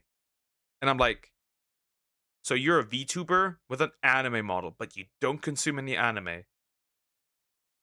And I can tell that a lot of these, like, women here, they were part of the group that bullied others for playing video games or watching anime before it became mainstream. I know that is a hot take. I know a lot of people don't like hearing that, but there might be some truth to it through the experience I have made throughout the last 2 years. I am pretty sure that for International Women's Day, there's this entire Twitch guild and an event sponsored by Twitch itself, which is owned by Amazon, doing special events and stuff like that. It's a complete night and day difference. But even then, as we saw just now, the section of virtue signaling women online are using this day and this event to tear other women down. Because how dare they vote to play this game? How dare they have fun? And how dare they meme about it? They're supposed to be offended and call this sexist or whatever. They're supposed to fall in line with the hive mind. Very pathetic behavior, very sad stuff. But thankfully, there are based women out there too that are pushing back against the Savvy, Leaflet. Oh, it says similar things, but mostly Savvy. She liked the tweet recently. I'm very proud of that. Savvy noticed. Those other types. That is the latest, though. That's the news, in my opinion. Let me know what you think about all this. Yeah, to me, it's very simple, actually. They gotta get their shit together and stop being, like, this offended. About, like, I think, like, it's more sexist to assume that kitchen means, like, misogyny. Like, a game about, like, in the kitchen means misogyny than, actually just women having voted for the game. By the way, women voted for this game. Not dudes, women. And they're still mad about it. Anyways, like, comment, and subscribe. Alright, real quick, I need to turn on the lights because it's getting dark in here, and then we're gonna do the Javius video, and then we're gonna do the Croc Rock video. So yeah, be right back.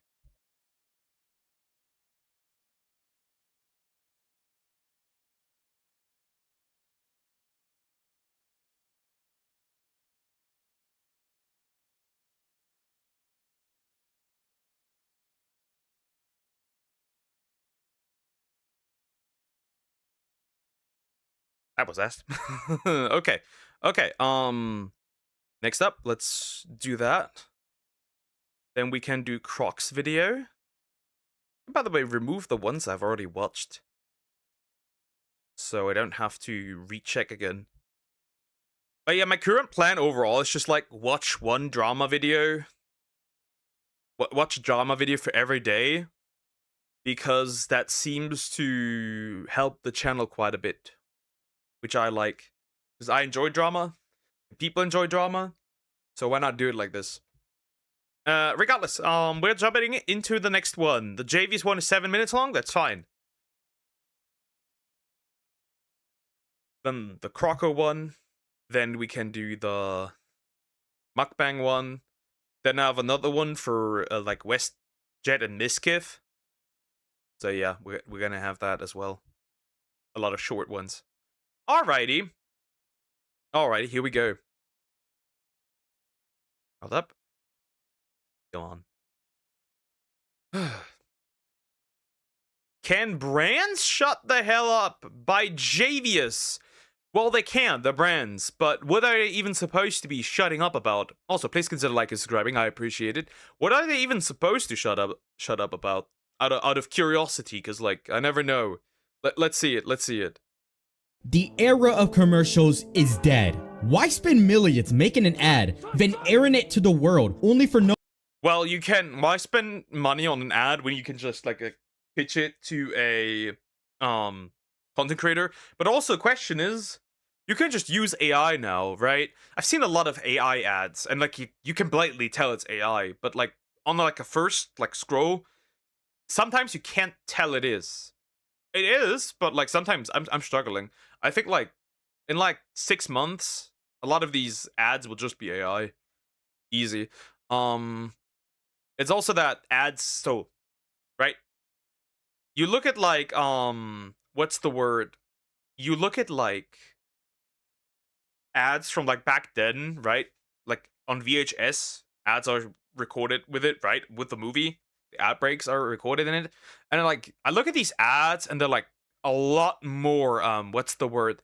They're a lot more creative, than they are now. I feel like the modern ads are kind of ad slop.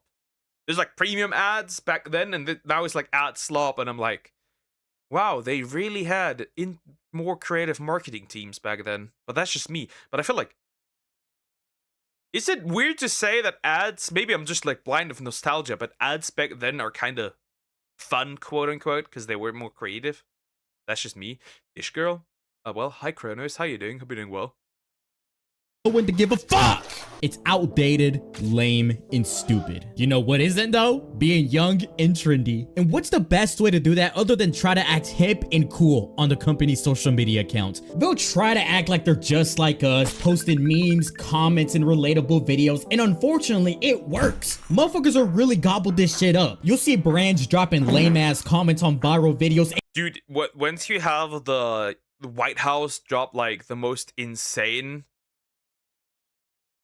like once, how's the word, like we have reached a point where the White House drops like banger edits. There's like war, it's like it's working, right? Or like some companies dropping a banger ad on their food. I'm like, fuck, this is a crazy good ad for fucking Doritos, and I'm like, huh, how? Hello, that's good. Me too. You're fine. Okay, good. Not bad. And getting hundreds of thousands of likes. You'll see their videos and memes blow up and gain millions of views. It's literally the fucking Goo Goo Gaga with like the stupid like bird.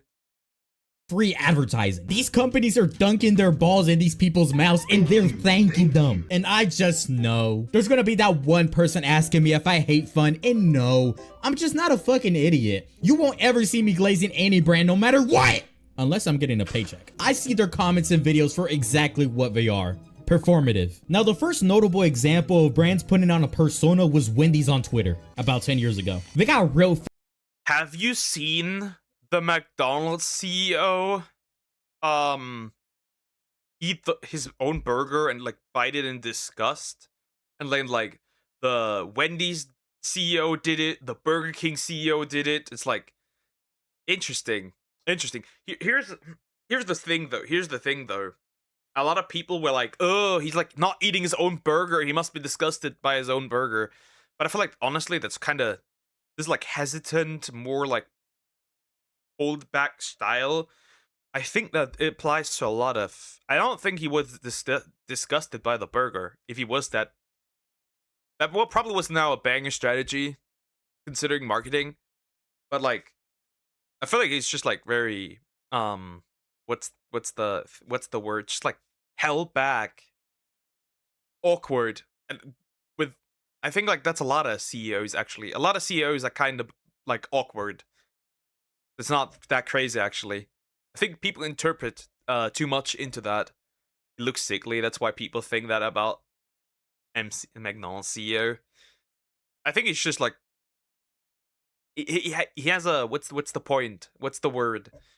He has a stick up his ass, to put it bluntly, and that's probably why he was the way he was, like acted the way he did. Probably people aren't smart. Probably people have gotten dumber. Dumb people don't get smart content and makes them feel dumb. People are sheep. Bah. Famous for quote-unquote roasting people and other brands, and the internet loved that shit. There were Wendy's roast compilations on YouTube. The Redditors were making dank memes about it. This shit was groundbreaking at the time. They managed to make themselves a part of internet culture. And I'm not gonna lie, as much as I hate companies trying to act like people, Wendy's did it right. Or maybe they were just the first ones to do it. Because this shit got old fast. Every company wanted a taste of that success. Many tried and failed, but some stuck around, such as Duolingo. Now, I'm not gonna lie, unlike Wendy's, Duolingo pisses me the fuck off. I'm about to put some hate on Duolingo's name, because I've always hated their stupid ass account. Even before it was cool to hate on them for the AI controversy, I've been their #1 hater. You can just smell the millennial stink on those dorky ass videos. I'm surprised they even got this successful, because I've never found anything. It's very clear when an account posts basically a what do you call it? A company account posts like what their post reflects on who's running the account. Like you can tell, for example, that for like some of them that's a Zoomer running the social media account. Yeah, like you can tell. And for some you can tell, buddy, that's a millennial. But they're targeting an audience that isn't millennial, right? They're targeting like older Zoomers, and I'm like, bro, your millennial jokes don't work with us. That doesn't work. That's kind of stupid. Stop it. Stop it. I'm like, I can tell that whoever, for example, runs the White House social media accounts is a Zoomer. I can tell. That's not a company. Though technically you could argue governments are in some way, shape, or form companies. Still, you can tell when somebody's a Zoomer or not. Thing related to Duolingo in the slightest bit amusing. They're kind of like an internet vulture. Whenever a meme or a trend is near the end of its life cycle, you can bet your left ass cheek Duolingo, that stupid ass bird, is gulping down the sloppy leftovers. I really am surprised how they managed to rack up so many followers, especially on TikTok. 17 million? And of course some of the tickers. Bro, 70 million is crazy, but then again, Duolingo has locked in for years. A millennial, we have to have a twisted humor. I grew up with both sides. Millennial humor and Gen Z humor.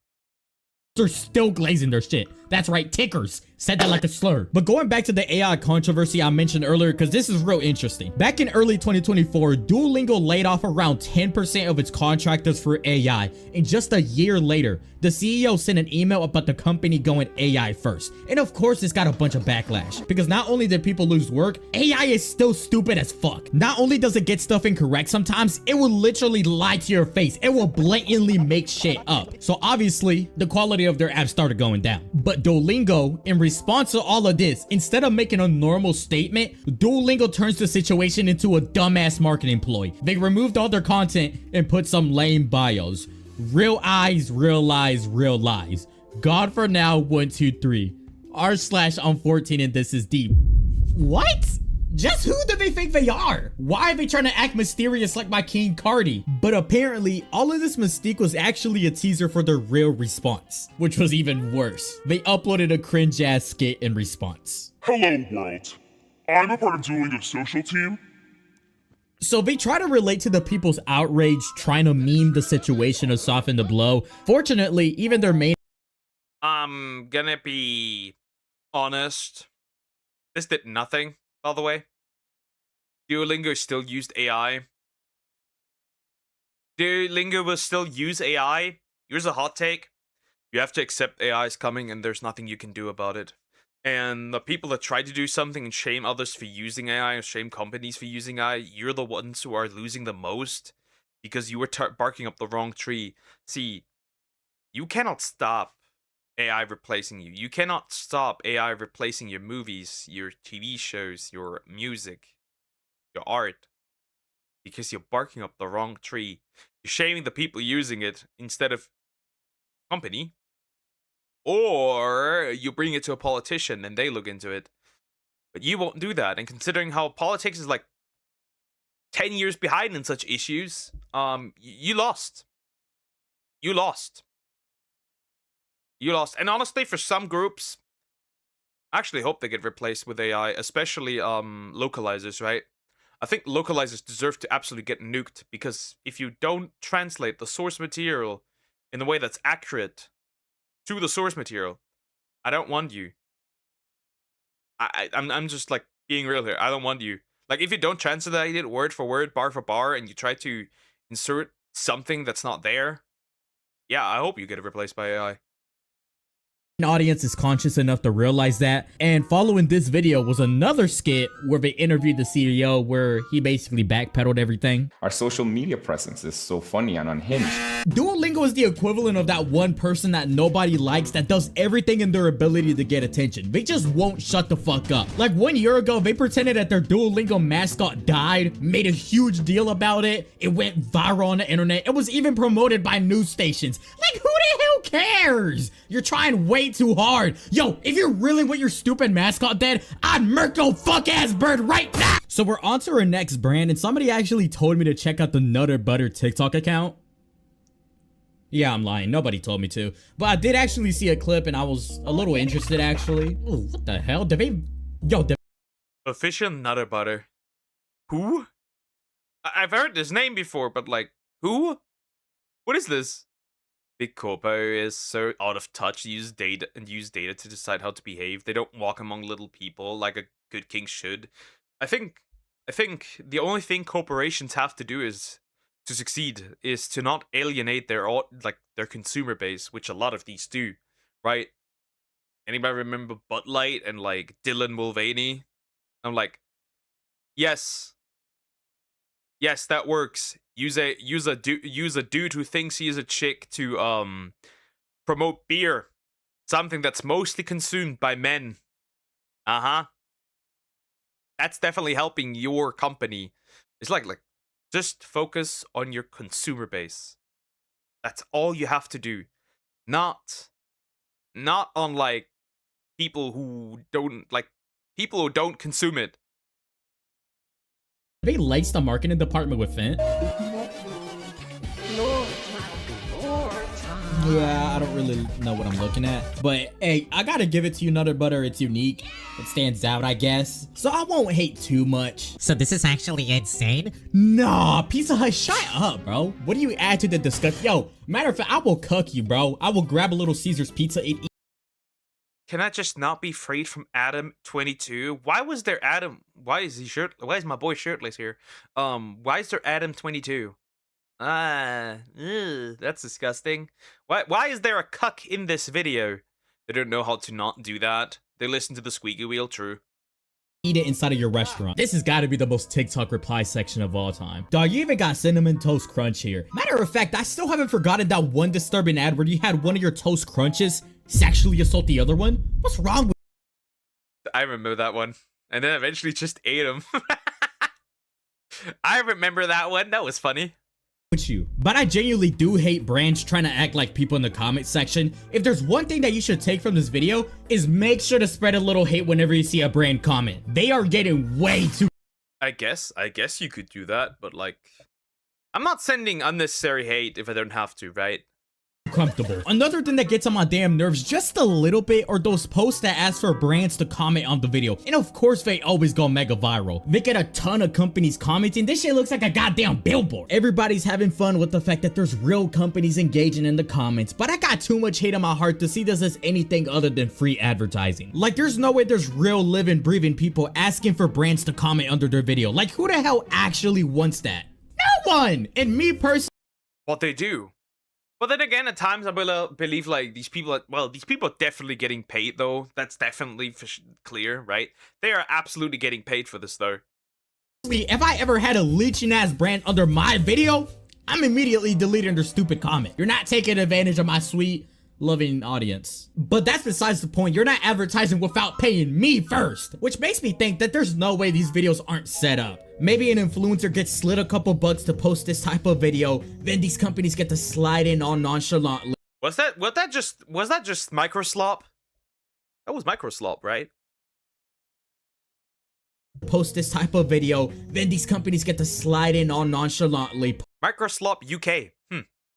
Post their corny ass one-liner and effectively get tens of thousands of dollars worth of brand recognition from just a singular comment. It's perfect for them. You know, and all of this wouldn't work if people would just stop treating brands like they're celebrities. This isn't the fucking CEO talking, it's just the social media manager. Chill out. Luckily, I'm starting to see a lot more people wake up, which is good. For example, this epic fail, as you younglings say it. When you low-key thirsty for a brisk, so you low-key drink a brisk.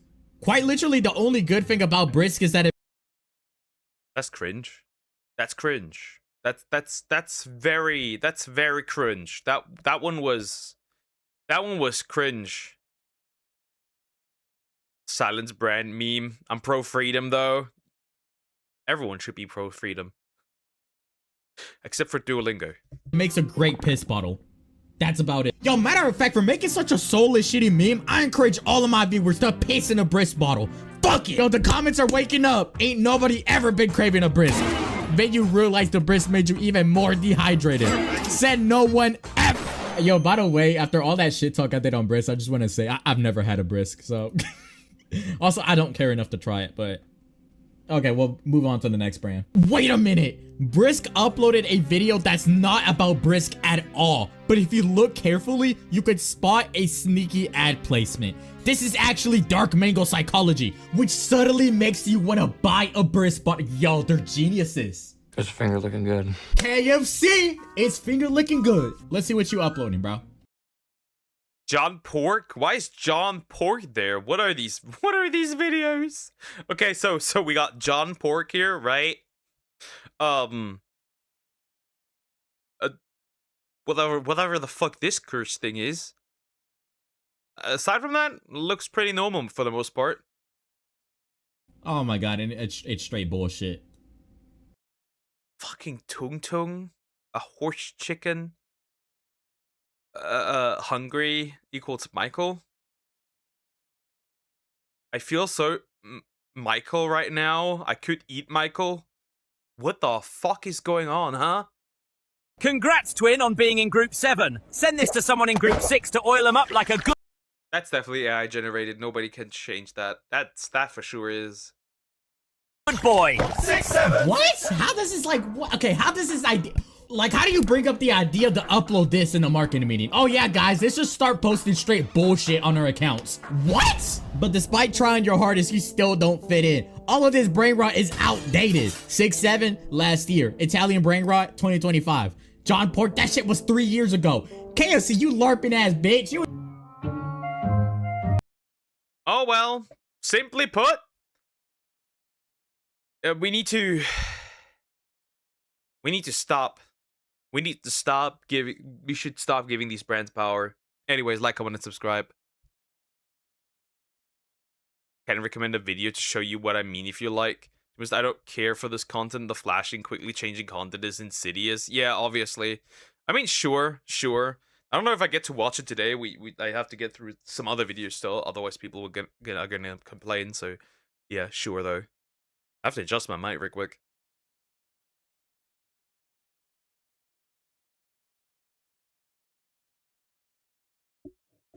That's better. All right, next one I have to get through is the one for Crocker Rock. That's for sure. Before I forget that. Before I forget that. Okay. Where's my boy? Where's my boy? Where is he? Is Croc even here? Before I watch this? Is he even here? I don't know. I hope he is. Regardless, unless he's not here, then I'm not gonna jump into it. Then we're gonna touch something else, I guess.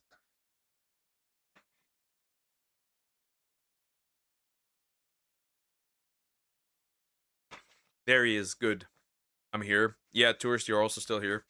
First, I have to get through this, and then you're next. All right. All right.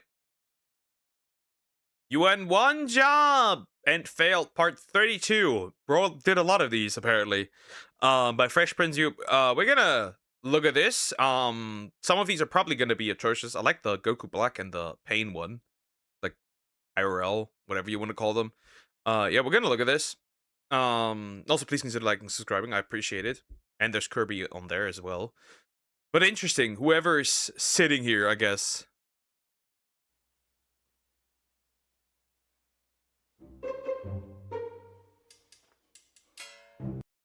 Bro comes as late as the German what's the word? The German trains. Funny. Yeah, I'm aware of Cocomelon. I think we watched that as well, actually. We watched so many videos on Cocomelon. Yeah, I'm aware. I know what you mean. There's even a Cocomelon movie coming soon. They completely fried our children.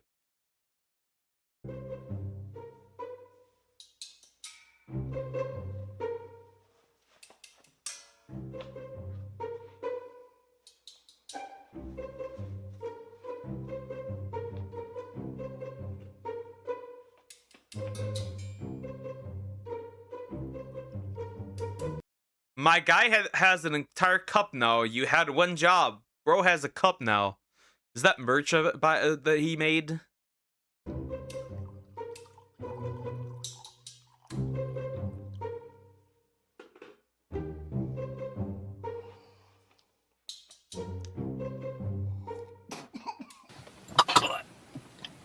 Good. We interrupt our program to bring you this important message. You won't escape my wrath! Why an intro like this? But okay, I guess. That video must have been a little older with that intro. Interesting. Okay, then so you know what I mean by the flashing imagery. Yeah, I know what you mean. Right? There's like 2 frames. Like a lot of Cocomelon is like literally 2 frames next, 2 frames next. It's like crazy. Now maybe it's just me, but I feel like if you're trying to sell something, maybe you should get a model that can fit. Yeah, that's what I'm thinking. So these pants don't fit. Like these pants don't fit. And I can tell they don't fit. That's very large right there.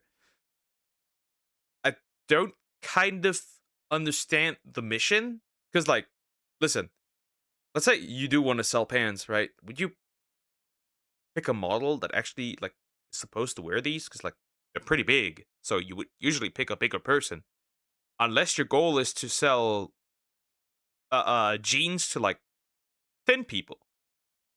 But then why do you have like a jeans that's like this big?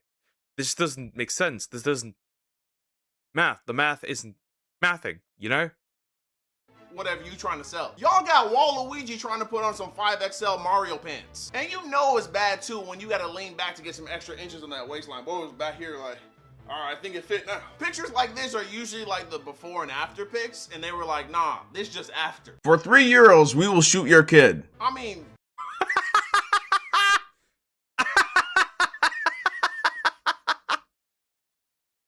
What? Is it? Well, first of all, this is in the UK. This is, by the way, not euros. My guy, that's not euros. That's £3. Long fairy tales have a tendency to drag on. Dragon. Hi, Fable Phantom. How you doing? Hope you're doing well. I like that one. Bro, that's crazy. For £3, we will shoot your kid. Now if this was $3, you could assume this is like at a school, but like that is the UK. But then again, now if it was $3, we will stab your kid. That'd be the UK. $3 to shoot somebody's kid, maybe your own kid. That's kind of cheap. Like, who's really gonna do that? You know what I mean? Like, I mean, I'll take 2. Winter conditions, drive with cake. See, y'all might see this as a typo, but for me, this ain't no problem. You know, if the winter conditions are just dry. Now here's the question, though. Here's the important question. Okay. Is it literal cake, or is it cake in the sense of like your butt? That is the important question we have to ask here. Is it literal cake, or is it like cake? With cake, I'm double cheeked up. I'm thick. See me on TikTok. That's the new TikTok. See me on TikTok, okay? You know, because I'm out here. I'll do the busted challenge right now. Don't play with me. Imagine you had weeks, you had months, maybe even like a year. Huh? What the? What happened here? Did they cover the car? Did they cover a car? What is going on here? Hold up. That doesn't make much sense. What the? Hold up. Something's off here. Now that ain't normal. What is this an illusion? This is like, okay. Advance warning that your car needs to be moved because they about to pave the streets, and now your car is the streets. Now imagine this: you late to work now, and you got to come up with the worst. But like how? Don't they use these big things to get over? Yeah, that can't be. This has to be bait. Yeah, I think, right? This probably is just a prank, right? And they just like basically covered it with something else, right? That's the right floor, and then like they put something over it, but it's not like real. Because like there's no way you would actually cover a car. There's like no way. Wait, this fries my brain. Excuse ever, and the only thing you can come up with is this. See, what had happened was, I'm not even gonna be able to make it, sir, because you know my car's part of the streets. It's underneath the asphalt. It's become one as the asphalt because it's fault. You know what I'm saying? Because like it's the fault of the. Hello. Don't touch me. I'm not stable. It seems like me and this mannequin got a lot in common. Like, don't touch me. Don't even talk to me. I am not stable. Like 2020 done. Wait, that's just. Does the mannequin have BPD? Bipolar disorder? Hold up. Messed me all the way up. People just come anywhere near me, and I'm just like. Free bleaching with vaccine. That's a pretty wild combination of things to get. Like, they're like one inch. Ah, that reminds me of the video we watched back then about that bleaching process back then. And like people having like doo-doo stains and pee stains and like all that stuff on their body, and like, yeah, you get the idea. But I think that was waxing, not bleaching. But maybe it was bleaching also. I'm unsure. Don't touch me, Poke. Yeah, and I'm not intending to. Extreme and then another, like, you know, like you get the vaccine and then that booty hole gonna be wide as ever. Best if used by. Whoever did this said you gonna see this extra. What is that? Is that a burger? I think that's a burger. What is that? Expiration date. And personally, I don't care if it had on there, cause I'm gonna still smash those buns. You know. We are take for out open. We take for open. There's. We are take for out open. We take for open our out. We take for our out open. We take for open out our. Whatever. Whatever. Whichever restaurant this is, y'all are either getting trolled or someone didn't think this through. There's no in between. It's like, you know what they were trying to say, but I was reading it like, Down. Hell, Them roach. What? Them roach so Reese. Them roast yiddies so Reese chickens from Walmart be so Is this English? Can we start speaking in a language? Please? Thank you. We're open for takeout. Yeah, obviously, but like, that's not how you would read when you walk by. Chickens from Walmart be fire? Be so fire? What? What? Them roast so Reese. Bruh. Chickens from Walmart be so fire. What is happening? so I'm gonna let y'all know right now, my brain was about to explode trying to read this. I read it like 50 times and still couldn't figure it out. Then I finally came to the conclusion that they were trying to say rotisserie chicken. But I will say this, she is right, because those things do be fire. And don't let me catch them on sale. Simply delicious. Individually wrapped slices of mayo are coming soon to bless your sandwiches. Wrapped slices of mayo? Mayo slices? That's grotesque. Either someone was trolling them or someone didn't think through. Yeah, pretty much. That's grotesque. That's an abomination. Every day, we stray further from what we were supposed to be put on earth to do. I didn't even know there was other things besides struggle sliced cheese. But now folks are out here just plopping struggle sliced mayo on their sandwiches. Struggle slice mayo. Yeah, that's horrible. That's diabolical, dude. What the hell? it's just sliced mayo. If you use struggle sliced cheese, that's a struggle. We get it. You know, everyone's had a slice of struggle in their life. But like, you know, you got to upgrade to real cheese, you know, as you get older. But if you out here eating struggle sliced mayo, you need to block me. And then, like, I need to find where you live so we can fight. monopolize you. Connect for your mother. I can't even fathom it. How does struggle sliced mayo even get in there? Like, how does it, people just at the factory just, you know, I don't get it. This is how apartments be in LA, New York, and Chicago, and they be like, it's 30 square feet. I'm assuming it's solid. Or like butter. You can just like spread it. It's like a spread. I'm assuming it's solid. Everything else doesn't make sense because once you open it, it should be like everywhere. I think it's solid. And you get a wonderful view of the city. And then when you get on the patio, it'd be like, oh yeah, these views aren't pretty amazing. You ever see somebody at work and you're just like, man, you really like this job. Like, this is it. This is your life. Like, you going above and beyond your job to beat their expectations. You know what I'm saying? That's good and all, but like, you gonna list the containers. That's cool, but you're gonna also try to draw the QR codes.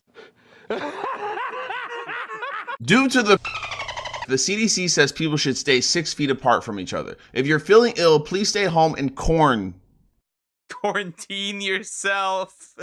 I can't imagine having to squeeze there. Yep, that might be dangerous. Imagine getting stuck.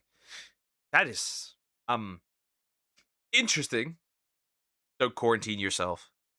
And quarantine yourself. Now with all this social distancing going on, y'all need to social distance yourselves into some bucks because you just said, hey, quarantine? Hey, quarantine? You know that, like, you just going teen spirit, corn husk yourself into, like, what? What are you talking about? Happy ill year. This might seem like a you had one job fail. Somebody forgot the N here. Yeah, I don't know how that happens.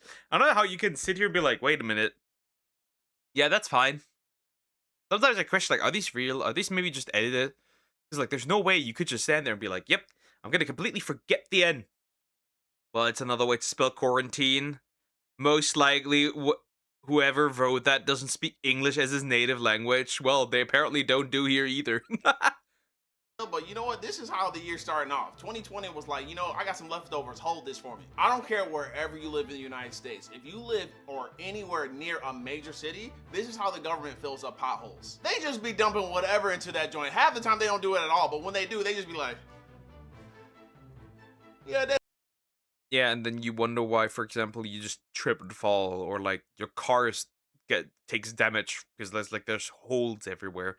Yeah, they kind of do the same here too. They kind of do the same here too with our streets though, not with like sidewalks or something. It'll be alright. This is the worst ever, like, open or closed for a restaurant I've ever. Dinner, lunch. Okay, closed Sunday, 3 to 9:30. What the fuck? Monday, Tuesday, Wednesday, Thursday, 4:30 to 10. 10 what? AM, PM. What is it? 4:30 PM to, like, okay, well, it's dinner, lunch or dinner, I guess. So I guess that makes sense. That would be PM, I'm assuming. Then, like, for Friday and... Huh? Just 10. I am confused. Okay, let me dissect this. So it's closed on Sunday, right? But like they have the time here for Sunday. So like closed Sunday 3 to 9:30. Like what does that mean? Okay?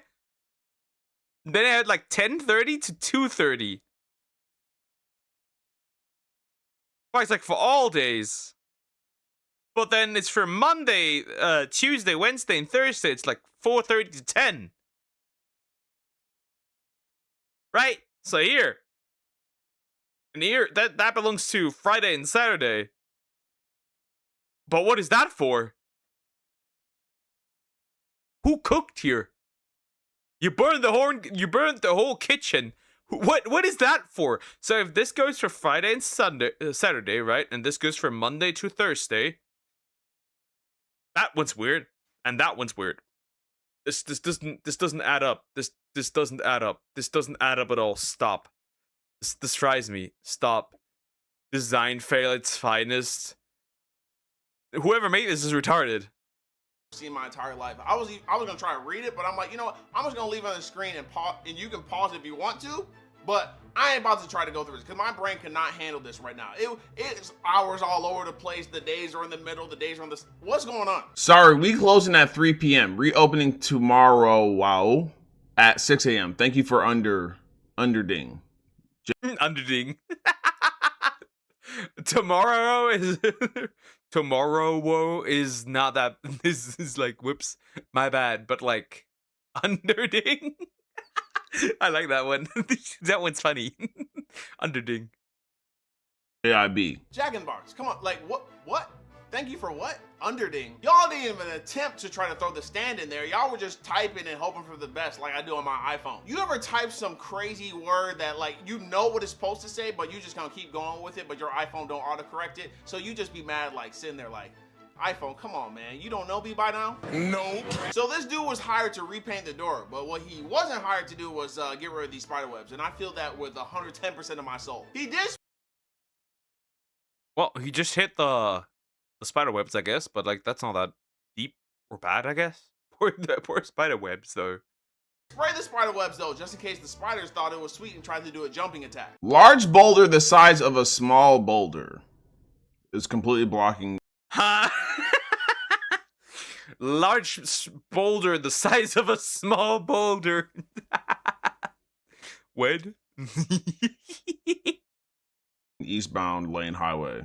Please use caution and watch for emergency vehicles in the area. How the police can't even describe a rock correctly. Imagine these cops trying to chase a suspect. We got a large black male, seems to be white. Trading for a Nintendo Switch. Don't try to lowball me. I know. Are these feet? What is that? Can somebody send the US military? Is that ET? That's an alien right there. They do live. What is wrong with those feet?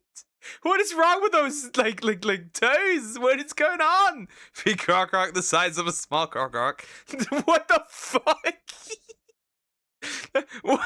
They're so long. They're like, these are normal, but then these two, what the fuck? What the? Bro, that is crazy. Bro can literally touch another monkey. What the fuck? There is. What the heck? Huh? How does one reach this? That is an abomination. Trading for a Nintendo Switch. Don't try to lowball me. I know what I've got. He's got the freaky feet. Somebody might be able to sell nice feet pics, interesting feet pics. Could do probably some fun stuff with that. Blah. What I've got. Oh my god. What is that? What the fuck are those feet? What is that? They say God makes no mistakes. Whatever that is then, huh? What is this? What is that? Bro has an AI generated foot. The problem is that video is from 2020. That is before AI was even that big of a deal, so there's a good chance these might be real.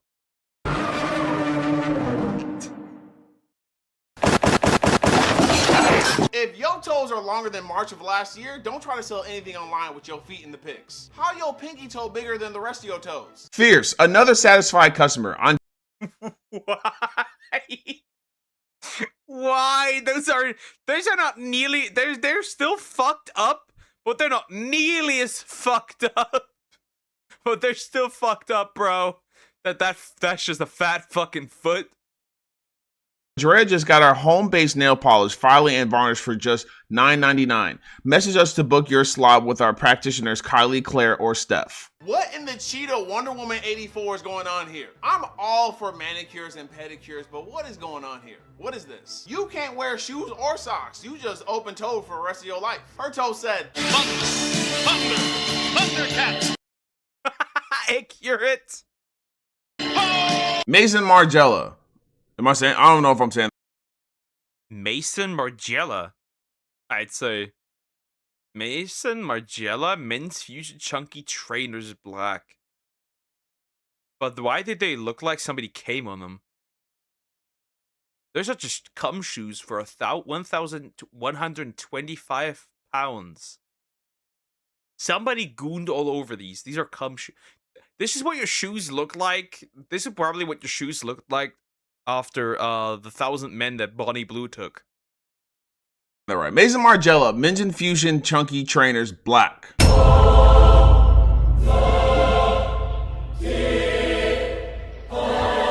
I've never been one that's into like all these name brand stuff. Like, obviously, I do like style and stuff, but I like my shoes. I like my Nikes, but what is this? What are these such drenched shoes? There's no one in their right mind paying over $1,000 for these dry glue gun 12s. I'm not even gonna say what this looks like because of how YouTube be, but you already know. These glazed Cinnabon 7s are what's not hot in the streets. Imagine if I was a robber and I was like, you know what, run your shoes, fam.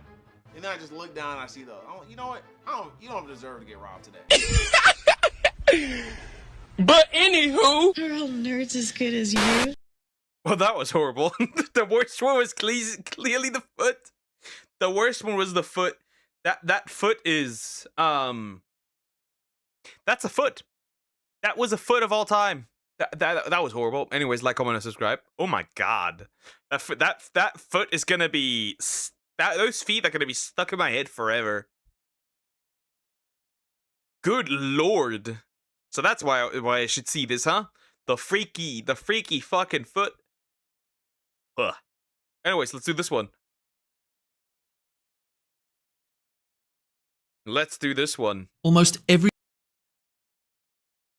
All right. Here we go.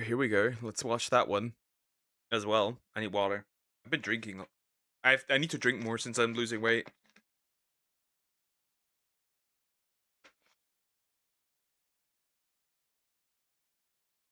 Regardless, that was horrible. Ugh. I have it in my head now forever. Anyways, how mukbang videos are staged by SoonFR. Actually, this is actually not that complicated. They eat it and then just later vomit it out. It's that simple. It legit is that simple. They eat that stuff and just later vomit it out again. And that's how they make their videos. I highly doubt anybody's eating this much. Unless you are very active in fit and do it like this, right? And you don't like record one every day, like once a week or so. I guess you could technically pull that off, but like, nah. Almost every single mukbang channel is underpinned by multiple serious lies, and we've got a lot of evidence to prove it. Now, we need to state the fact that this covers most mukbang channels, certainly not every single one of them. After going through countless posts and comments online about how these mukbang channels lie in order to gain sometimes over 100 million views per video, people kept mentioning two names over and over again, labeling them as legitimate mukbangers in the space: Matt Stoney and Nikocado Avocado.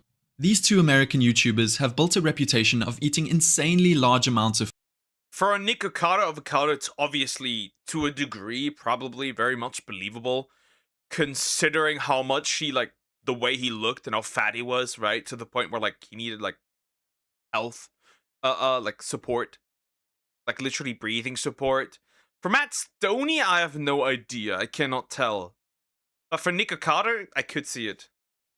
Food on camera, with the effects of binge eating such amounts of food in a short span of time being clearly seen throughout their videos, such as this clip of Matt Stoney clearly struggling to breathe after eating 3 large packs of hot ramen noodles.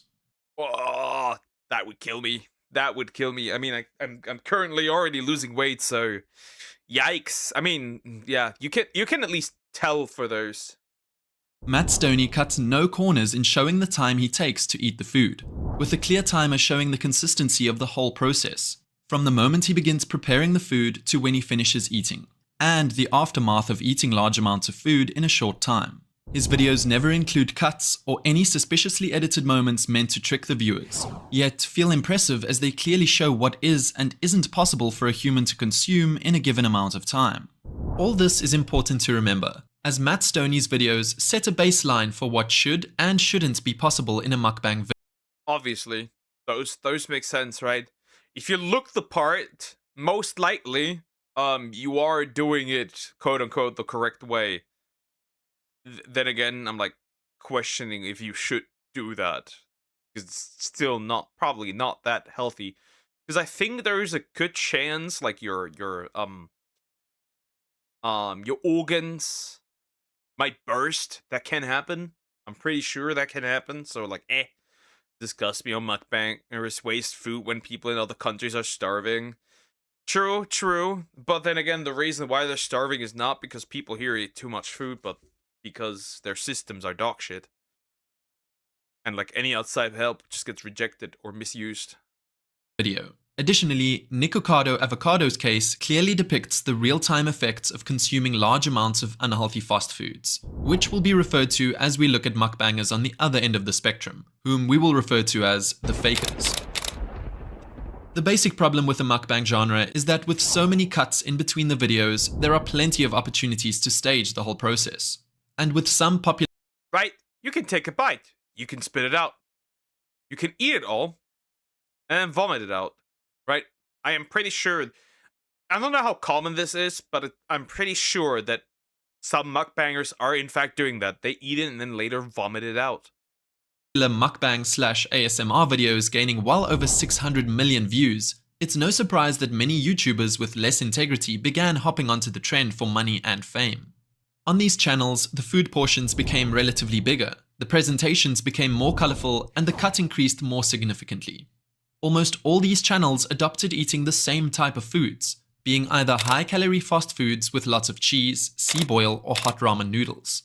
The overall quantity of food on these channels is arguably much more than the amounts on the OG Korean mukbang show that invented the genre back in the early 2010s, to the point where you really start to wonder, are they really eating all this food in such a short time? Well, when you do a little bit of research, the answer to that question is No. They're not doing that. They are practically, simply put, just wasting it. That's just the truth. They are, in fact, wasting it. It's kind of sad. Because obviously, somebody else could, like, properly use that, right? But, like, Definitely no. The best evidence for this can be found when looking closely at these overeating mukbang channels, and you'll soon notice that they only show scenes where they put food in their mouth and never show scenes where they are swallowing the food. Are these mukbangers spitting the food and editing those parts out before uploading the videos? Well, we'll get to that in a bit. But first, let's focus on the fact that it's only one person eating such large amounts of fast food. If that's what these mukbangers are trying to portray, then why are they not gaining weight despite making and uploading these overeating mukbangs every other? yeah, I have to question that. They're probably vomiting. It's like, look. It would be unreasonable considering, like, right, look. So, right, in basically a span of 2 to 3 days, right, she is eating this much. There is no way her body can even digest all of this in this amount of time. In this amount of time, if you eat a lot a day before, maybe even 2 days before, there's a good chance you cannot eat as much the next 2 following days because you will feel bloated and filled up still. That chance exists, right? If she really consumed all of this in the span of 3 days, possibly 2, there is no, like, 2 days, right? No, wait, it is 2 days. They're 2 days apart. There is no way she can do this. There is no way she can digest this. The day. Some of these phony creators have tried to go around this question by stating that they exercise, fast, or have a strict healthy diet before and after the mukbang sessions. And while this may be true to some degree, further evidence suggests that there is more going on behind the scenes than this. A few weeks ago, a post was made on this subreddit, with the hope that someone who had worked with one of these mukbang channels would be kind enough to share their experience working with one of these mukbang creators. The post attracted several comments, which were really informational, but one user's comment stood out as being incredibly helpful. That comment was amazingly from an editor who works for one of these mukbang channels. After talking in depth with the user via Instagram, he revealed some dark truths about what goes on behind the scenes of these mukbang channels. His message started by stating, "As most people have stated before, there are a lot of things that go on during filming that are not included in the final uploaded version. There is a team of directors and editors that help cover up all the scenes that the audience is not supposed to see." When we asked him whether mukbangers really consumed all the food they displayed on their videos, he went on to state that sometimes the food portions are not really that big, but rather several tricks like using a specific camera angle and editing are used to make the food portions look bigger. He would go on to explain that there is another major tactic that his employer uses to make it seem like they are consuming all the food, which we will discuss momentarily. To help drive his point home, he directed me to a different channel called Kahiva, who amazingly had made a video explaining how overeating mukbang channels stage the eating process. Again, doesn't surprise me. Doesn't surprise me at all. Well, it makes sense that you would use specific angles to probably make it seem bigger than it actually is. I could see that being the case.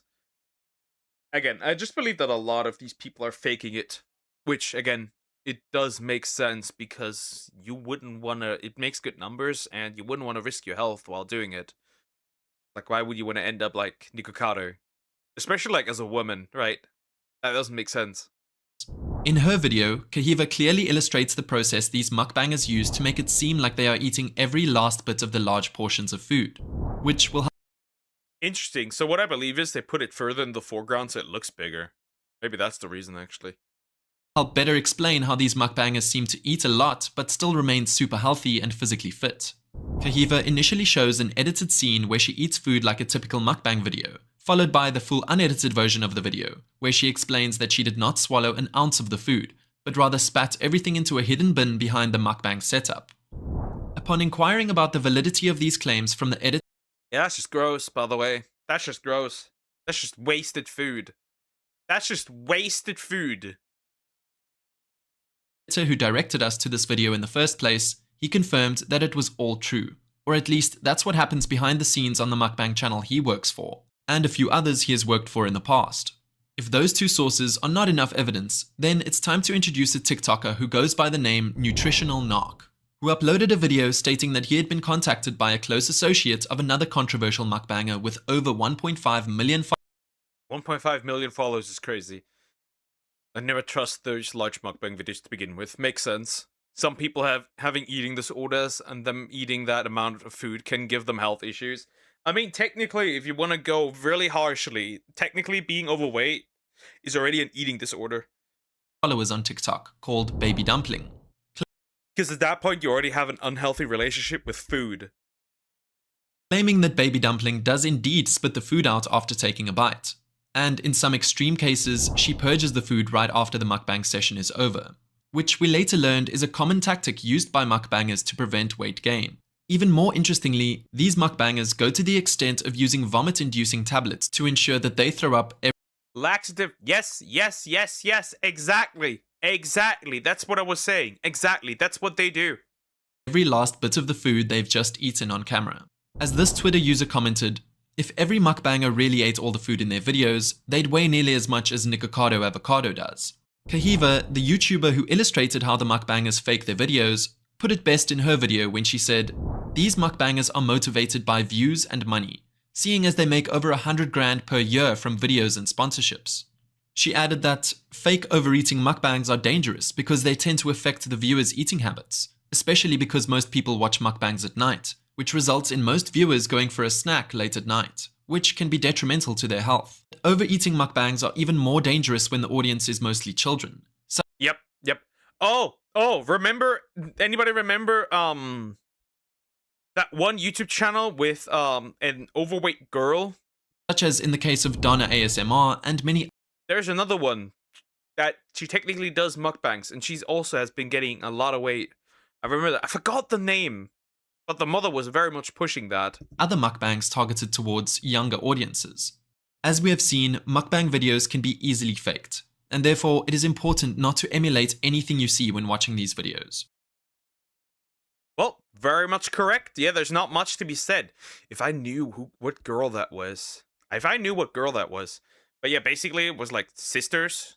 That was like a family channel. One was always getting like the food as like the fat one, quote unquote. The other one was always like going for the healthy stuff, that kind of stuff. So yeah, not particularly a mukbang channel, but a channel that promotes an unhealthy lifestyle. I forgot what it was, but yeah, interesting video. Well, not too surprising that they're faking it, honestly. Anyways, like, comment, and subscribe. It's not surprising at all. Another one I want to do is, we're going to look at this. Obviously, we're going to look at this. We're obviously going to look at this. But it's been...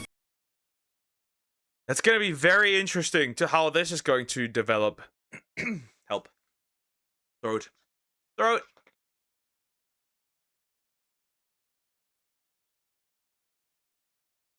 Alrighty. I gotta go now. Take care, tourist. Have a nice day or night, whatever. Take care. Bye-bye. Throat dying. This situation is developing into something more and more interesting by the weeks that have been passing. The Miskiff versus Emiru lawsuit just got worse by WestJet. So apparently there might be a chance that Emiru has lied. At least about the SA allegations. There is a chance. There's a chance. We'll have to see how this turns out in the future, but yeah, we'll look at it. Also, please consider liking and subscribing. I appreciate it. Yeah, I have no idea. We'll have to see. We'll have to see how this develops. Anyways, go ahead. But it's been 4.5 months. I don't have a voice. Everyone took that voice from me. Everyone did. Everyone took that voice. I don't have a voice. This is not going any. No one cares. Full demon time. Massive day for the unemployed. From demon time to demon wine, but now comes the question: how real is all of this thing? Like all of this, more and more. Because if it's actually like, it's probably unlikely that these innocent on the physical and emotional abuse, but now apparently the SA allegations are called into question, but we'll have to see. There are revelations in the Miskiff versus Emeru lawsuit, and Miskiff was crying. And although she defines it as sexual assault, a reasonable viewer would unquestionably understand that the term is her own description of what happened to her. The viewer is not left to guess as to the nature of the assault based solely on the term sexual assault. Yes. This is what she wrote.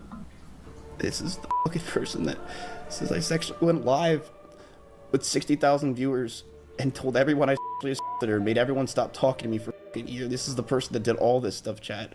She didn't backtrack. She even provided a full transcript of the story from her stream and did not retract a single part of it. There are at least 10 factual assertions in it, and Miskiff has not pleaded falsity as to a single one of them in his complaint. He appears to only want to argue about the label. Well, to be fair, SA is a pretty serious allegation, even... Yeah, obviously. Obviously. Here's the thing.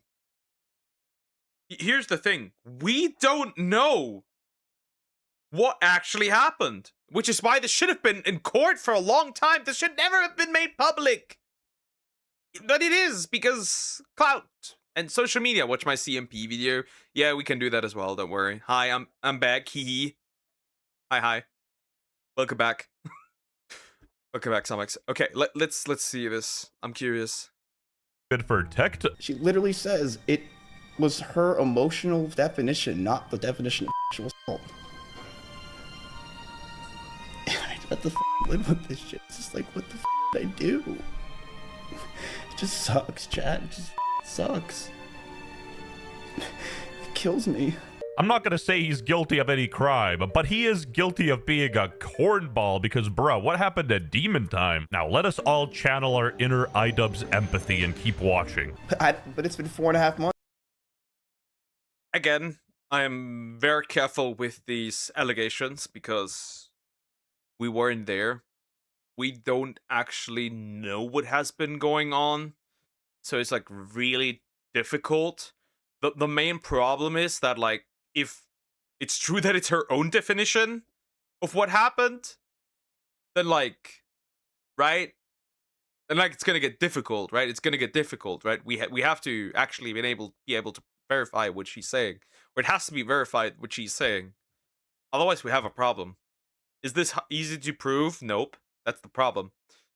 So we'll there's a chance we'll never know, right? Do you guys miss me? Yes, Apple. You were dearly missed. I don't have a voice. Everyone took that voice from me. Everyone did. Everyone took that voice. I don't have a voice. This is not going any. No one cares. True, and yeah, that's pretty true. That's true, and yeah, that's true. That's true. Here, with the context of the entire 90-minute live stream, it is clear that Shunk was telling her own emotional truth, explaining how the relationship came to an end and the struggles Shunk endured during the relationship. Anyway, this is a serious legal document, and who better to cover this than the debunker? Stating her emotional truth, not some statement of decide. The debunker XQC. That's her own statement, right? We'll just have to wait, I think, what the court says. And if the court says no SA happened, lies all men do is lie, fine, then don't believe it. I don't care. Why are you here then? Decisive fact. Gosh. Oof. So is she walking back the SA claims? XQC was right. Yo. I was right, and I got for it as fucking always. I was on the fucking money, 1-to-1, directly on it, and I got relentlessly for it. The debunker is correct. The man with VTuber derangement syndrome, Doki derangement syndrome. How mean, but I want to believe it. Then do it. Then do it. Say you believe it.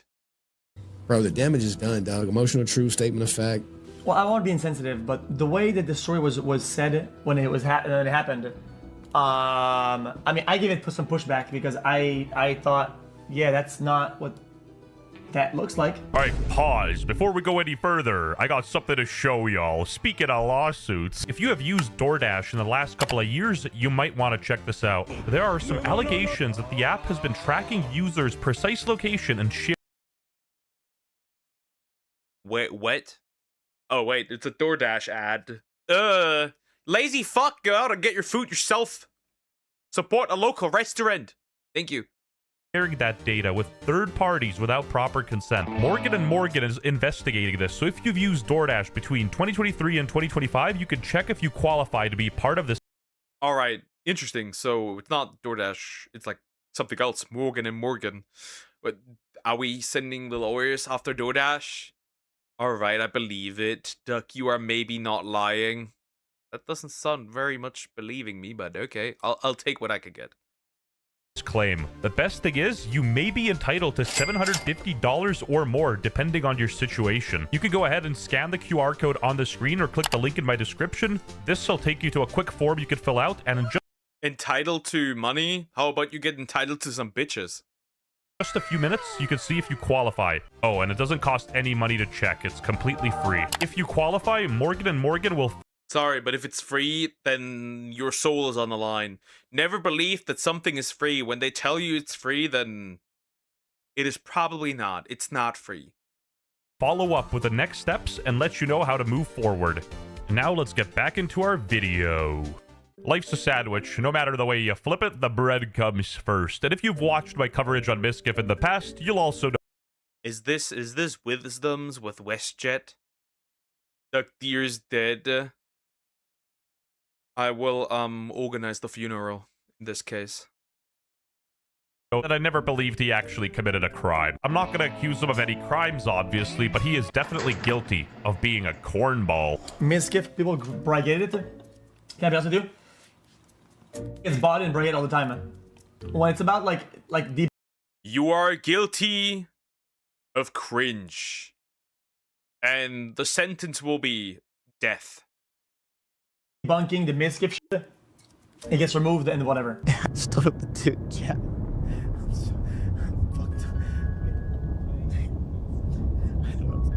That's a pretty messed up thing to do, man. Ruining his reputation and self-confidence for a petty point. The law needs to protect men from false accusations too. Miz is not the victim in this situation, no matter how hard you try to spin it. Mizgif is a sociopathic jackoff. What if, and I have a theory. What if, like, there's two things can be true at the same time. He could be an abuser. He could be. That doesn't necessarily mean that he did SA her. That's why we have court, and that's why we need to be able to legally prove that something happened. Like, you can clearly tell that something was going on, right, through all the clips that people have pulled out. That's very clear, right? That's very clear. But, overall, I just think that this entire relationship was probably very, very toxic on both ends. But the one who becomes physical is obviously the one who is worse. And an abuser. Yeah, he mistreated Emaru. It's pretty obvious. No one feels sorry for him. Okay, Twitter is a bit crazy. They're talking with utmost conviction. Like, obviously we weren't there, thank God. Did Emaru lie about allegations against Mizkif? New court document sparks shock as streamer breaks down on livestream. My life. Did Emaru really backtrack? According to fans and legal observers, no, she didn't backtrack. While she clarified the label as her emotional definition, she is not backing away from the underlying incident itself. Another added, "Are you illiterate? She didn't backtrack shit. He grabbed her genitals without consent when they weren't dating." After the actual assault that Emaru claims that happened, we dated afterwards for a few months, and we had sex every single day.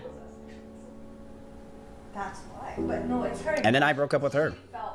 I feel like people don't know that fact. I'm the one that broke up with her, one, and two, we dated afterwards. Not so bad, but Emmy was also violent. She would throw clothes or plushies at me, and we cannot be dead ass. That is very true. That is very true. Oh well. Oh well. Oh well. That's interesting. Yeah, well. Oh yeah, look at him. Look at her being so violent, throwing plushies and clothes. What were these like weighted clothes that like Piccolo wears or like Goku? By any chance? Then I could understand. Were the plushies like heavy? Punched holes in the walls or slammed doors in aggression. It's just so hard to take Miskiff seriously because his response to the initial drama was so terrible that he pretty much lost any good grace anyone was willing to give him. Reddit ain't buying it either. Man's getting worse at fake crying each time he does it. He is a serial liar and still bad at it. It's so obvious he belongs on Kick with acting this bad. I will expose everything about every person that you've ever known. But it's been 4.5 months. I don't have a voice. Everyone took that voice from me. Everyone did. This guy said, I'm like, Deja Vu is in here. Demon Time, Demon Wine, true. They're both content creators. I don't believe any of them. But the thing is, Emiru has proof. Everyone has seen the clips of this man being violent towards her. Yeah, that's the thing. That's the thing. I don't think that we can call into question the violence. Oh, I mean, we don't have full confirmation yet by the courts, but yeah, you never know. What needs to be called into question whether or not the SA happened. That's the question, because when you read the documents, it's like a bit fishy. Like the emotional label you give it. Because like if I give it the emotional label of SA, doesn't mean it's actually SA. Again, that has to be proven in the court. And if he did in fact SA her, fuck him. Well, not literally, but like, okay, maybe literally, right? Drop the soap. Demon Time? Demon Wine? Right, if he didn't do the whole Demon Time bit, I feel like the intranet would be much more sympathetic towards his cause. He made himself the butt end of the joke. Full Demon Time. Miskiff around calling Tectone a Why are all the people that I follow on Twitter in this video? Hello. Talking to him, making fun of him, now crying on stream like a little bitch because he's getting the same treatment Tectone did. Womp womp, no one listens to me. You literally did the same thing to Tectone. How about you shut the f up, you useless waste of space? As my Canadian viewers would say, karma is a bitch. Man, f you, Miskiff. You straight up mega You might have cracked Emiru, but at least I crack my Genshin Impact baddies every night. Every video has a Tectone. How long? By the way, how long is WestJet going to riot this Tectone thing? And we have no confirmation for Tectone either, which is very interesting. People want to be like, yeah, actually, yeah, he did say pink, but like we don't actually know that. Here's the thing. Tectone's probably apparently getting married soon, so the more you know. In my jail cell. That's right. I got conjugal visits, motherfucker. We got the allegation Avengers. You reap what you sow, Miskiff, and honestly, I don't feel pity for you, man. You sort of got what was coming to you. But I will say, Emiru should have went to the... The only thing I care about is the truth. That's really it. The only thing I care about is the truth.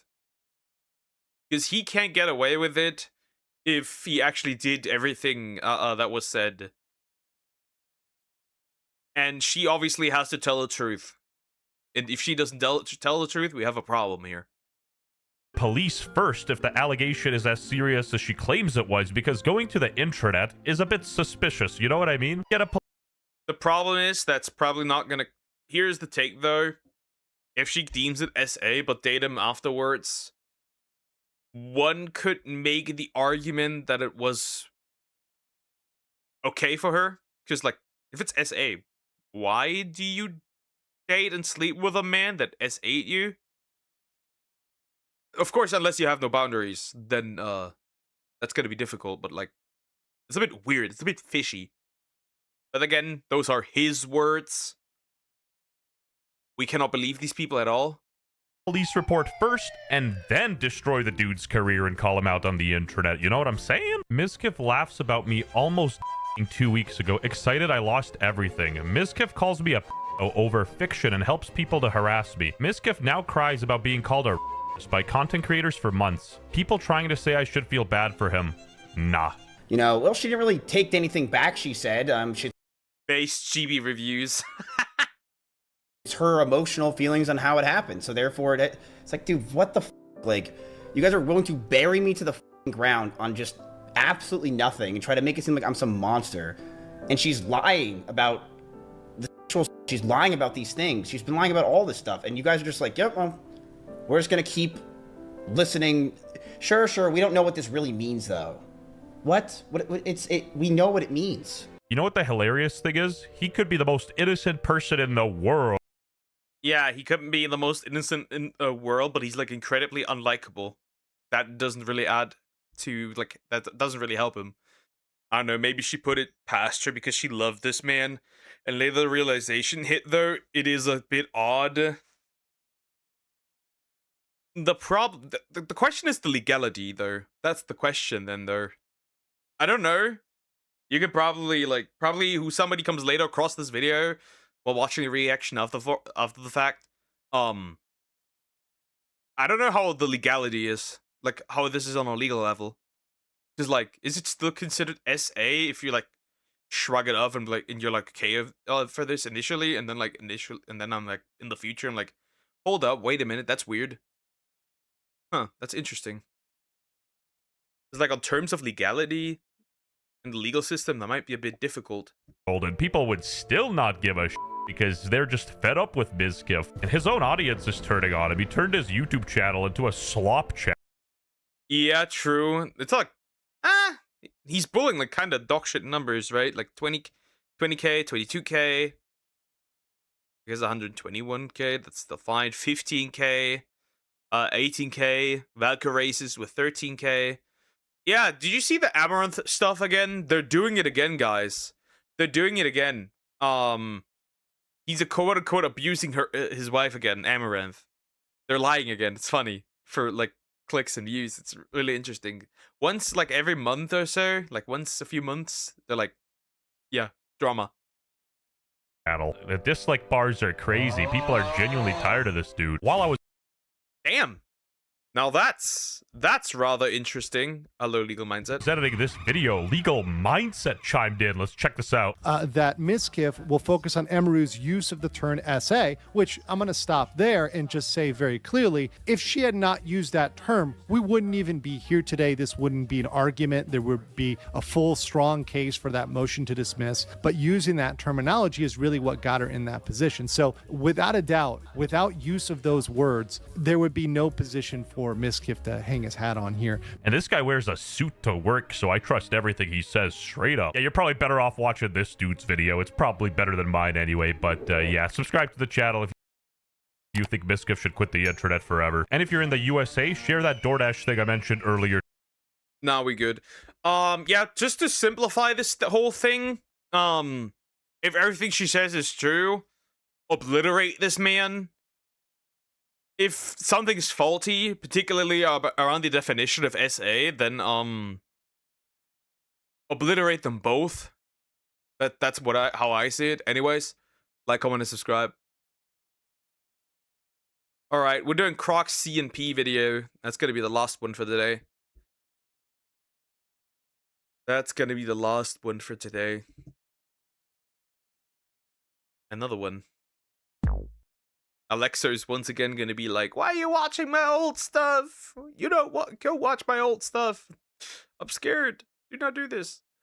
Yeah, that will be the last one of today. I don't know if I will be streaming tomorrow. I don't know. Because apparently somebody wanted to do something, so I need to see. I probably will, though. I probably will. But I don't know. We'll have to see. Saturdays and Sundays have been incredibly busy. But I think we will. I think we will. Anyways, let's go into this. CNP4 part 2 by Alexa. We've looked at the previous stuff. I don't even remember where we were the last time. I don't remember.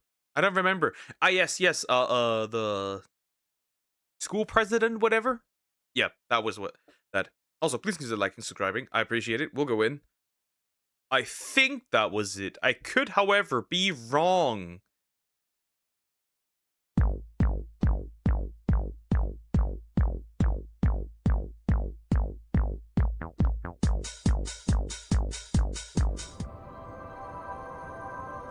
Where the hell is he? Yeah. They lied about adding strippers to the school. I forgot. I forgot completely. This. He said he'd be here by now. Hey, sorry. I had to give the video to the principal. I ran.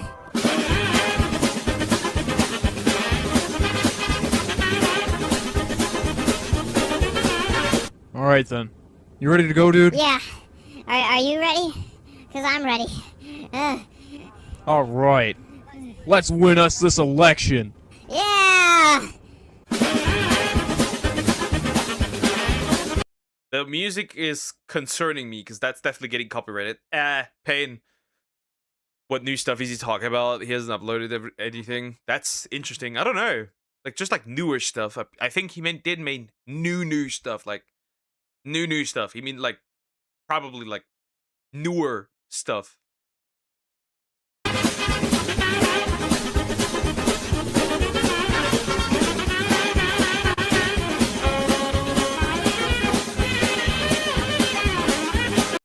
That fucking locker. MJ locker. Tee-hee. Hee-hee. And let's be brutally honest here, people. If I don't win, you know, the most popular kid in school not winning student body president, that's pretty sad, you know? Because I'm the most popular kid and I should win it. Well, what good are you gonna do for us? What good am I gonna do for you? I don't know. I'm popular. I'm not supposed to do good for people. What are your opinions on I'm popular. I'm not supposed to think of for the good of the people. Wait, that sounds like politicians. Hold up. Coke? My opinions on that douchebag? Screw him. Screw him to hell. Come to accept your defeat, dickwipe? Why the hell would I wipe you? You're disgusting. Did I just notice that he's just an upper body? Hold up. Well, no, I meant a penis because dick and... just fuck off, okay? Just fuck off. You think he just realized his name could be used for penis jokes? Oh, what the hell? Why would my mom name me that? Even she calls me Dick. That fucking whore. Yeah, he probably deserves his poke. It says popular every sentence. No, I do not. No, I do not. This is slander. This is slander. Well, I didn't really want to be president anyway, I guess. Coke, just listen to your heart, man. Well, at least that's what I do anyway. I'll just tell them that I have nothing to say, I guess. Next up is Chad Cola. Chad Cola, everybody. Thank you. Thank you. I really don't have anything to say, but I would like to have more pencils, and some new computers would be nice. What about strippers, I would like to see more. What about more strippers, huh? You gonna give us more strippers? Maybe some more strippers. See, Poke, follow your heart. Nah, bro, we good. We don't do that here. strippers. That would be nice too. I like strippers. Anyway, if you vote for me, all your wildest dreams will come true. And that's really all I have to say. And now, Chad hit the Cola switch, has quick. a video prepared for us all to see.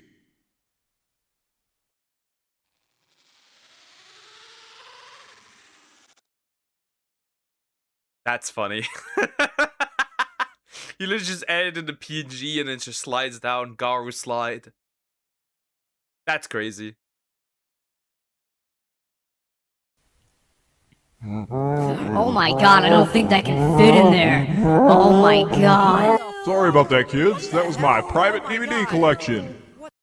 That is crazy work. He just showed them corn. That's horrible. Here's Coke's actual video.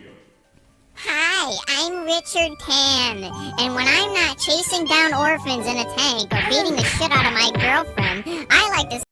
What the shit? What the fuck? That escalated quickly. Wait, is it just like, did he dress up as Dick? Hold up, can we do this tomorrow? Let me check if we can in fact do this tomorrow. While we're at it, kiddo. Sure.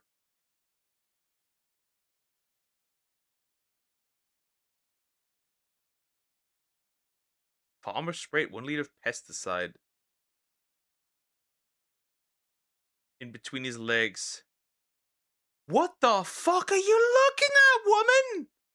Fine, we can do it, I guess. Funny. Spend my time wasting all our school's money on my worthless shit for my house. Fellow students, is this what we need in our school system? Is this really who we need leading us to a better tomorrow? I'm Chad Cola and I approve this message. Vote for Coke. By the way, this is not me. No, really, it's me. Dude, I think we're done. Dude, shut up. Dude, shut up, bitch! My name is Richard. Shut. That sucked balls. What an asshole. So, Coke, are you really nervous? Oh no, I'm fine. You know, after yesterday's display, I'm really fine, dude. Dude, I am so sorry. I thought that video would win people over. I put... So you're saying he basically beat up the other guy's girlfriend? Well, that escalated quickly. My heart and my soul into it. You mean just like that kindergarten painting you made me for my poster? That was not kindergarten. That was at least 2nd grade. Thank you very much. Well, well, well, if it isn't cock. Oh hey, it's the walking penis joke. How's it going? Fuck you. Have you heard anything about the election yet, douchebag? You know what? I'm just gonna stop you right there. Would it be funny if, like, the dick still wins, and he probably does? Thanks, Duck. It's for entertainment. I guess. I guess it is. You deserve a treat. It's okay. See, you're such a good friend to me. It shows it. Why are you self-inserting yourself? Why do you have to swear like every other sentence? Well, you see, I'm a popular kid, and cool kids swear because swearing, you're swearing this thing. You know what? Just shut up, okay? Swearing is cool. You jerk man guy. Fuck. Attention, students. The tallies are in for this year's presidential election. Well, school thing that nobody really cares about. In second place, we have a popular bitch. Go popular bitch. There's always next year, don't you know? And then in first place, we actually have a tie. What? What? It's dick and cock. No way. It's dick and cock. Well, somebody needed to make the joke eventually. Oh god. Hey. Congratulations, Dick and Cock. However, since both of you won student president, nobody is going to be the student president this year.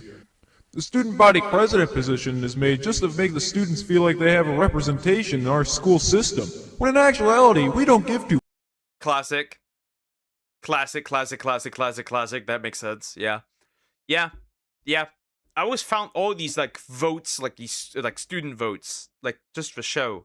You're not really achieving anything, right? Because, like, the school system is so rigid, like, you're not getting anything done anyways to begin with. Coke and me, Coke and Cokers always do this when we watch movies. You are always the guy in breakups or the Nazi. I hate you, you motherfucker. Fucks about the students. That's all for now, students. Now get back to work. Oh my god. I hate you, Chad Cola. I will upstage you if it is the death of me. Coke, you won! Well, And funnily enough, I did make it once into the student council in high school. So there's that. So I know what I'm talking about when I say, like, most of this stuff doesn't really do anything. Like, you can, like, change, like, minor things. But, like, most of it is so rigid and, like, they don't have the budget for anything, really, that, like, you're just gonna be stuck forever with the same system. What do you mean, what? Dick! You are the dick here. Kind of, you beat Dick! Dick isn't president! Yeah, but I'm trying to figure out why the hell people would vote for me anyway. Maybe the strippers worked. Wait a second. Did the principal call me cock? Like, oh my god, who did you vote for in the presidential election? Oh, I voted for cock. Who did you vote for? Oh, I voted for cock too. I love cock. It is my favorite thing in the Huh? What? Horror? Okay. Okay. I guess they do love cock. Hold up. World. Yeah. I have AIDS. Well, that was random. I have AIDS. Well, that was with this another episode of. I'm assuming CNP concludes unless there's still more towards the end. I'm assuming.